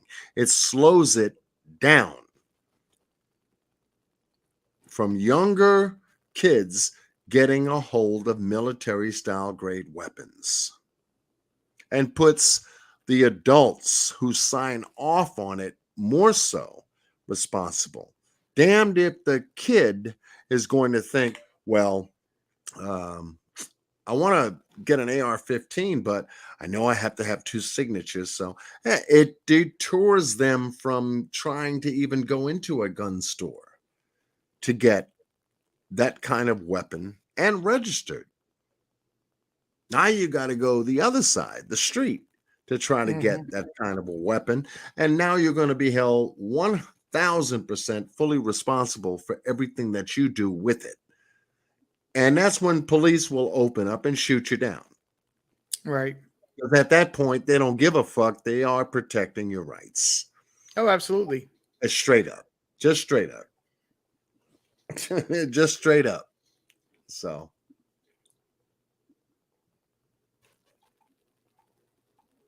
So I've shared that on your channel and on my channel. Okay. That I've been homeless in the past,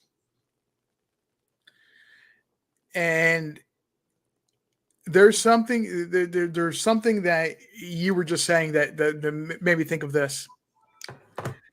When you're out on the street, people exchange weapons all the time. And I believe when you pass a weapon on the street, and a lot of people don't ask this because they just don't want to know, is whether or not that weapon has a name on it. And I don't mean like what the guy, the 18-year-old in Buffalo did, where he scribed names on it. Right, right. When I say this and being in this, the implication of it being for being exchanged on the street is that the weapon has caused bloodshed. That's when it has a name on it.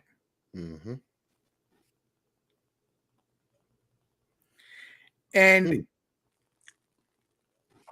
yeah, really interesting. The language they use, people use when they're on the street, and they're having to defend themselves.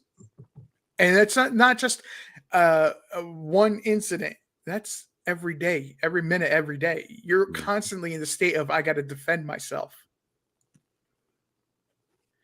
So a lot of times a weapon, when it's on the street, when you hear about a weapon being exchanged in the street or being bought or sold on the street,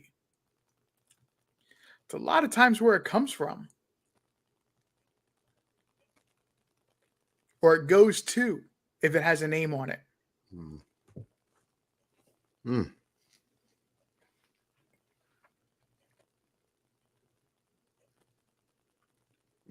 Okay.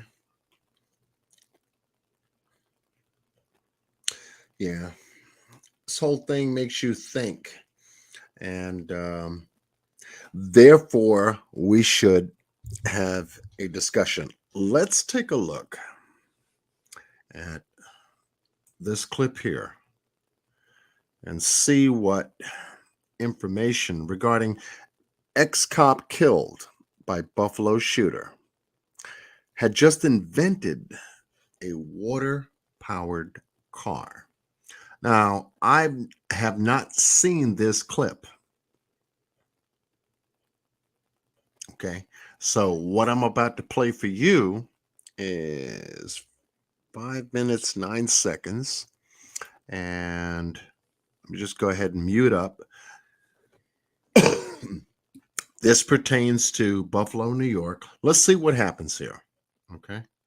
And this is new to me. This was sent by one of the folks in chat and one of my heavy supporters of this channel, Miss Marley 13. Thank you.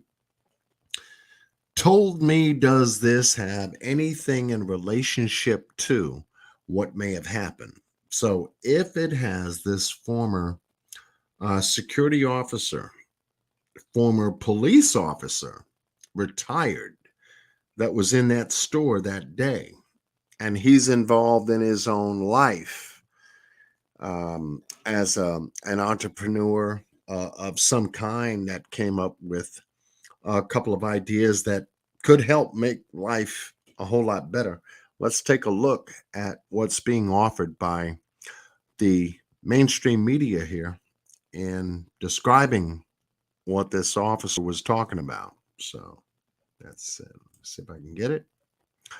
The people's voice is who it is. So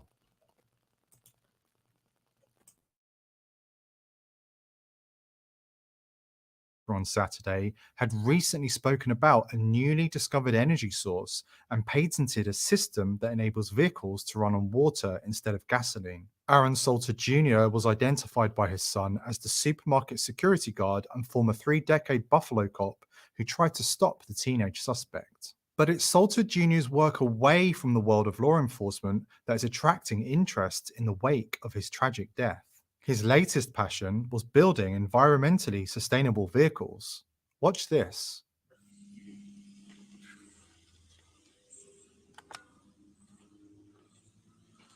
Okay. Glad to see all of this. You got your here, just step back. You got your hydrogen for your electrolysis. You got your batteries, your water. I want you to notice that you can get a shot of this showers. There's no water in the watch yourself.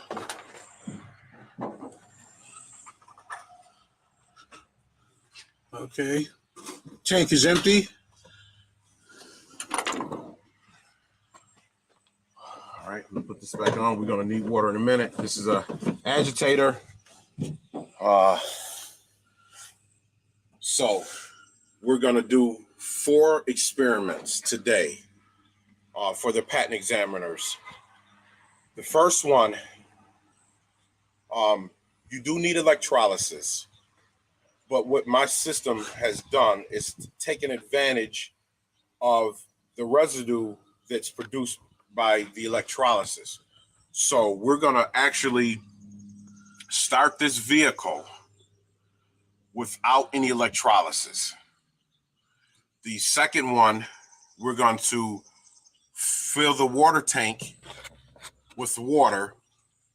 And again, we're going to be able to start it without electrolysis and run this engine.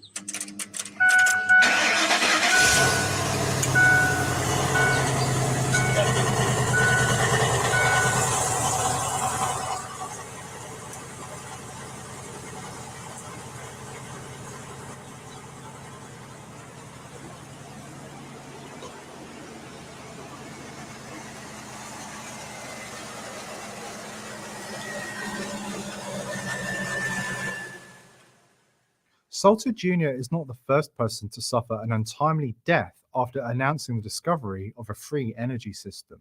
Stanley Meyer came up with a similar water-powered motor before suddenly dying while dining at a Denny's with 2 Belgian investors. Meyer started choking during the meal, ran outside and claimed he had just been poisoned before he died. Watch this. The top our news here at 6 o'clock, an age-old dream becoming a reality. A local inventor has discovered a way, hear this, to use water to run your car. It's a major breakthrough that will no doubt make motorists happy. And as Ralph Robinson explains, the Pentagon is also showing lots of interest in this project. Water has always been considered a precious commodity, but Stan Meyer's invention may make it even more valuable. He has developed what's called a water fuel cell. It has taken the place of his old gas tank. The water fuel cell breaks down water molecules into oxygen and hydrogen. The hydrogen is used to run his dune buggy. I don't care if you use rainwater, well water, city water, ocean water. If you don't have any fresh water, go ahead and use snow. If you don't have any snow available to you, then use salt water because there's no adverse effect to the fuel cell. Meyer started working on this project 4 years ago. He's not a scientist. He isn't even a chemist. In fact, he never graduated from college. Myers was determined, he says, to design something to protect this country from oil embargoes. And we have calculated that if we take the dune buggy from Los Angeles to New York, we would roughly use 22 gallons of water. The Pentagon flew a lieutenant colonel in last week to look at Meyer's invention. There's talk of possibly using it in the Star Wars defense program and to run army tanks. Myers is currently perfecting a water fuel cell for cars. It will cost about $1,500. He says it won't need any maintenance and you won't have to replace it. It'll be at least 2 years before the fuel system goes into mass production. The day it happens will be one the fuel industry hates, but it'll put a smile on the face of those who've had to say at one time or another, fill her up.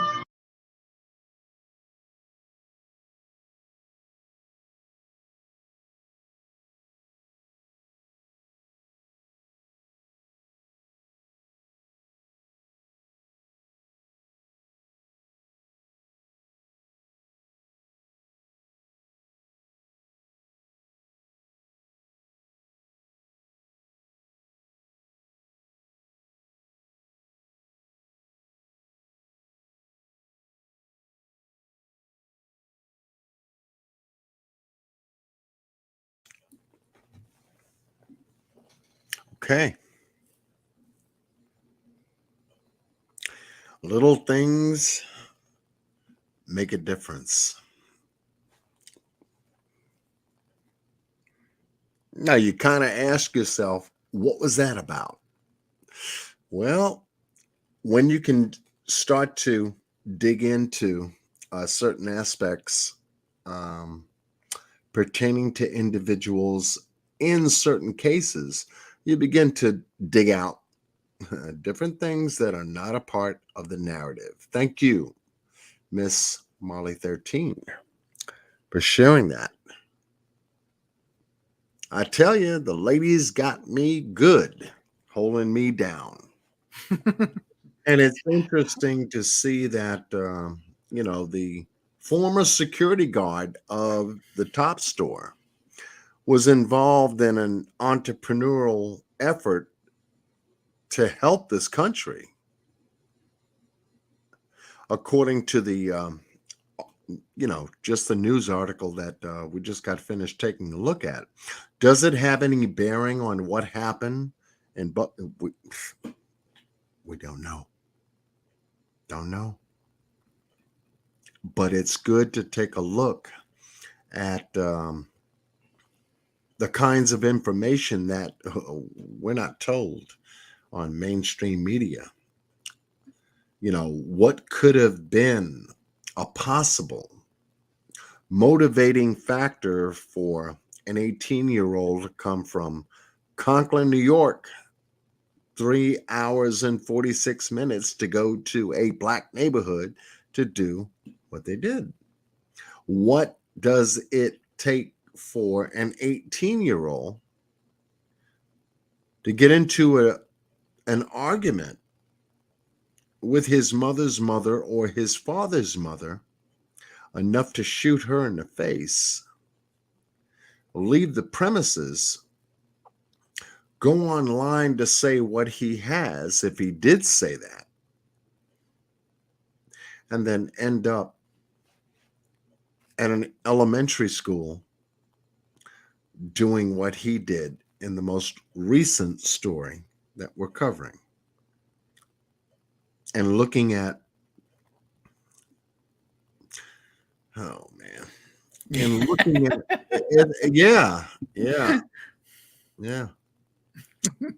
Oh, well, we go with this bomb stuff, right? Right. That I'm sorry. That's what I was laughing at. We don't need girls here. We don't need girls here. No, we don't need girls. We get enough women that I'm hold just us saying, accountable. we don't need girls here. Women are here. We don't need girls. Thank you.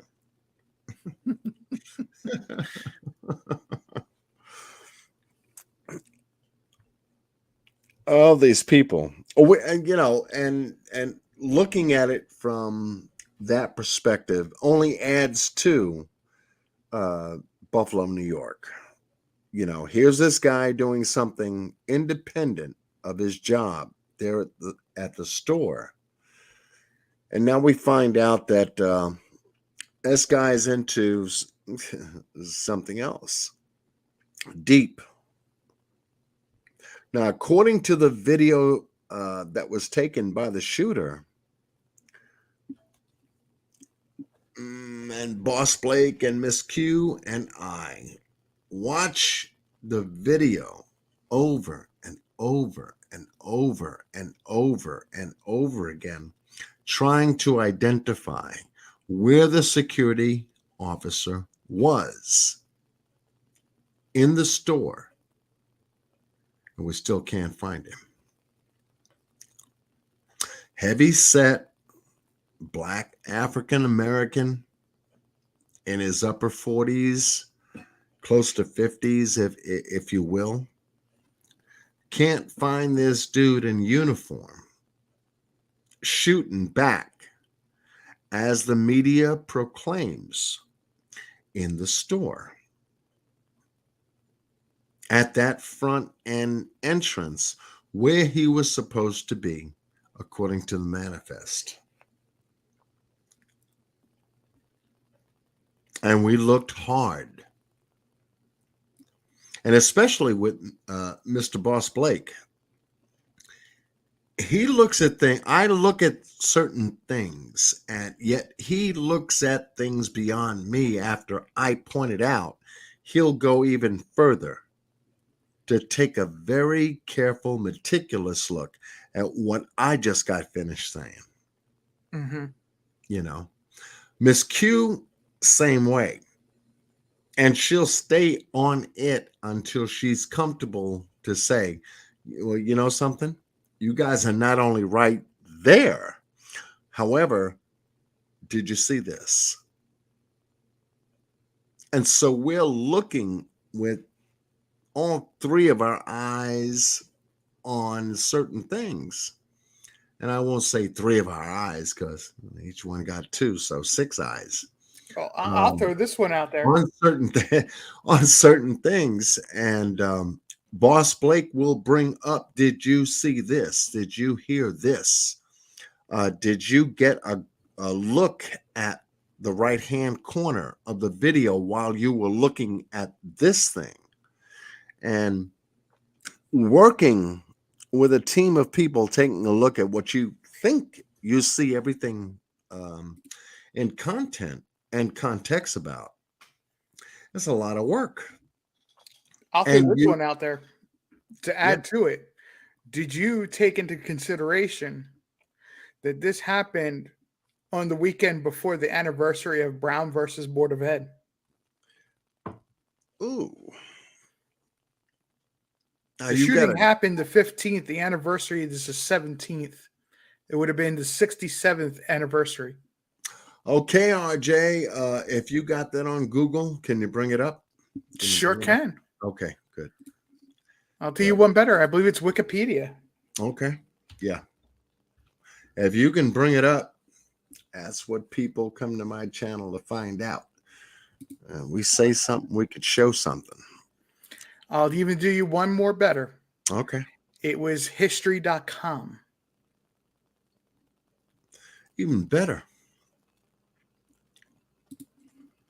Because when you can take a look at that's a hard film to watch. When Boss Blake shared that with me, and I called Miss Q, and I said, we got to go behind scenes. There's something else about this I'm not liking. They showed up, and Boss Blake had the footage, and we went through that footage, and it was hard. He had seen it. We didn't see it. And we went over it and over it. And the first couple of times, it takes your breath away. I sent you a link to the share. Yeah, I got it. Okay. And I said 67 years ago. I apologize. It's 68 years ago. It was 1954. Oh, gee, 1 year off. Well, some people will nitpick on that. Yeah, okay. So I wanted to make That's why I the said statement of, post it. That's why I said post it, because if you're saying something that, RJ said that, and John Q never said, well, show us what you're talking about. right? So, like I said, this is history.com. So go ahead, and it's up on the screen. Okay. now. Go down to the bottom of this article, which, as you can see, I'm scrolling back up. I apologize. Was just Go updated slow, on go January. slow, go slow, go Sorry. real slow. Well, I wanted to go back to the top to point out that it was updated January 11th, 2022. Yeah. Okay. Go slow. Mm-hmm. A Brown versus Board of Education of Topeka was a landmark 1954 Supreme Court case. All right. So if you can do us a solid, RJ, can you read that for most of the people that are just looking at the document from, I guess, my screen share? May not be big enough for them to, I guess, read all the text. Could you walk us through it? Sure, absolutely. Okay. So 1954 Supreme case in which justices ruled unanimously that racial segregation of children in public schools was unconstitutional. Brown versus Board of Education was one of the cornerstones of the civil rights movement and helped establish the precedent that separate but equal education and other services were not, in fact, equal at all.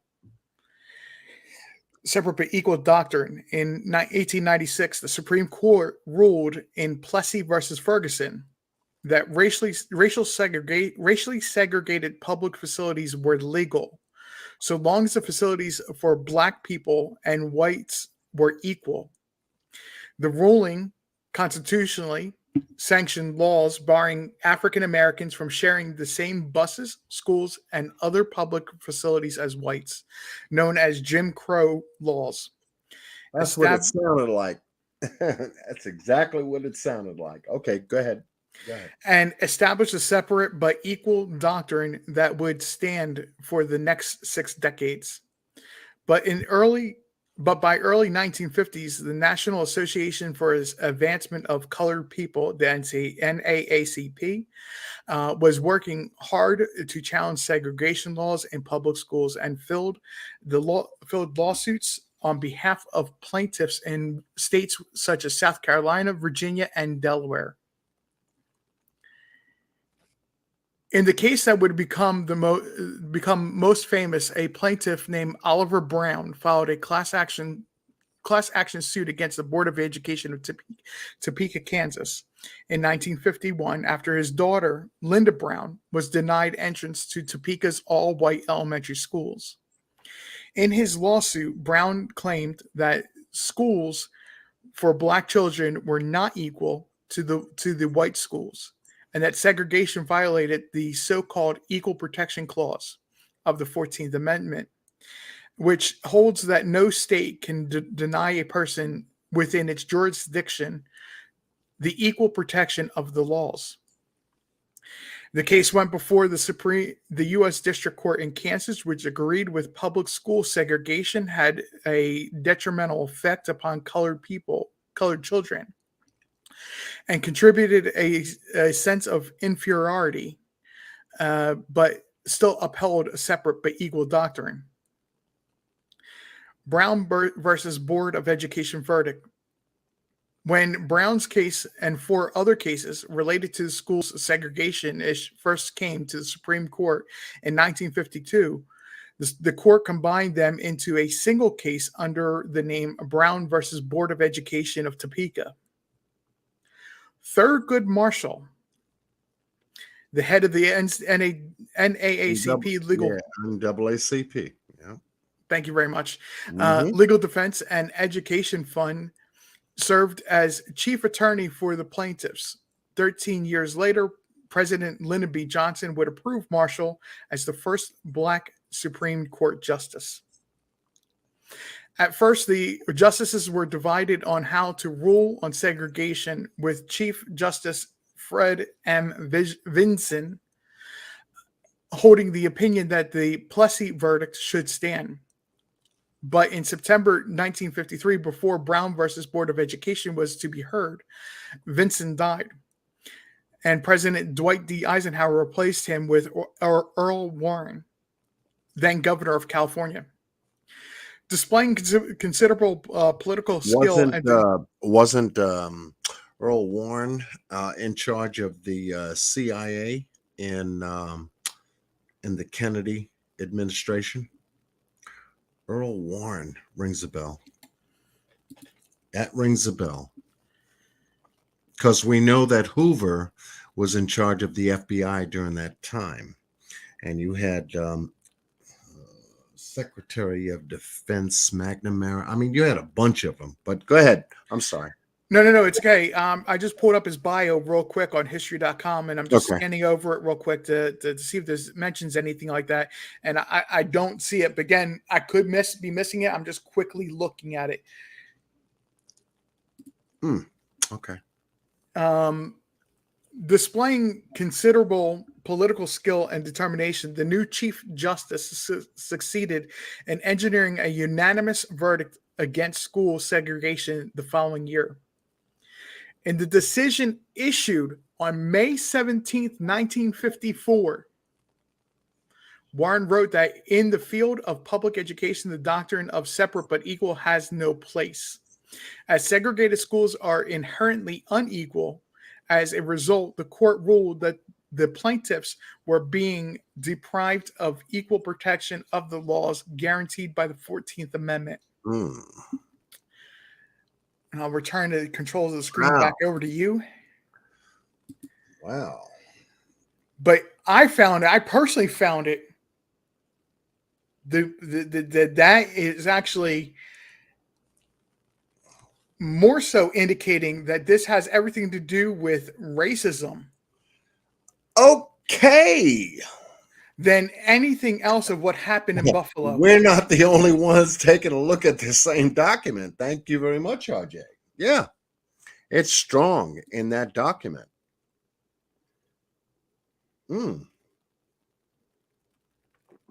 Wow. And when you can go back into, that's very interesting. That's why when you had mentioned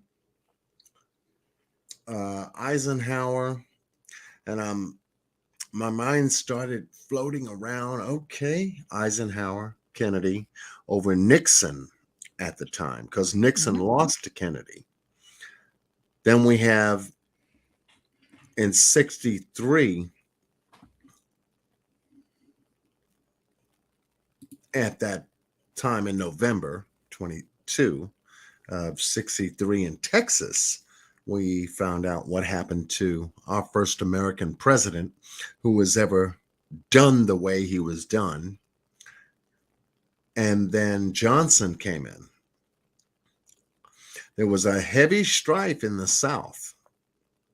Atlanta, Georgia was a major part of it. Mississippi, a major part of the racial strife going on. So now you bring up this document. It's interesting on how they even battled about the racial lines, if you will, during that time. just to get some kind of balance, equality. Martin Luther King came up out of this. Medgar Evers came up out of this. Malcolm X came up out of this. Right. Well, that's not the last time that the Supreme Court Interesting. heard on Brown versus Board of Education. Hmm. They ruled on it again in 1955, Now, agreeing with this what is they not a- originally ruled in 1954, and Right, it's okay, ever stood so- ever since. Okay, so now we're talking about the segregation of the schools at that time, right? Right. Right. Okay. But my point, though, is that what happened in Buffalo, the dates of when this person acted out this manifesto he wrote, Okay. whether or not you believe other persons had input on the manifesto, the date at which he did it was no coincidence. It may not have been specifically mentioned on there, but to be within 2 or 3 days of it being the 68th, anniversary of that is a hugely substantial piece of a Supreme Court decision. If I can link it to that, and I'm just a lame person, that's just a little bit of research that I did on it. That kind of sticks out like a sore thumb, doesn't it? Exactly. Mhm. And based on the manifesto that you did receive, based on your review of that document, you see a correlation, don't you? Absolutely. Okay. I thought you would. That's why when I said I'll send this to you so that you can review it, take a look at it, and see what you think is a corresponding factor. Because I was connecting certain aspects to it. I'm telling you, folks, if you're as old, I guess, as we are, I'm in, like I said, my late 50s, and can take a look at a document that goes back in the time, copy, paste, and all this historical shit that is also a part of this document, and then send it to someone to take a look at, like RJ.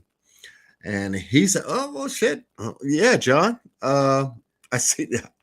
We see the same things in terms of the correlation between times and aspects and attitudes during those times. Now, where we are, is it, did you think, RJ, from looking at that document, reading it for yourself, did you think that there is a provocation here to bring it back up, to throw it back out there in the open field where we are on purpose? Oh yeah, definitely. Okay. Look, I'm not. I said this a good half hour ago or so. John's very familiar about how I feel about the government's use of defining people by a subset or other than being a human being. Okay, I don't like it. I don't stand for it. I try not to use it because I think it's our own government being racist. Okay, by doing so. Now, these are incidences like diseases or that it has a medical application. I will not deny that, because there's certain diseases. There was that inherently affect a person from one country over another more heavily. That happens. So medical, they do need to take that into a factor, but to sit there and have a government do the same thing is not necessary. Okay. the society over time,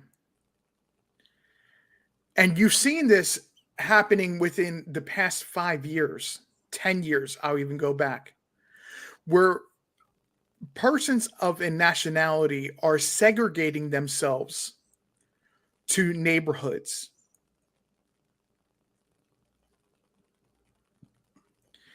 Whereas for a long time, we have strived to be the melting pot that this country was designed to be.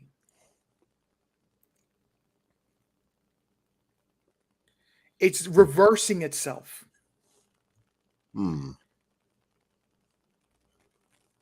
Society is reversing itself. And this is what made me question what was about this document, this manifesto, and why. I didn't know the exact date, but I knew there was something so important that it needed to be looked into. There was something about the date. There was significance about the date, and that's when I ran into the Brown versus Board of Education. Okay.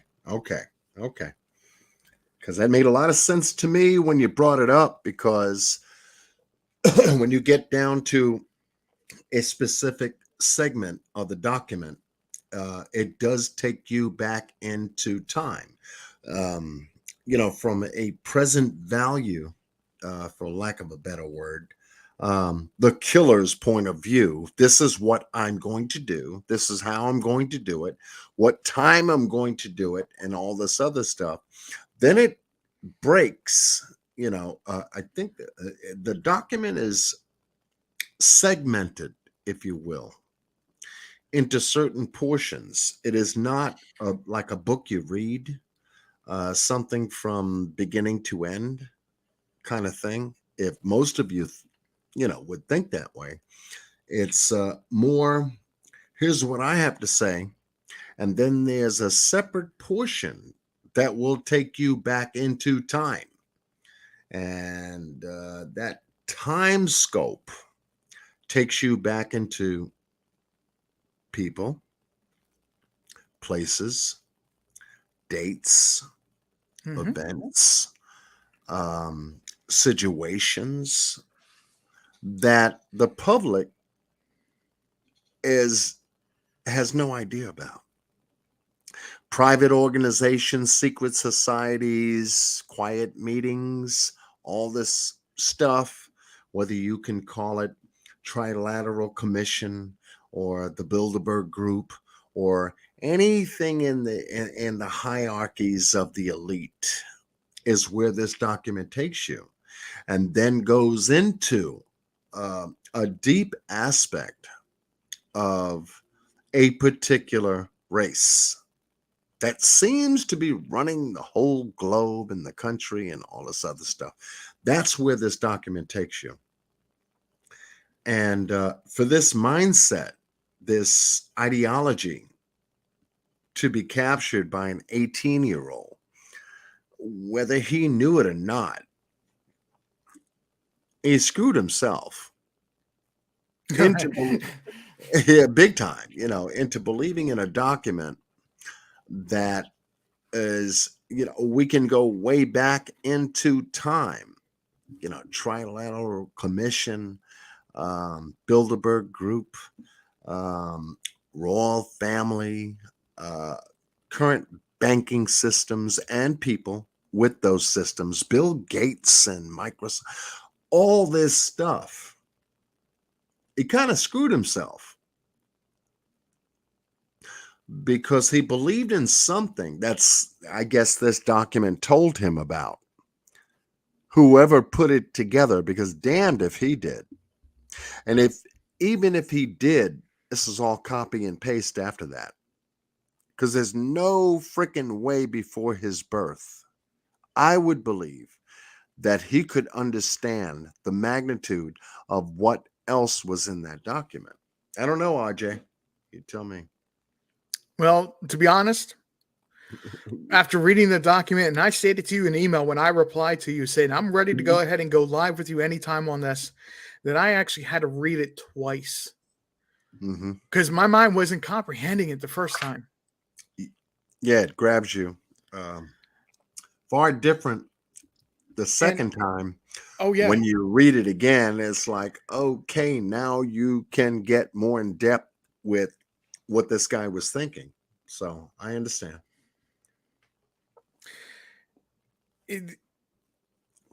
I'm surprised with all the persons he did mention in there. I'm going to throw this name out there. And guys, I'm not going to explain it. Google this name. I'm not going to tell you with anything about this person's name, but I'm very surprised because it gets very political. Okay. That's why I'm not doing it. But I'm very surprised that this person was not mentioned as as a person that influenced him as he listed. Mm-hmm. I'm very surprised he did not list George Soros and the writings that he has done, the books that he has written, that played a role into his political and his social views. I like the way you put that. That was good. That was safe. I don't think I'll get struck. I don't do it this look, because the last time I was only showing still shots with Boss Blake and Miss Q on my channel, and you can't show anything. I said, well, hell, we can talk about it. So let me see if we can talk about it. And now you'll strike my channel for content under verbal discussion. Right. And then I'll see where you guys lay. I take the same with my channel. I take the same approach Yeah. that you and Miss Q do. Invoke thought. We're very careful. Yeah. Yes. Invoke somebody's thought. Now, I can tell you to go and Google a name to research this person. There's a reason why I'm doing so.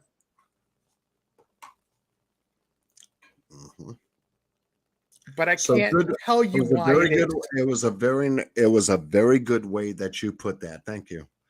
You know, and I appreciate you being mindful to protect my channel based on the content that we're talking about, because when we're talking about these two distinct events that occurred, one with a manifesto such as the one we're talking about now, the other out of the clear blue, whether they had anything to do with each other, you know, I guess we'll connect the dots down the road as we get information. But it's not just these two that we're talking about now. I feel it's the ones coming before us. Now, when you can gather what RJ and myself and Mr. Boss Blake and Miss Q had talked about before, this is not the end of anything. This is an ideology. This is a belief system. If you're Catholic, you have a belief system. If you're Jewish, you have a belief system. If you're Arabic, you have the Islam system. It's based on a belief system. Yep. Now we don't know if Texas was based on a belief system or not. All they're doing is just telling us that an 18-year-old got pissed off, shot his grandmother in the face, and decided to go to a school and shoot some kids. Now, we didn't know that there was an FBI corresponding in any way, shape, or form in the Buffalo, New York case. No idea. They're talking on 4chan and okay, and this guy still did this, yet it wasn't reported. So we don't know, like you do. We don't know what's going to be coming out of both these stories, but it does give us the platform to say, hey, y'all, I think we better take a look at this. And I think we better not only take a look at it, but talk about it. Oh, yeah. Because it's not the last time. Things are heating up, and they have young people putting out some kind of cover. I'm just saying for me. there's some kind of cover going on here, and why 18-year-olds have access to military grade weapons, which doesn't make sense to anyone listening to this live tonight. It will never make sense to anyone that listens to those words. Why would an 18-year-old have access to a military style grade weapon, no matter what the cost is? And they are allowed to obtain these weapons, whether they're under psychotropic drugs. The guy in Buffalo, New York said, guess what? Not guilty. And he's on video surveillance footage. We got a lot to cover. But go ahead, RJ. I'm sorry. Well, him pleading not guilty, I don't have issue with, because that's only him availing the court system to protect his rights of an accused. Right. Yeah. Mm-hmm. That's all that is. There is something. That's all he's doing when he's pleading not guilty. In that his lawyer, even though a public defender or whatever the case may be at that time, explained to him why he has to plead not guilty, and him agreeing to do so. So I don't have an issue where some people did make an issue of that. I don't see an issue with that, because all it does is avail the rights of the court system to allow him to have due process. Okay. He's guilty. He was caught red-handed. It's solid. That's solid. Like right. Boss Blake and myself would say, that shit's solid. Right. He was seen on camera. We saw him in the car. We saw him when he got out of the car. From a different angle outside, getting out the car. We can't tell who's doing all the shooting, but however, what we can tell based upon how he left the car, before he left the car, who was in the rearview mirror, and eyes and nose, mouth, high cheekbones. When the police arrested dude that showed up on the mainstream media is dude in the car. Right. Now, we don't know. We don't know, RJ. You know, what is that technology? CGI could have played. It could have played some kind of an effect when he was in the car. We don't know. We don't know. And that's why we take a look at it and keep looking at it to see if there's any degrading factors in and around that rear view mirror that says that there could have been some kind of video tampering to maybe image his face in certain places during the time he drove in front of the store. So we don't know if that's been CGI'd in and then putting blame on him when they pulled him out the store. So, you know, all the shit that we got to deal with is something else. So this type of person, and everybody, please, I'm going to caution you. I am not a psychologist. I'm not anybody that knows much about psychology, but this strikes me as somebody by the writing he wrote, and the way he acted is, I don't believe there would be some sort of CGI trick or anything like that. I believe this guy was trying to be a face for a cause, a martyrdom, so to speak, where he wanted the police to get us in a shootout with the police. According to the manifest, yeah. Yes. Yeah. Just like the Alabama had the with the church. Well, no. Alabama with the prisoner that ran away with the guard. Oh, right. Okay. Their plan, even though unwritten, was to have a shootout with the police, a Bonnie and Clyde type of finality to it. But they got caught. The police acted in to end it, pushed them into a ditch, which interrupted their plans completely. to go out the style of Bonnie and Clyde. Bonnie and Clyde, yeah, because they So got shot up. similarly, this person wanted a shootout with the police. He wanted to be the face, the martyr for the cause.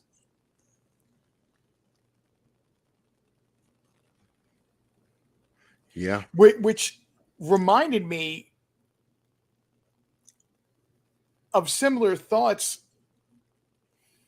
that were expressed in the book Mein Kampf, without saying that group or who it was by. Right, the body of the text. Mm-hmm. Which was almost like an autobiography of Hitler and Yes. What his mindset was Yes. for his people and the army and what the declaration was all about, you know. As well as their political views. Right, right. Good point. Very good point. Now that I think of it, you know, and I think Boss Blake and I, we touch base on a few of those aspects, along with KKK relationships. Mm-hmm. You know, in that realm. I'm not going to discuss that here. That's private. Understood. But you know, at the same time, too, when you're taking a look at a racially motivated, you know, that manifesto, it's all there. It's all there. Which was scrubbed from the internet real quick. But I'm just glad that we're able to discuss this ideology, this way of thinking of other people that infiltrated the mind of a young person, 18 years old. Now, up here in Conklin, New York, of all places, it can happen anywhere on the planet.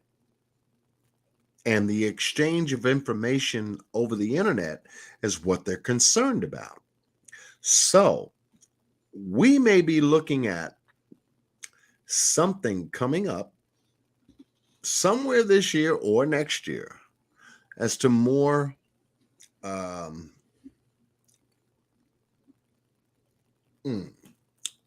censorship, if you will, of a lot of these different aspects that we're going through now. Just as we did when former President Trump came up with the aspects of these people are stealing the election. They're using computers to do so. And then have the pillow guy come out and do a video, a very detailed one as to how it's done, then have his stuff scrubbed from the internet. Mm-hmm. Hence, we get who we got now. And I won't go any further because of certain things that I don't want this video struck. But, well, no, but you know, I think we're of a equal mindset there. Yeah. Thank you, Double Rainbows. Double Rainbows gets it as well. Well, yeah, we're watching it. We're not sitting, you know, when we take a look at all these cases, I don't care if it's the West Boys out of California, because we've taken a look at that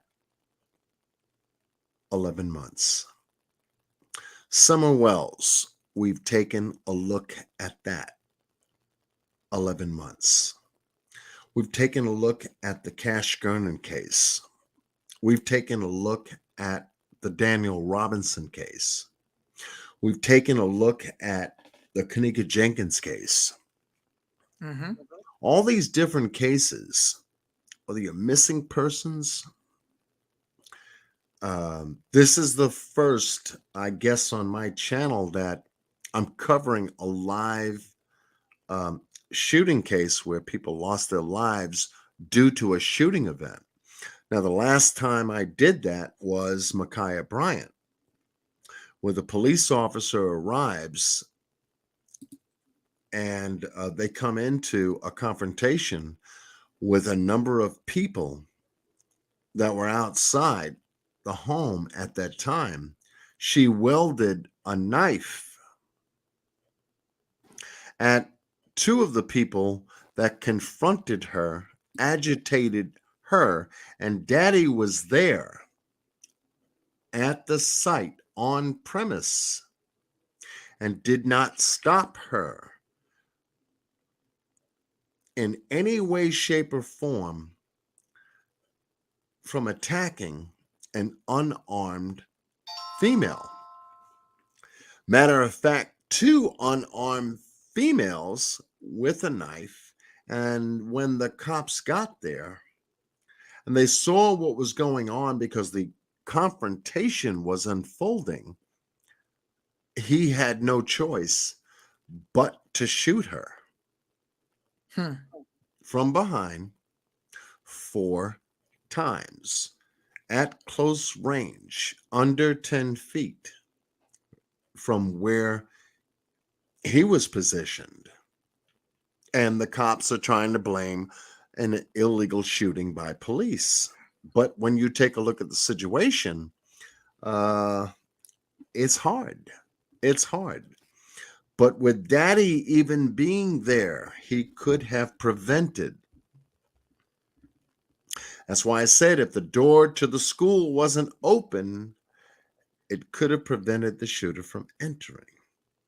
In New York, that's an open field right now until I'm able to lay my fingers on certain aspects, like this former FBI person who had contact with the shooter at least a week prior to the shooting. See, there is always cause to the effect. It's just not, it's the cause is never explained about the effects we see. The effects is what's tried or attempted to be explained. And that's what we're getting on the back end. Right. So I've always said when you try to look at a crime scene, you got to go backwards. You got to go back into time. You got to go to the day before. You got to go hours before to get an understanding of the mindsets as to how this came about. Because if we're just sitting here watching it like a movie and we don't identify what the cause is, all we're doing is watching the effects. Oh, this shouldn't happen, and this should never happen again, and all this shit that comes after somebody's looking to change something. And I always take a look at the politicians because this is the kind of stuff that they jump into versus the other stuff that they don't even show up at. And so now we're dealing with a gun control, gun reform, if you will, back on the table. And y'all known this shit way in advance, but yet never decided to do something about the age limit. You know, high capacity weapons is one thing.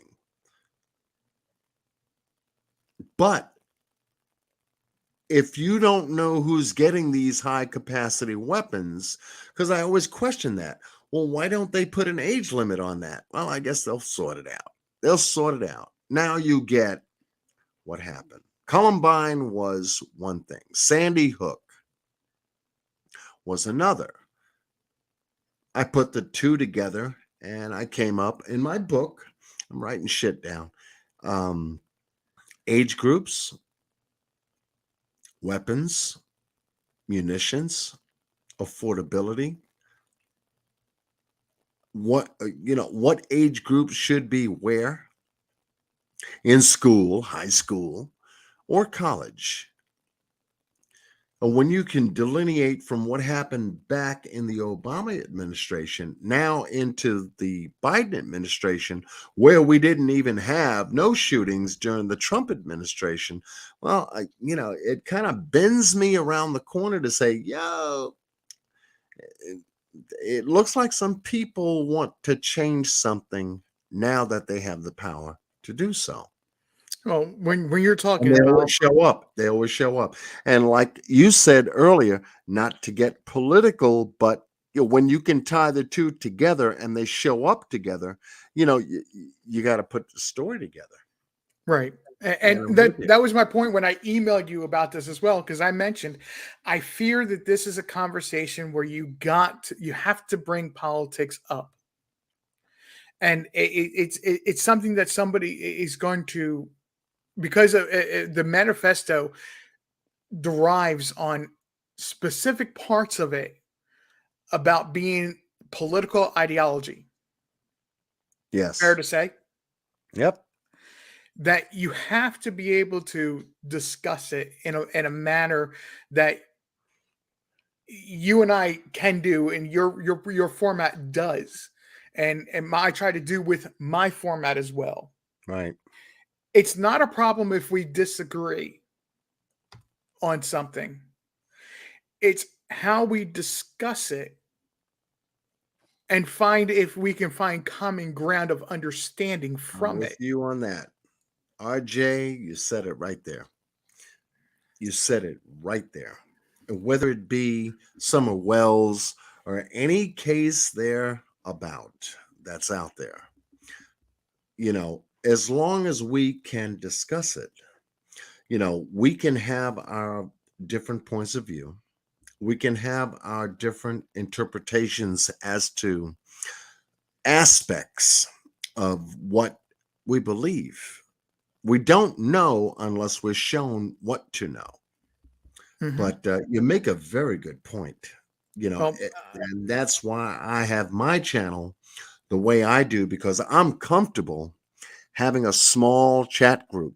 I don't need 5, 6, 7, 8, 9, 10, 1,000, 1,500 people sitting up in my chat wanting to know something that's important to them. And I've got to block people. I've got to all kinds of shit. The sex stuff that shows up, okay, block it. But each and every single individual in my chat, whenever I go live, and I'm sure you notice that too, because you've been a part of it as oh yeah. well. We're here to connect. We're here to have a conversation. That's why I'll drop my link, and I invite people up on the panel, and we can talk and we can express our viewpoints. I'm sorry. I'm not laughing at what That's John's okay. saying. It's just 'Cause irony. the naked guy came back, right? The irony of timing. Yeah. It's okay. Yeah, the naked guy comes back, because he's sitting there wondering, oh, I got to mess this up a little bit. They're talking to, and that's fine. That's fine. Because the moderators that I have on my chat know Oklahoma, Leslie B. And I am going to upgrade a couple of people more so in my chat, only to cover just that aspect. Mhm. Other than that, we don't go into a negative chat environment, thank God. No. And I like it small and tight. Right. And Charlie K, we run into each other all the time in chat rooms, and he comes in and he comes into my chat when I go live, and he can attest to that. There's one thing I say, no matter what my topic of that night is, there's one thing I always say. At some point, I'm going to present a big idea that's going to make you go, I got to think about this.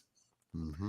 I have an opinion on this, and it's big, but there's just something I always try to do. It's like, and I'm sure you go through the same process. It's like you have an idea of where you want to go and what you want to talk about, but you never work out all the details but you get there. Yeah. Yep. See, just like they came back a second time, knowing that we've acknowledged them, Mhm. they come back again. So, I mean, that's fine. That's fine. If people want to stay ignorant to interrupt a conversation that's not going to be interrupted, just go someplace else. Right. The chat is locked in and fixed on the topic. But to see how that floats up, yeah, I don't mind you. I don't blame you for laughing, because I'm But sitting here going, okay, I see what he's laughing at now. yeah, no, I had to apologize because I didn't want to think or anybody in your audience think that I was laughing at what you're saying. Right. It was that particular occurrence that, ironically, right after you had said something about it, was happening. Yeah. Because they're sitting back listening to this particular chat that does, I mean, it's got what, 35, 34 people in there. Mhm. We've been live streaming for close 6 to hours. 6 hours, and yeah, they pop in. They Mhm. pop in. If you have nothing constructive to say, then obviously you get blocked. But thinking about 6 hours. Well, what I'm going to leave you with, because I know you probably want to wrap it up, because you said you didn't want to talk Yeah. another 7.5. Yeah, I didn't want to do that. Didn't want to do that, but Is after the Buffalo shooting happened, and I realized that the date was very close to the anniversary of Brown versus Board of Education. My part of the premises of the live that I had done following that was that if we cannot realize that if we don't realize that this is the anniversary, there needs to be a catalyst, not to promote what this person did, but just like our country did on 9/11, those terrorists were the catalyst for our country drawing closer together. If we can't do the same thing now, the work of Thurgood Marshall, Martin Luther King Jr., and Malcolm X was for naught. Because if we don't pull together and use it as a catalyst to do so, our society is doomed.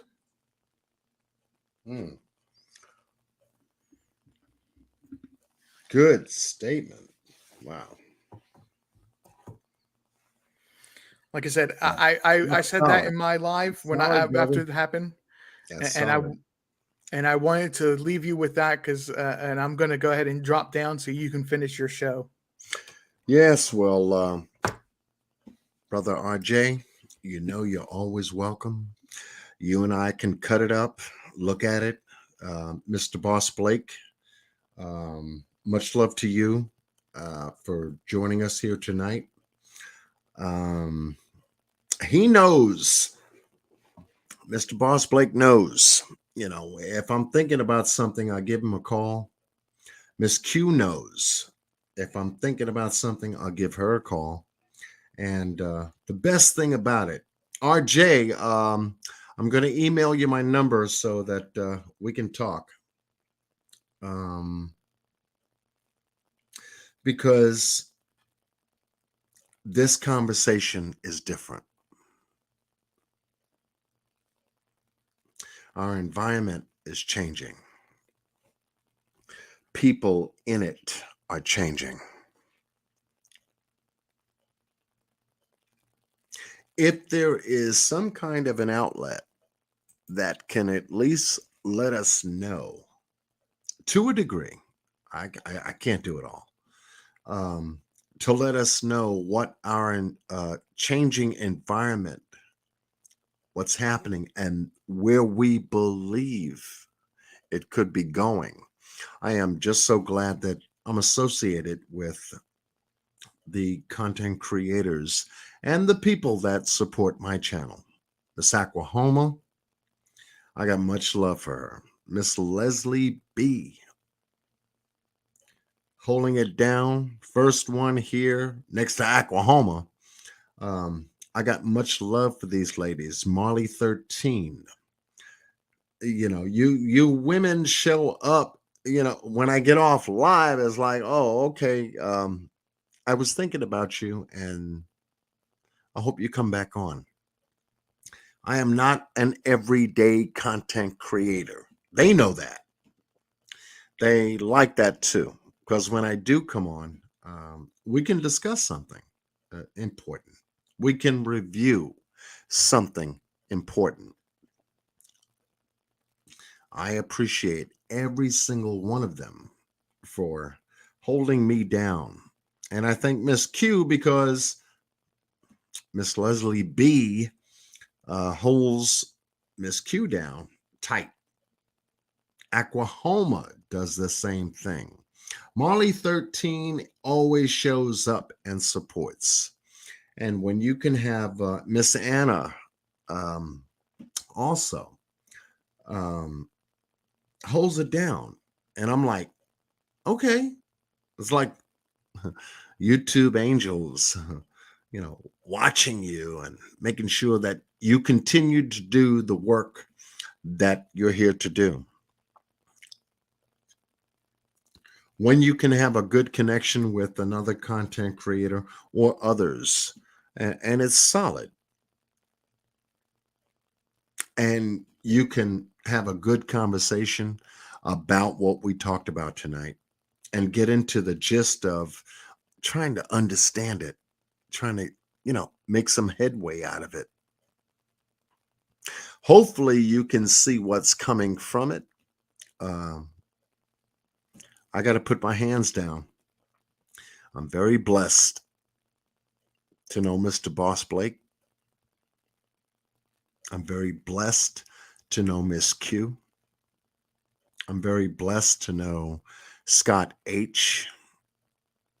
If we cover Summer Wells, there are a host of them out there. Then I can come back on my channel and say, hey, y'all, that's what I got. Here's where we are. And we're still digging at these little things that bother us. You know, once we get the answer to certain things, then we can understand exactly if this is some kind of a position that's other people are going in that we need to be aware of. You know, if there are going to be certain changes in something, at least we are looking. We are telling them that we are looking and we're paying attention. And if you're doing something wrong, we're going to call it out. That kind of thing. And I'm just in good company.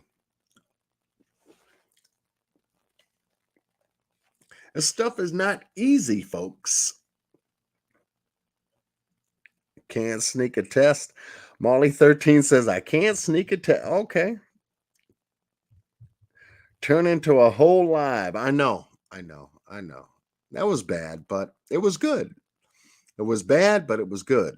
It was good at the end. And I said, 7.5 is bad, but good. Miss D Love is always holding the fort down. When it comes to the love in the chat room, Shauna Rose is here. Emmy is here. Jennifer Nobles is here. Oh my God, Jennifer. Whenever I talk about the boys, Jennifer is always here. And even if I'm not talking about the boys, Jennifer does show up. I got much love for all the work that she's put into the West Boys case. You know, it lets me know that I'm okay. Humongous D, since you didn't come up, don't worry about it. You can't be doing that for long. I don't have the equipment to join you tonight on your live. Oh, how the hell did you get on the internet? With all the intricateness of the videos that you post about Kanika Jenkins on your channel. You mean to tell me you can't come up here and say hello? Ah, damn, humongous. I'm not going to put you on blast. But humongous has always been, let's just say, a reliable friend when it comes to any information about the Kanika Jenkins case. Only a few, but that's one of them. So don't give me no excuse that you can't come up and say hello. How you doing? We've only known each other since 2018 covering the Kanika Jenkins case. I appreciate your, and then again, Humongous D can critique me on my shit. But all we did was take a look, folks. That's all we did. And it just kept us looking to take a look at other things as well. To come to a point to where we can make videos about those things that we were looking at that you didn't see.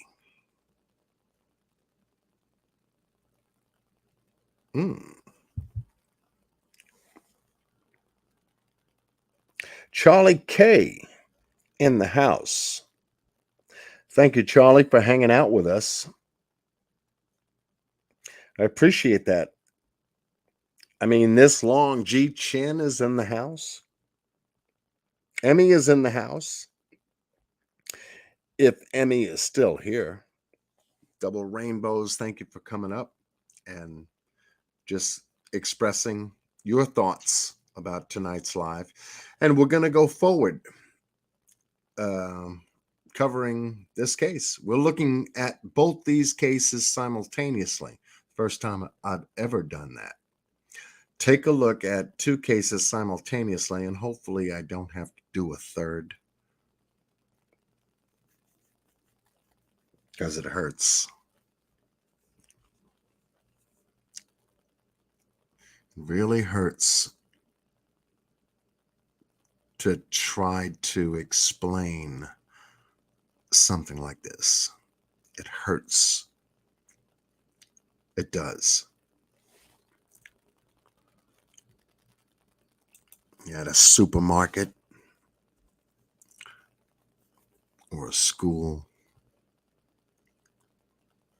and to see what happens to people from a different point of view. This ain't no joke. It's hard to, in and of itself, to try to figure out a missing person case. People stealing kids out their crib. Law enforcement shooting down people. People going missing in a hotel after a birthday party. Two boys that go missing under their parents' noses in the month of December, 4 days away from Christmas. A child that goes missing in broad daylight under the parents' noses in midsummer. Are you kidding me? Yet these are the stories we're talking about.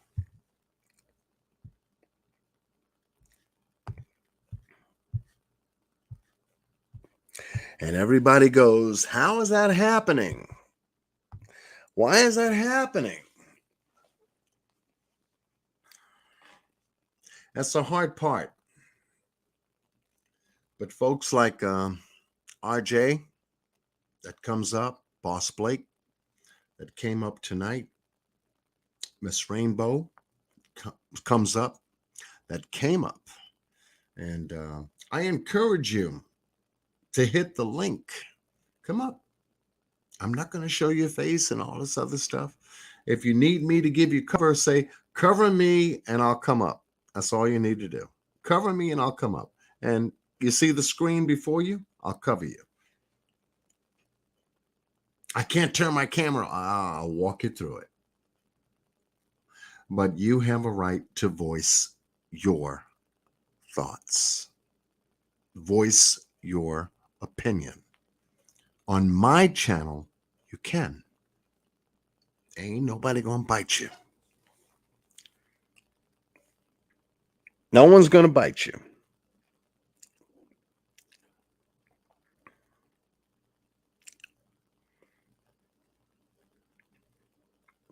And I appreciate everybody that comes to just share and spend some time. I've been on here for a little bit. Y'all making me. Oh my God. I know I don't come on every day. And that's the whole thing. Oh, John Q, you need to come on. Okay, I'll shorten my time. Well, yeah, come on every day and then you can shorten your time. Because I can't stand 6 hours going into 7 hours either. I can't do that. But when you get into your topic and want to allow your audience to come up, you have to provide that time. You have to be fluid. Mr. Boss Blake is fluid on his channel.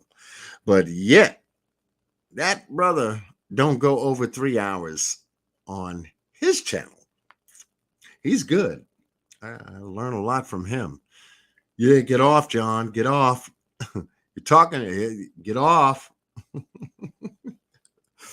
No, wait a minute. Nobody's come up yet. I don't care. Get off. You need to close it out, brother. Come back. Come back tomorrow. Come back next day. Okay. I'll try. But my time schedule is the way it is.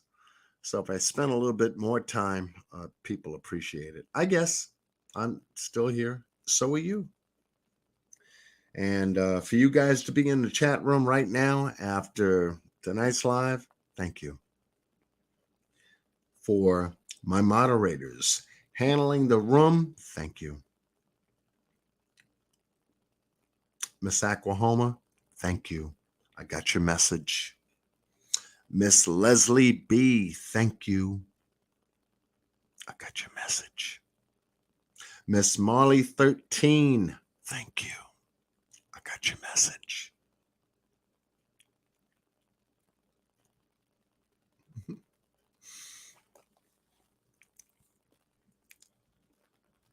Thank you for supporting the channel the way you ladies do.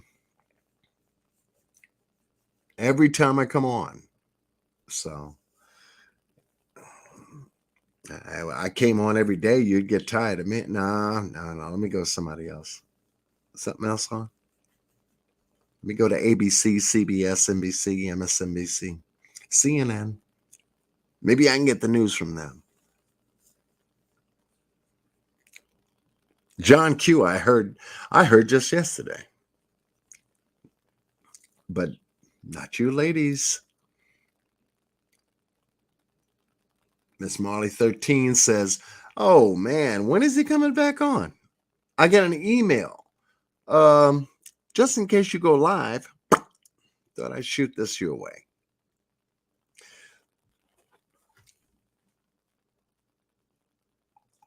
To let you know, watch this. I got 1, 2,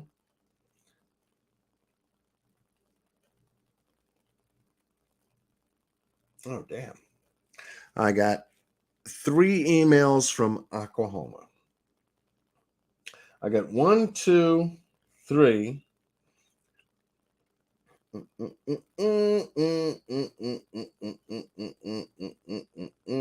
emails from Molly 13. Wait a minute. 1, 2, 3, 4. 4 emails from Oklahoma. One from Tanya Daniels. 2 from RJ. 1, 2, 3 from Holly 13. Lakeisha Douglas sent me an email. Thank you. RJ sent me another email.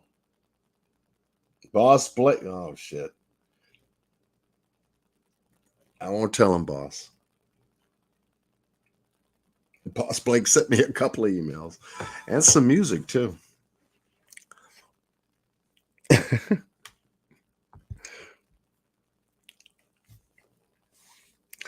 That's why I'll leave it in the description box so that, anyone can reach out to me.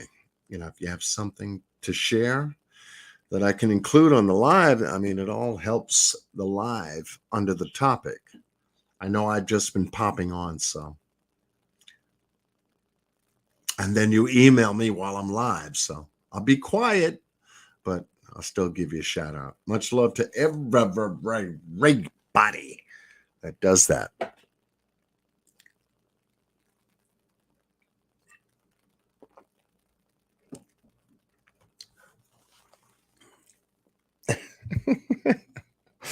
Boss Blake sitting over there laughing. Yeah. Okay, bro. Miss D Love, I haven't got nothing from you. No emails, but you can email me. I think I did. Wait a minute.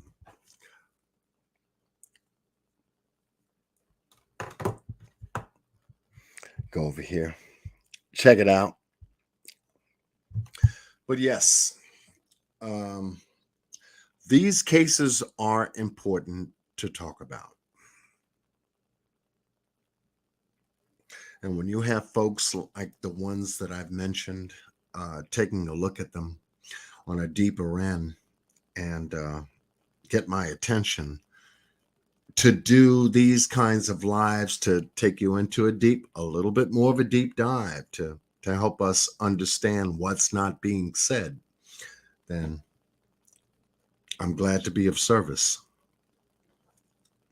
Mr. Boss Blake is glad to be of service.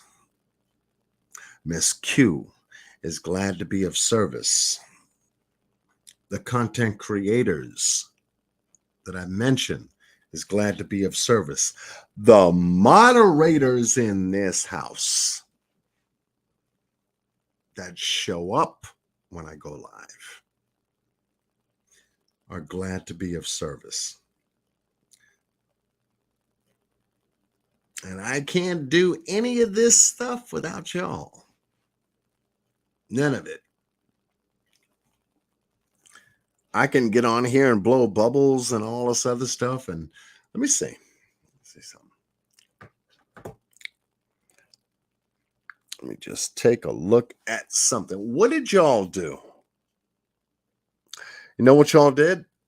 Y'all took John Q over 9,000 subs. You heard me? 9,000 subs. I wasn't looking at the number, but that's what happened. I'm like, are you kidding me? I'm thinking YouTube is playing with me, with this shit. Tomorrow I'll wake up and I'll be back to like 3,000. 9,000. You guys took me someplace else. I'm afraid to hit 10. Everybody's like, oh, okay, well, you got 10,000 subs. You better show up every day. No, my life is not built on every day. Everybody, maybe somebody else, but not me. Because y'all know where I live. I got these grandchildren to work with.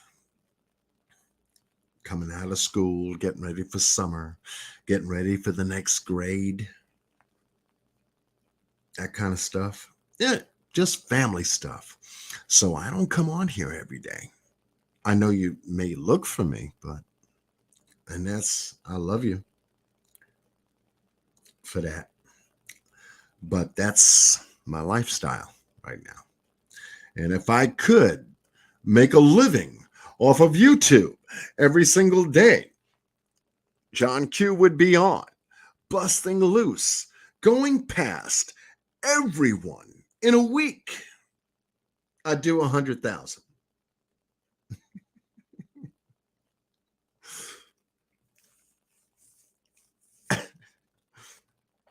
Blow them all out the window. And they would say, where'd that dude come from? But I'm not looking for that. How he get there? I'm not looking for that.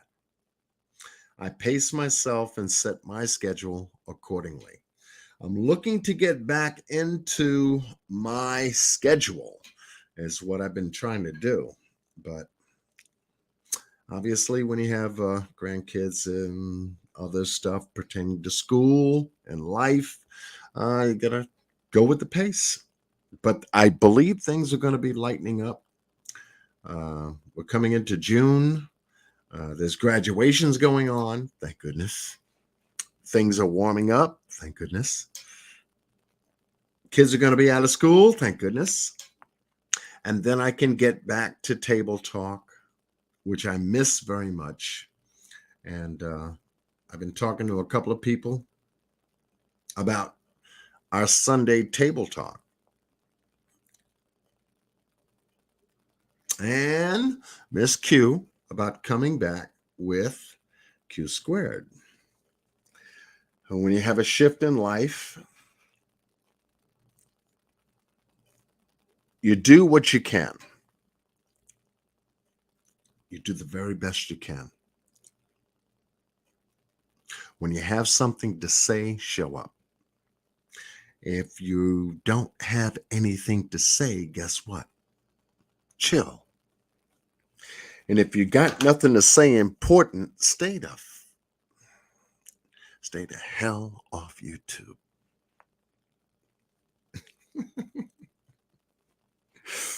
You're wasting your time.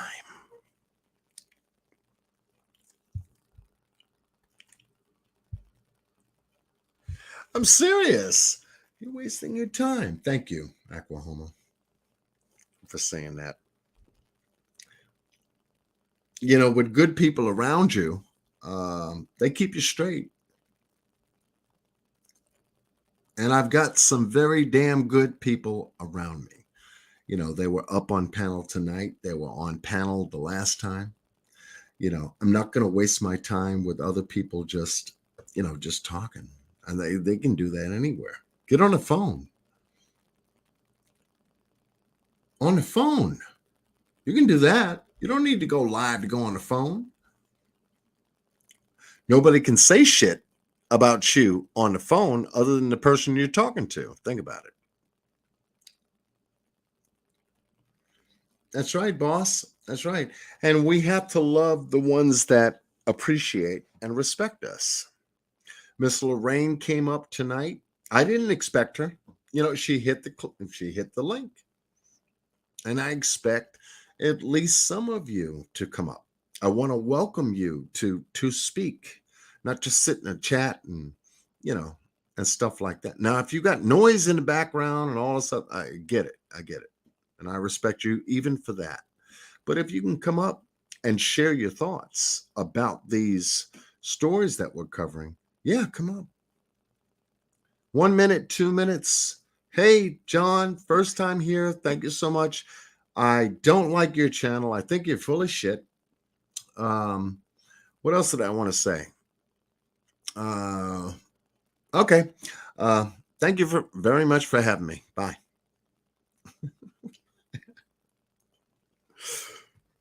Okay, we had a guest. Thank you for coming up and, sharing your thoughts. All right, next. That's all. What are you going to do, right? What else are you going to do? Oh, you got a great channel? Okay, thank you. I appreciate that. I've been seeing you around lately, but other than that, That's what this channel is about. And if you cannot find that on anybody else's channel, I ain't gonna say nothing. But if you can find it here, take advantage of it. Take advantage of your ability to say your piece. I'm not looking to agree with you or disagree with you or fight with you. If it's got something to do with the topic, yeah, let's talk.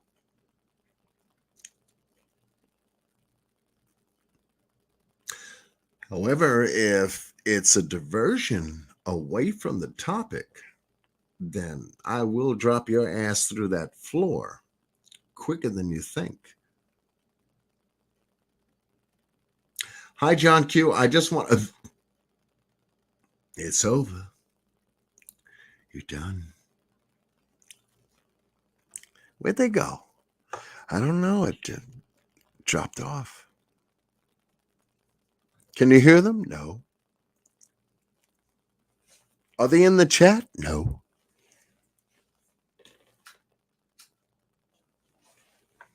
You mean to tell me we'll never see them again? Yeah.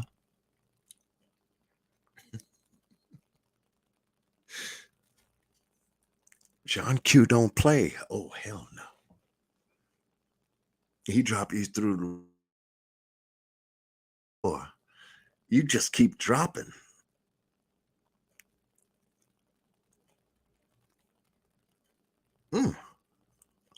A week later, you're still dropping. 2 weeks later, my.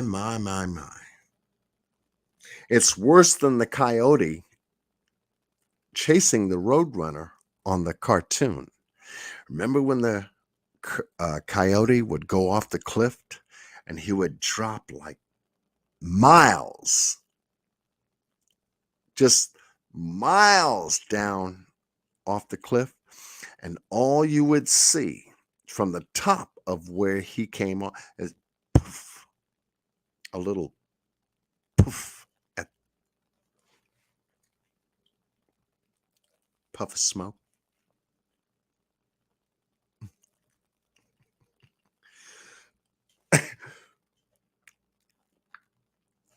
Yet I've never treated anyone like that on my channel before. But my little mechanism works. But to say the least, y'all been good to me. And I'm grateful and I'm thankful. And we'll come back as the week progresses out of this Memorial Day weekend. Hopefully I can get back on track with Q Squared. I'm looking to do that. I'm straightening a couple of things out for that. And then Table Talk for Sundays.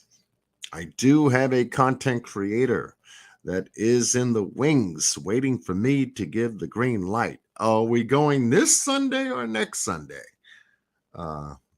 So it's just been rough for me, but I work around it. I'm just glad to slip in some time now to cover what I want to and then kick back into my regular schedule. It's tough. It's tough. Miss D Love, thank you. You needed to laugh? Okay. Much love to you, Aquahoma. Love Table Talk.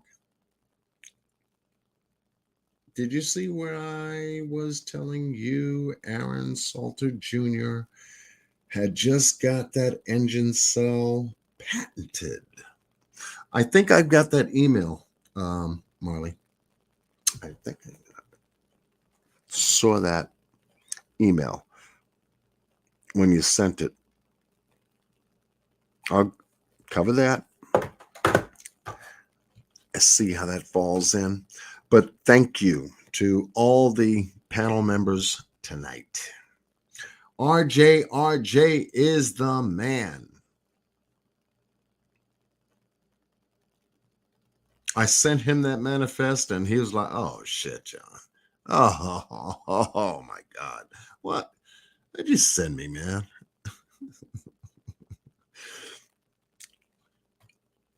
Mr. Boss Blake was like, oh, Lord, no, come on, John. Not again. Not again. What is this? What is this thick shit? 100 and what?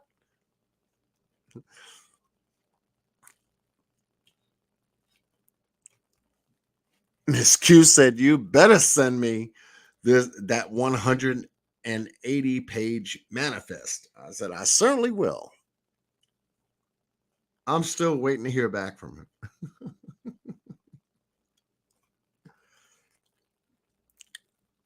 Yet we spoke a couple of times. I don't want to put her on the spot. We spoke a couple of times about it. And just, oh my God, this is devastating. This is disgusting and devastating. And it is. It is. And yet to find out it's an ideology, it's a belief system that's out there. That's why it's critical to go live and to talk about it.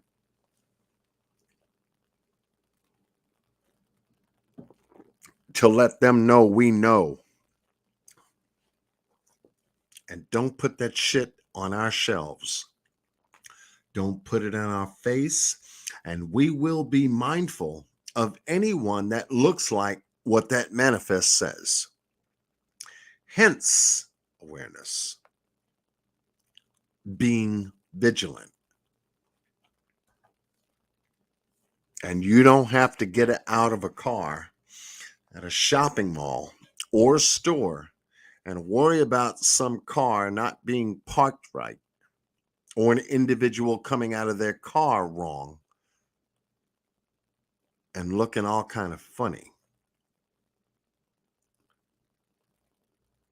You get what I'm saying?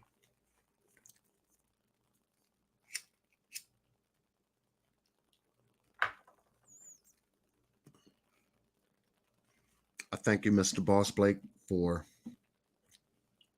spending good time with me to share that very important video. It's a tough one to watch, but I appreciate that. It gave me the live to do tonight and before. Thank you. Thank you, brother. This guy's always looking out after my back.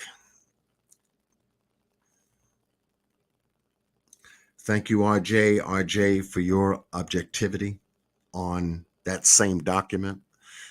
We haven't really discussed the document in detail, but I do, I am looking forward to your commentary on it. Miss Q, if you're in here, much love to you, as always. We haven't made commentary on it as deeply as I would like to.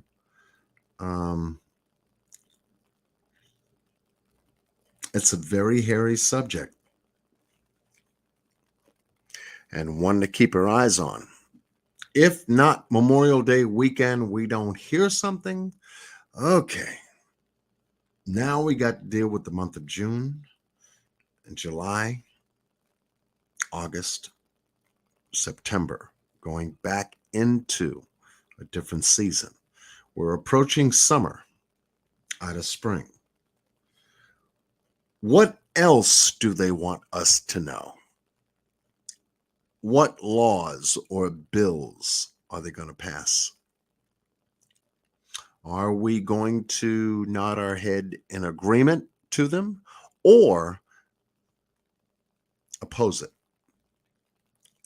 As I said, there doesn't need to be gun control reform. You did that already. All you got to do is tighten restrictions up. That's it.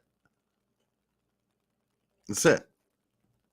And then train your police to deal with this situation.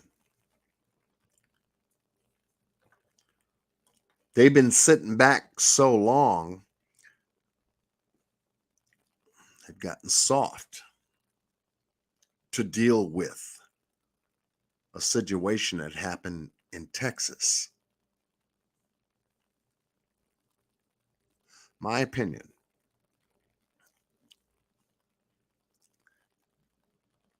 You hear a military style assault weapon going off, you better be ready to deal with it. And not like you dealt with it from what we've seen. Get in there in military style, just like the military weapon that you're dealing with, and do 2x2, 3x3, 4x4 formation, and take that person out quickly, especially when our children are at risk. They can go home. Those children that lost their lives can't. If you take up the badge and you take it up with honor, just like the military officers that put their life on the line when they go to war, man up. Man up. Like Boss Blake was a man up. Let's get it. And I like his approach because it's very direct. As it should have been. Extremely direct, but we saw something else. But I'm not going to hold you guys any longer. I know I've been just talking. I appreciate you guys hanging out with me. Thank you, thank you, thank you, thank you, thank you, thank you for all that you have supported my channel to do. Thank you. And especially to the moderators that hold me down. I got much love for you. Thank you. I'm telling you, I'm going to be upgrading moderators. So you'll see. You'll see. But it's good to see every single one of you share and spend some time with John Q. I'm glad you like to a degree. I'm glad you like what we present here. I present here. Because I'm not doing this stuff by myself. No way. So I'll name drop and continue to name drop. So if you want your name drop, we got to go to work. Got to go to work. And when we do, we can come up with good content. Sharing, no bashing, no fighting, no negative, no, outside of the bots that want to have sex. We can't do that online. Think about it, So the bots are irrelevant. Who wants to have sex online with a bot? Hey, we've got boys. We've got girls. It sounds like a foreign substance, doesn't it?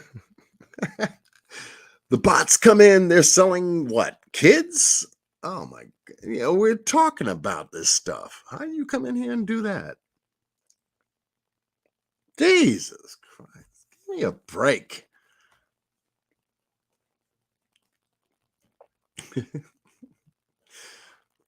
Not here. I mean, we'll just pop you out and then you come back and we'll pop you out and, but nobody really bothers us. And I'm grateful for that because the conversation is deep enough and real enough to where if they come in with stupidity, you picked out right away.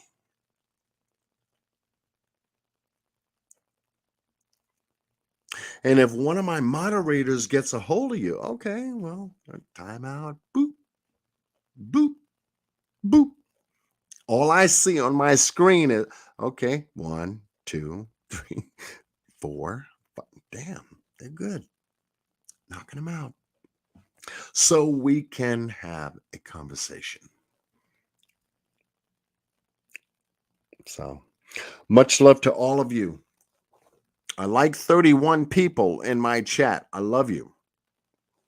If I get any more than that, I'm nervous because I don't know if they're bots or not. But when that happens, I know people are listening. But small room, small chat, good, because we can have a good conversation. And with that, it all goes to one premise, one cause. And I thank Mr. Boss Blake for compositing in a nutshell what that cause is, because that's why I'm here. So much love to my brother. Much love to Miss Q. Much love to Miss Rainbow for coming up. Miss Aquahoma for being here and keeping my left shoulder nice and warm. Miss Leslie B for keeping my right shoulder nice and warm. Miss Marley 13 for handling the back end. Like I said, we're making some changes going forward into the new month of June, happening in a couple of days. Oh, I can't tell you what's coming, but when it does, you'll be the first to know. You'll be the first to know. So with that said, as I always say, be well and stay blessed with God's speed. Let's put a prayer and justice together for the children and for the people, especially for humanity and all of what we do. Let's keep them first and foremost, because when we do that, they're looking after us too.